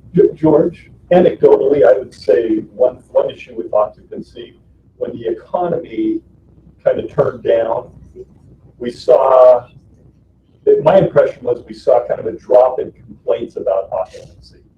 As people were, the economy was bad. I know in several neighborhoods, just anecdotally, somebody came in and the children of so-and-so was come back and they moved in with somebody down the street, and technically a legal situation, but everybody was kind of understanding when the economy was bad. And as the economy's picked up a little, occupancy has been picking up a little too. I don't care what's your impression of that. Yeah, I agree.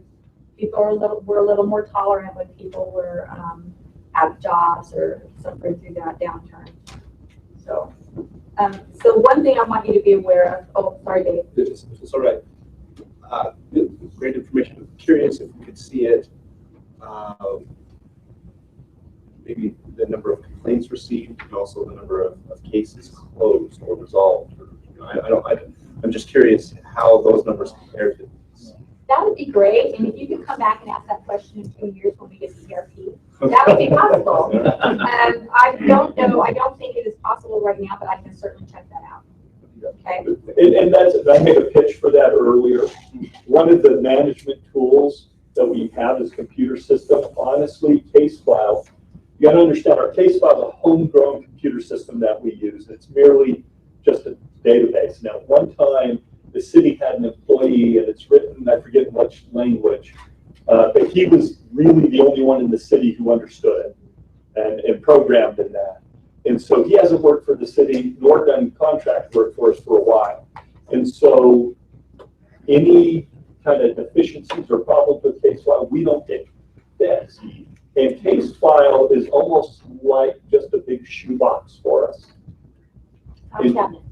File cabinet that we're keeping things electronically rather than in a shoebox. And so we're hopeful that with the ERP, we'll actually, as managers, now be able to have some tools to really help us more effectively look at this. With case file, 10 years ago, when Kerry was first here, we were doing a lot of things to try and upgrade case file and do things, but when this employee left, that all kind of died, and it's slowly moldering away. It won't happen tomorrow, but sometime in the next 5 years or so, it's probably going to die, and I won't have a computer system that I can use anymore.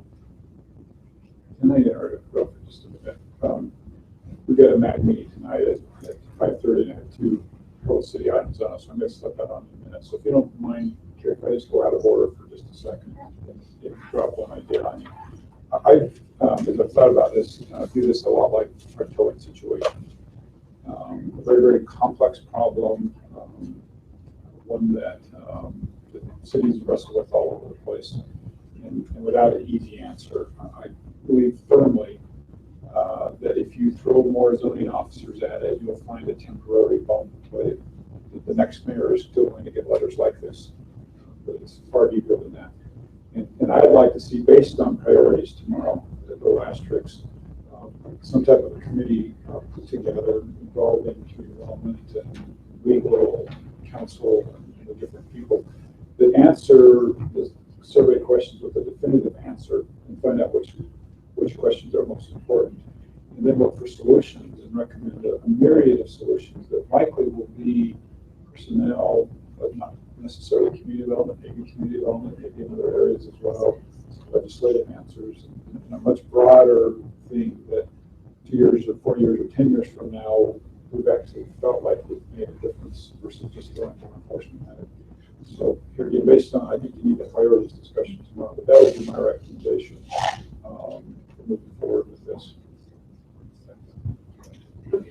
So how serious when these repeat offenders finally go to court, how serious are they taken by the justice court? I'm glad you asked that, David. Fell right into it, didn't he? Gary may have it. Gary Milward is our Yeah, I attorney. get Gary kind of cold sitting by here, some of these answers are. He's fine. So, sorry. We're moving into the middle part of it now. No, we're still talking about this, but just in case.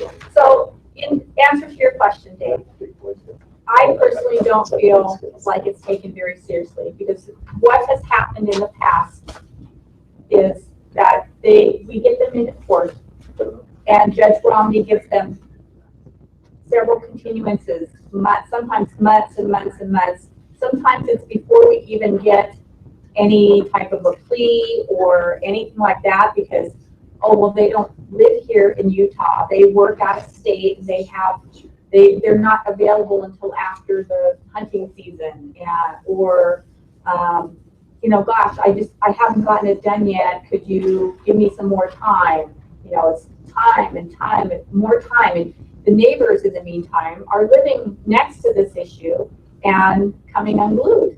And I can understand that. Then when they get to the point where we're actually, okay, they're ready to be sentenced, so they're given a deadline to come into compliance, and until I'm dissatisfied, they're given a deadline to come into compliance, and then if they're a first-time offender, they're given what's called a PIA, or plea in abeyance. And that just means that because this is a misdemeanor, they may get maybe maximum $250 fine, which the judge will promptly ask them, do you want to pay that, or do you want to do community service? They have that option. And I agree, there are some times when that is certainly appropriate, but I don't think all the time. And I don't think $250 is really that painful. And I agree with the monkey scenario, but Gary has told me I can't kill anybody. So, and I have for a long, long time, I've asked him, almost every chance I get, can I get a taser? Because I know if I had a taser, and I used it once or twice, I would get complaints. Can we change the ordinances to have minimum sentences? We could probably explore that possibility. I think He decked out when I started talking. part of the issue and part of the frustration, I will not disagree entirely. There have been some cases that I've been extremely frustrated with the court. But for me, it's not across the board. And we've got to keep in mind, the judge has some obligations that are imposed upon him by the administrative offices of the court. If you look at the state bail schedule, Class B misdemeanor with somebody with no criminal history is not supposed to exceed $250. So we're right up against the limit that a judge is being told by the state, this is what this crime is worth. So I think if the council wants to look at changing that, those are things we should consider. That it might fly in the face of what the state is telling the judges statewide. Could we make it more than a Class B misdemeanor? Well, that's a good question. I don't believe so. No, we cannot. State law specifically preempts that and has set a maximum on Class B. Is it okay? It has set a maximum in Class B on zoning violation issues. So we're pretty limited. Well, we are limited in some of those respects. Yes. Now that's criminally. There's also the option civilly. But to fully explore all the options and the costs and benefits of each one, we probably don't have enough time tonight. A committee could do that. But a committee could do that and really come in and see what other courts are doing, see what other cities are doing, and fashion best practices from everywhere.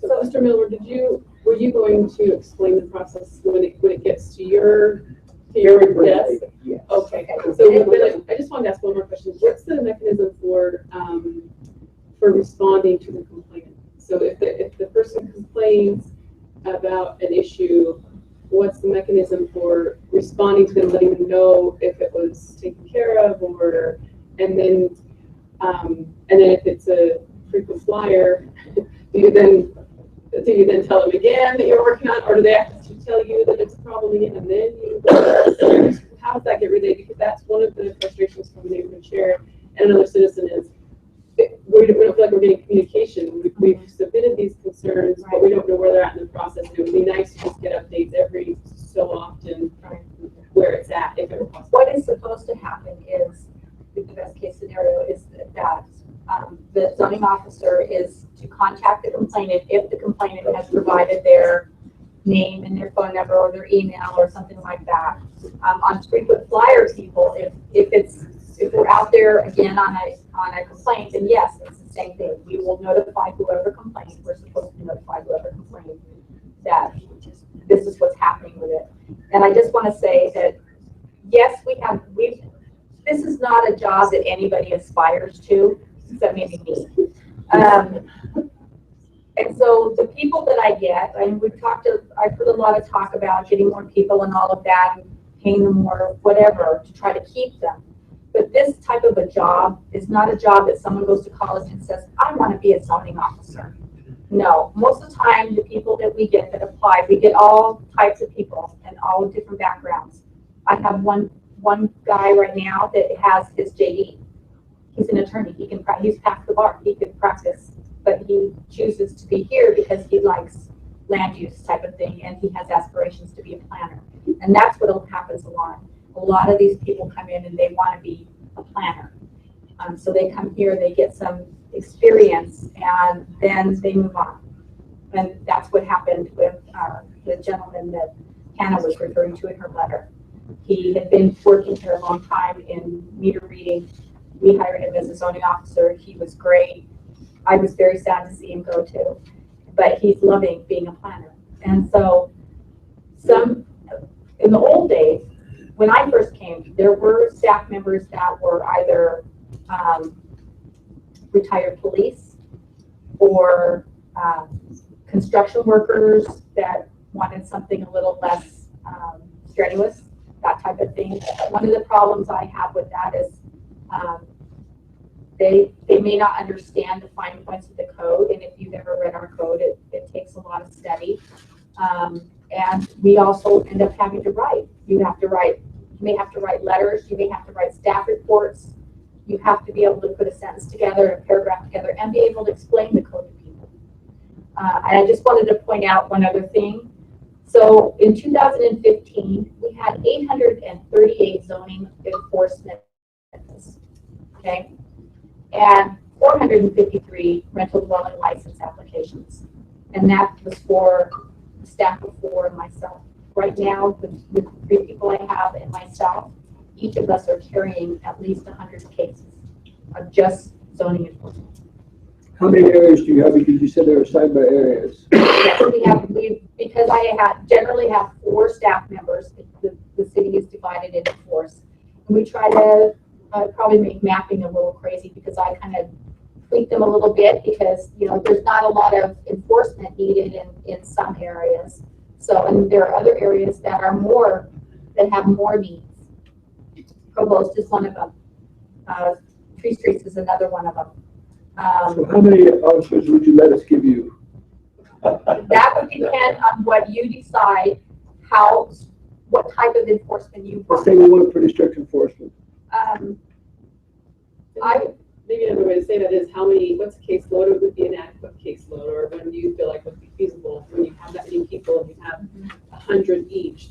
What is more workable? What's ideal if you're going to be able to do the job that you feel like you want to do for our city? What would be a good caseload? I would think 100 to 125, 130 maybe per person. Okay, so that's what you're carrying right now. Yeah, let me. My perception of it is we have 4 zoning officers authorized. We have 4 FTEs for zoning officers and Terry. And the nature of the job has some turnover to it. And especially with RDLs and occupancy, we need someone that knows a little bit more about planning, things like that. That's generally what we found. The cases that someone, say a retired police officer, they tend to do well with cases like garbage and junk and inoperable vehicles, you know, kind of the obvious broken window type scenario. But we have kind of a mixture of things to do, so we can't have all just retired police officer types, enforcement officers, and we can't have nothing but planner types. We like to have a mix. But because of the nature of it, we tend to have turnover. And so we're very, very lean. There's no fat in this department. And so what happens is we kind of go like this. You know, we have people on, we're handling good things, and then we have somebody all of a sudden walks in, hey, I got my dream job as a planner, I'm quitting. And then it's, oh gosh, okay. So they leave, we scramble, we reassign things, we platoon different areas, and we're down. And then the hiring process, the legal requirements we have to go through as a city takes time. We go through that process, and so we dip, and then we come back up. If we had two enforcement officers, what I think is we wouldn't be doing this, we'd be doing this. Two more. If we had if we had a total of 6 officers, we wouldn't all of a sudden plunge and then come back up as we, you know, up and down with our staffing levels. I don't think 2 additional officers going from 4 to 6 would take us from the peak of here to here, if that makes sense. What it would do is help us ride out the ups and downs. If we authorize 8, would you just not be able to use them? And I don't think that's the council's purview, really. Yeah. The council, we can give, we can say what we'd like to have happen with zoning and what the end result, what we'd like to see as our end result with zoning. But that really falls under the mayor's purview to decide how to staff that and how many officers he needs, and that's really under the administration. I just heard the zoning administrator say they could use 8. Well, it's kind of a self-fulfilling prophecy, George. You could give me as many as you would be able to give me, and I could keep it busy. But that would mean you're going to get a lot of complaints about people complaining about how picky we're being with our zoning. Wonderful. George, let me tell you a horror story about that, though. The horror story about that is why you have me as a Provo City employee. Back in the early 90s, the police department went in and under Clinton's police initiative got a grant, got 10 new enforcement officers, 10 new police officers. And as a result of that, about 6 months, 9 months later, the legal department said, oh my gosh, we need another attorney because of those officers. So they had to come in and get authorization for another attorney. And I got that job. And so, you know, that's we can blame you. Look how happy we are. Are you on that? What? We can blame you on that. Yeah, so you can blame me on that. And so that's one of these high level things of how much enforcement do we really want as a city? You know, 2 additional officers would make it easier on staff. I do get concerned about Carrie, and I growl at her. And not just about the taser thing. You know, because she's one of these people who, frankly, will work herself to death if I don't every once in a while go down to her office and get mad and physically take her chair and push it to the door and tell her to go home.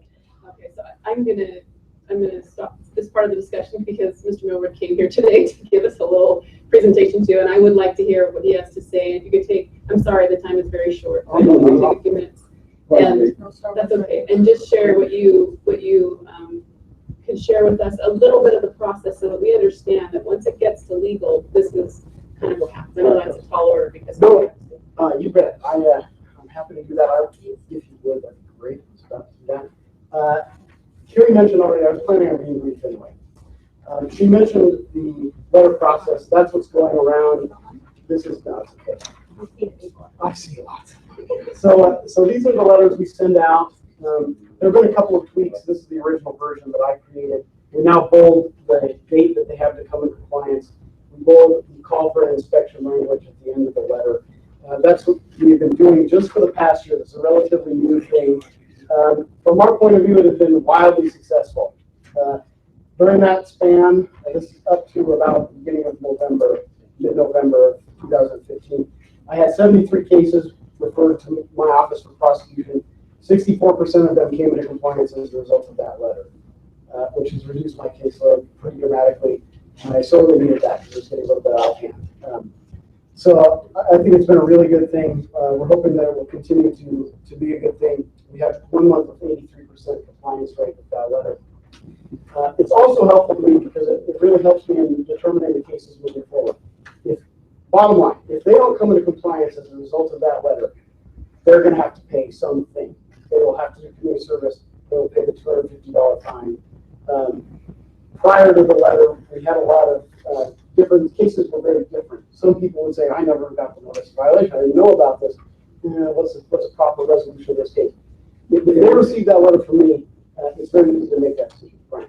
I'm looking at it for just a second, and you can or I will. I think it's to understand what you're saying right now. It's probably important for them to understand what the process was before we went to it, and why. Right now, you're explaining one of the problems with that process, but I don't think they necessarily know what the process was. It was a lot more freeform. Essentially, community development would take, correct me if I misspeak, would take as much time as they felt was necessary with particular defendants and send it over to me when they felt like we've reached the breaking point. Since about a year ago, they get their 2 weeks on the notice of violation. I get it. They get that letter.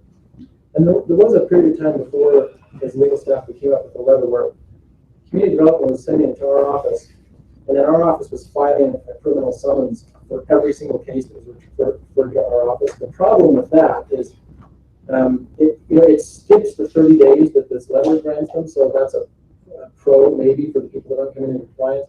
The big downside was that 64 to 83% of people that were coming into compliance because of the letter, we were spending hours in our office preparing the paperwork to put those cases into court. They were showing up to court, duplicated by the court, taking all the court's time, and all of those cases were just immediately getting dismissed because they were immediately coming into compliance. And so the benefit of this letter is, although it delays the process 30 days for those who don't come into compliance, it weeds out all of those other cases. Thank you. I think that's very helpful in putting it into perspective. I think too, in those matters, a lot of times before they even receive a summons for court, the case has been taken care of. But for me, moving forward and making prosecution decisions, it's very easy to say this is somebody who deserves a stiff penalty. They've heard from community development, ignored them. They've heard from our office, they've ignored it. It makes it very easy in that respect. So I'll talk for just a minute about what happens if they do not come into compliance. It's just a regular criminal case. Any of you are welcome to come to my office and discuss it in great detail if you want to know how it works. They mentioned the first-time offenders, we do typically what's called a plea and abeyance agreement. That's where they agree to come into compliance, pay a fine, and stay in compliance for 18 months. That's a very important detail of why 12 to 18 months. That's true. I never go under 12. I often go up to 18, depending on the severity of the offense. It buys us good time. A property that comes into compliance and is going to be in compliance for some significant amount of time. The advantage for the defendant is ultimately the case can be dismissed and they don't get a conviction on their record. For cases where it's a second or subsequent offense, I typically will not complete abeyance. I tell them you must plead, or you can go to trial. If you go to trial, I'm going to ask for a hefty fine. You're going to have the same obligations imposed by the court as a matter of probation. In my view, this has been a very effective way of dealing with zoning cases. I have not tried, one has not gone to trial for 3 years. The last one I tried was 3 years ago. This summer I've been doing this for 5 years. We had a case, very sticky case that went to morning of trial before she decided to take the plea. She pled guilty, not a plea in abeyance, she pled guilty. And we'll move forward. And here I think is maybe the most important point in terms of what we do as a prosecuting agency. In the 5 years that I've been doing this, we do not have not one case that compliance was not achieved. Not one. It works. It might take some time, but it works. it's a question of how much pressure can we increase on these folks as they hurtle towards more serious consequences. So there was just one other point I wanted to make, and if there's time for questions, I'm happy to answer them. And that would be something that Gary alluded to. I think if the council contemplates doing something that is going to increase the caseload, you may also want to consider that will have an impact on our department. I'm not merely the zoning enforcement attorney. I do civil litigation, I do other criminal cases, I advise departments. A significant increase is going to be really difficult for us. In addition to that, we recently had, for 5 years prior to September of this year, we had a grant-funded domestic violence prosecutors working 25 hours a week. We lost that position. All the rest of us are filling in those hours. So if there's a significant impact in the number of zoning cases coming in, given that we've lost half an attorney in the last year, I think it would be reasonable to say we may need another attorney to take care of the legal obligations for the city. So that may be something you may want to consider. So any questions about my end? What's the difference between our current laws that are being enforced versus some communities call them nuisance laws? And I don't know if there's a difference, but a lot of ours are similar. We have some nuisance ordinances. There's some under Title VII that under our ordinances have to be prosecuted a little bit differently. On the flow chart, you notice the 2 weeks versus 4 weeks. When you do it in a nuisance setting, the ordinance has a requirement that we give them 30 days notice to fix it before we do any prosecution. So often we will prosecute, if we're trying to move it quickly, we'll prosecute it under different sections. But typically we treat those the same here as other cases. Gary's mentioned that there's civil enforcement. I know maybe 4 years before I came back to the city, we were trying to do this civilly, increasing fines, and it wasn't working very well. I think Gary's absolutely right. There's some advantages and disadvantages of different means of enforcement. My standard of evidence is higher on a criminal case. I have to prove beyond a reasonable doubt. In a civil setting, it's lower. The civil cases are typically slower, and I think, I don't know if it's a consensus, but speed seems to be a very important consideration in code enforcement. And the Brown case was a civil. It was a civil matter, yes. That Brown case that Kerry talked about, which came in last year. That is a civil case. Criminal cases almost never go beyond a year. Almost never. Very rarely. So I think those are some advantages. There are some disadvantages for me. When we're talking about proving an occupancy case, it's kind of hard for me to prove there are this many people in the house. I can't just call the zoning officer and have them say, yeah, I went there and somebody told me there were, because if they have an attorney and they say objection, hearsay, and it's not going to get in. But I am personally happy to deal with those kinds of issues if we can achieve compliance more quickly. And I really feel like, from my philosophical standpoint and direction both from the administration and the councils, since I've been doing this, that's the main objective. So I really strive for that. are we planning on using the license plate reading technology to help in zoning enforcement? Not to my knowledge. I know the police department had a dry run with it maybe 2 years ago. That was, I think, solely warnings and traffic. But that's an interesting idea. The LPR, where LPR could help in zoning enforcement in occupancy, really is if the city went to dealt with occupancy through an externality, like parking on the street. Big parking on the street programs, you have vehicles that shouldn't be there. You're not addressing occupancy directly per se, but a result of a parking permit program can be you're reducing illegal parking on the street, and the people who park on the street overnight are people who are over occupying, and there's different ways that you can set it up. That's an option I would encourage the council to seriously consider as an enhancement to traditional zoning. Zoning enforcement kind of needs three legs to this stool. One is enforcement of zoning codes through community development and our zoning officers. One's the legal, and the other one is alternative ways to get the same result that might be easier than doing an occupancy prosecution in court. Gary, and you're not under oath here with me. Oh, I've tried something. But occupancy on the level of cases, where does that range in difficulty in a criminal case to prove? I think, you mean general criminal or zoning? General criminal and zoning, both. Okay, so in zoning, I would say it is probably the most difficult for me because of those evidentiary reasons. I mean, if I have neighbors writing down, okay, these license plates were here, I mean, I can introduce that evidence probably, but it's mostly circumstantial. And if they have a good defense attorney, they're going to be all over that. I've talked more than a few times with the zoning officers.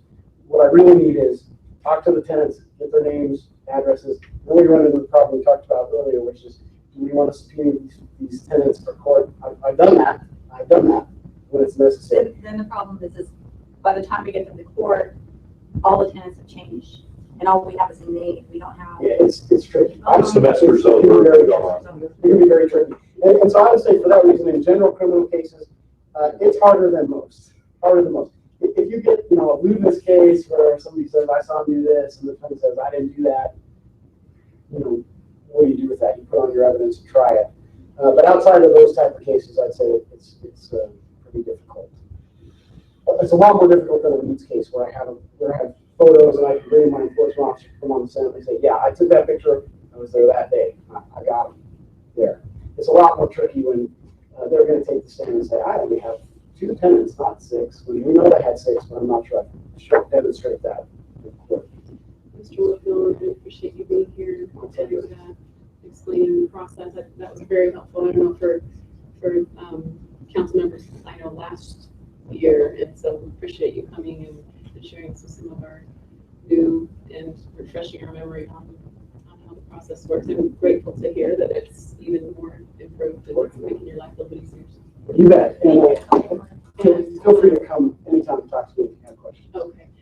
And I personally am so excited that there is this kind of discussion that we don't want the meeting to end. We kind of do need to end the meeting, but that there's still a lot of good discussion today, and want to thank your department, Gary, for being here. I know as busy as you are, to take out a half day or a full day for you to be here and share this information. It's really, really beneficial. I can't tell you how excited we are that the council would be interested enough in what we're doing, that we could spend a half day with you to talk about these issues. I can tell you uniformly, every employee that in my department and generally throughout the city, we want to do a good job. We want to do where the administration and the council want to go. We want to help you get there in the best, most efficient way possible. And so for you to understand some of our concerns, and now what we're hoping, if I can tell you, tomorrow in your meetings, you're doing priority statements and different things. Think about these high-level issues, not just in zoning enforcement and planning, to help us understand where you want to go, how we can help you get there, and what we're doing. We like this. This is very appreciated. Thank you. And on that note, I have forwarded some documents for tomorrow, the budgeting for outcomes, and the current council members and Mr. Stewart, because you're on the budget committee, we do have those documents, and I apologize if I didn't get them earlier, but if you could peruse those a little bit, it'll help with our discussion tomorrow, and then I look forward to being able to have that discussion on priorities. And I have made a list of the things that we've talked about today that we can bring forward tomorrow. So as we set our priorities for the year, thank you very much. And with that, I would look for a motion to adjourn. Carrie, I do wanted to address a couple of things. One thing that Dave Nick had said earlier during the planning portion, he mentioned Slate Canyon and got all the accessory apartments along Slate Canyon. One of the things that I hope that you keep in mind as new projects are coming in is how the project is laid out, because those homes on Slate Canyon are in a zone and in a development that doesn't allow for second kitchens or accessory apartments. And so, but yet the layout of the structure just screams to you that that's what it's for. And that makes my job harder. But so when you're looking at new development and that type of thing, and Gary's well aware of that. The other thing is, Dave, you had talked about doing an A overlay and that type of thing. And I agree with the fact that an A overlay or an S overlay is great if people would be honest and use it the way it's meant to be used. And I'm sad to say that it never ceases to amaze me that people here in town who either live here in town or own property here in town are not the fine, upstanding people that we all hope they'll be. There are a lot that are, but there are plenty that are not. And a lot of times it's just people that want to make money, and that's why they have 5 people living in their unit, or they bought a little house in Provo that they just have rented it out to top and bottom to people, you know. And there are absentee landlords as well. Yes. That don't live here. I'm wondering if we can just continue this discussion after we close the meeting, and those who would like to stay and discuss are welcome to stay. So I look for a motion to adjourn. Mr. Beck, thank you. And a second, Mr. Sewell. All in favor? Thank you.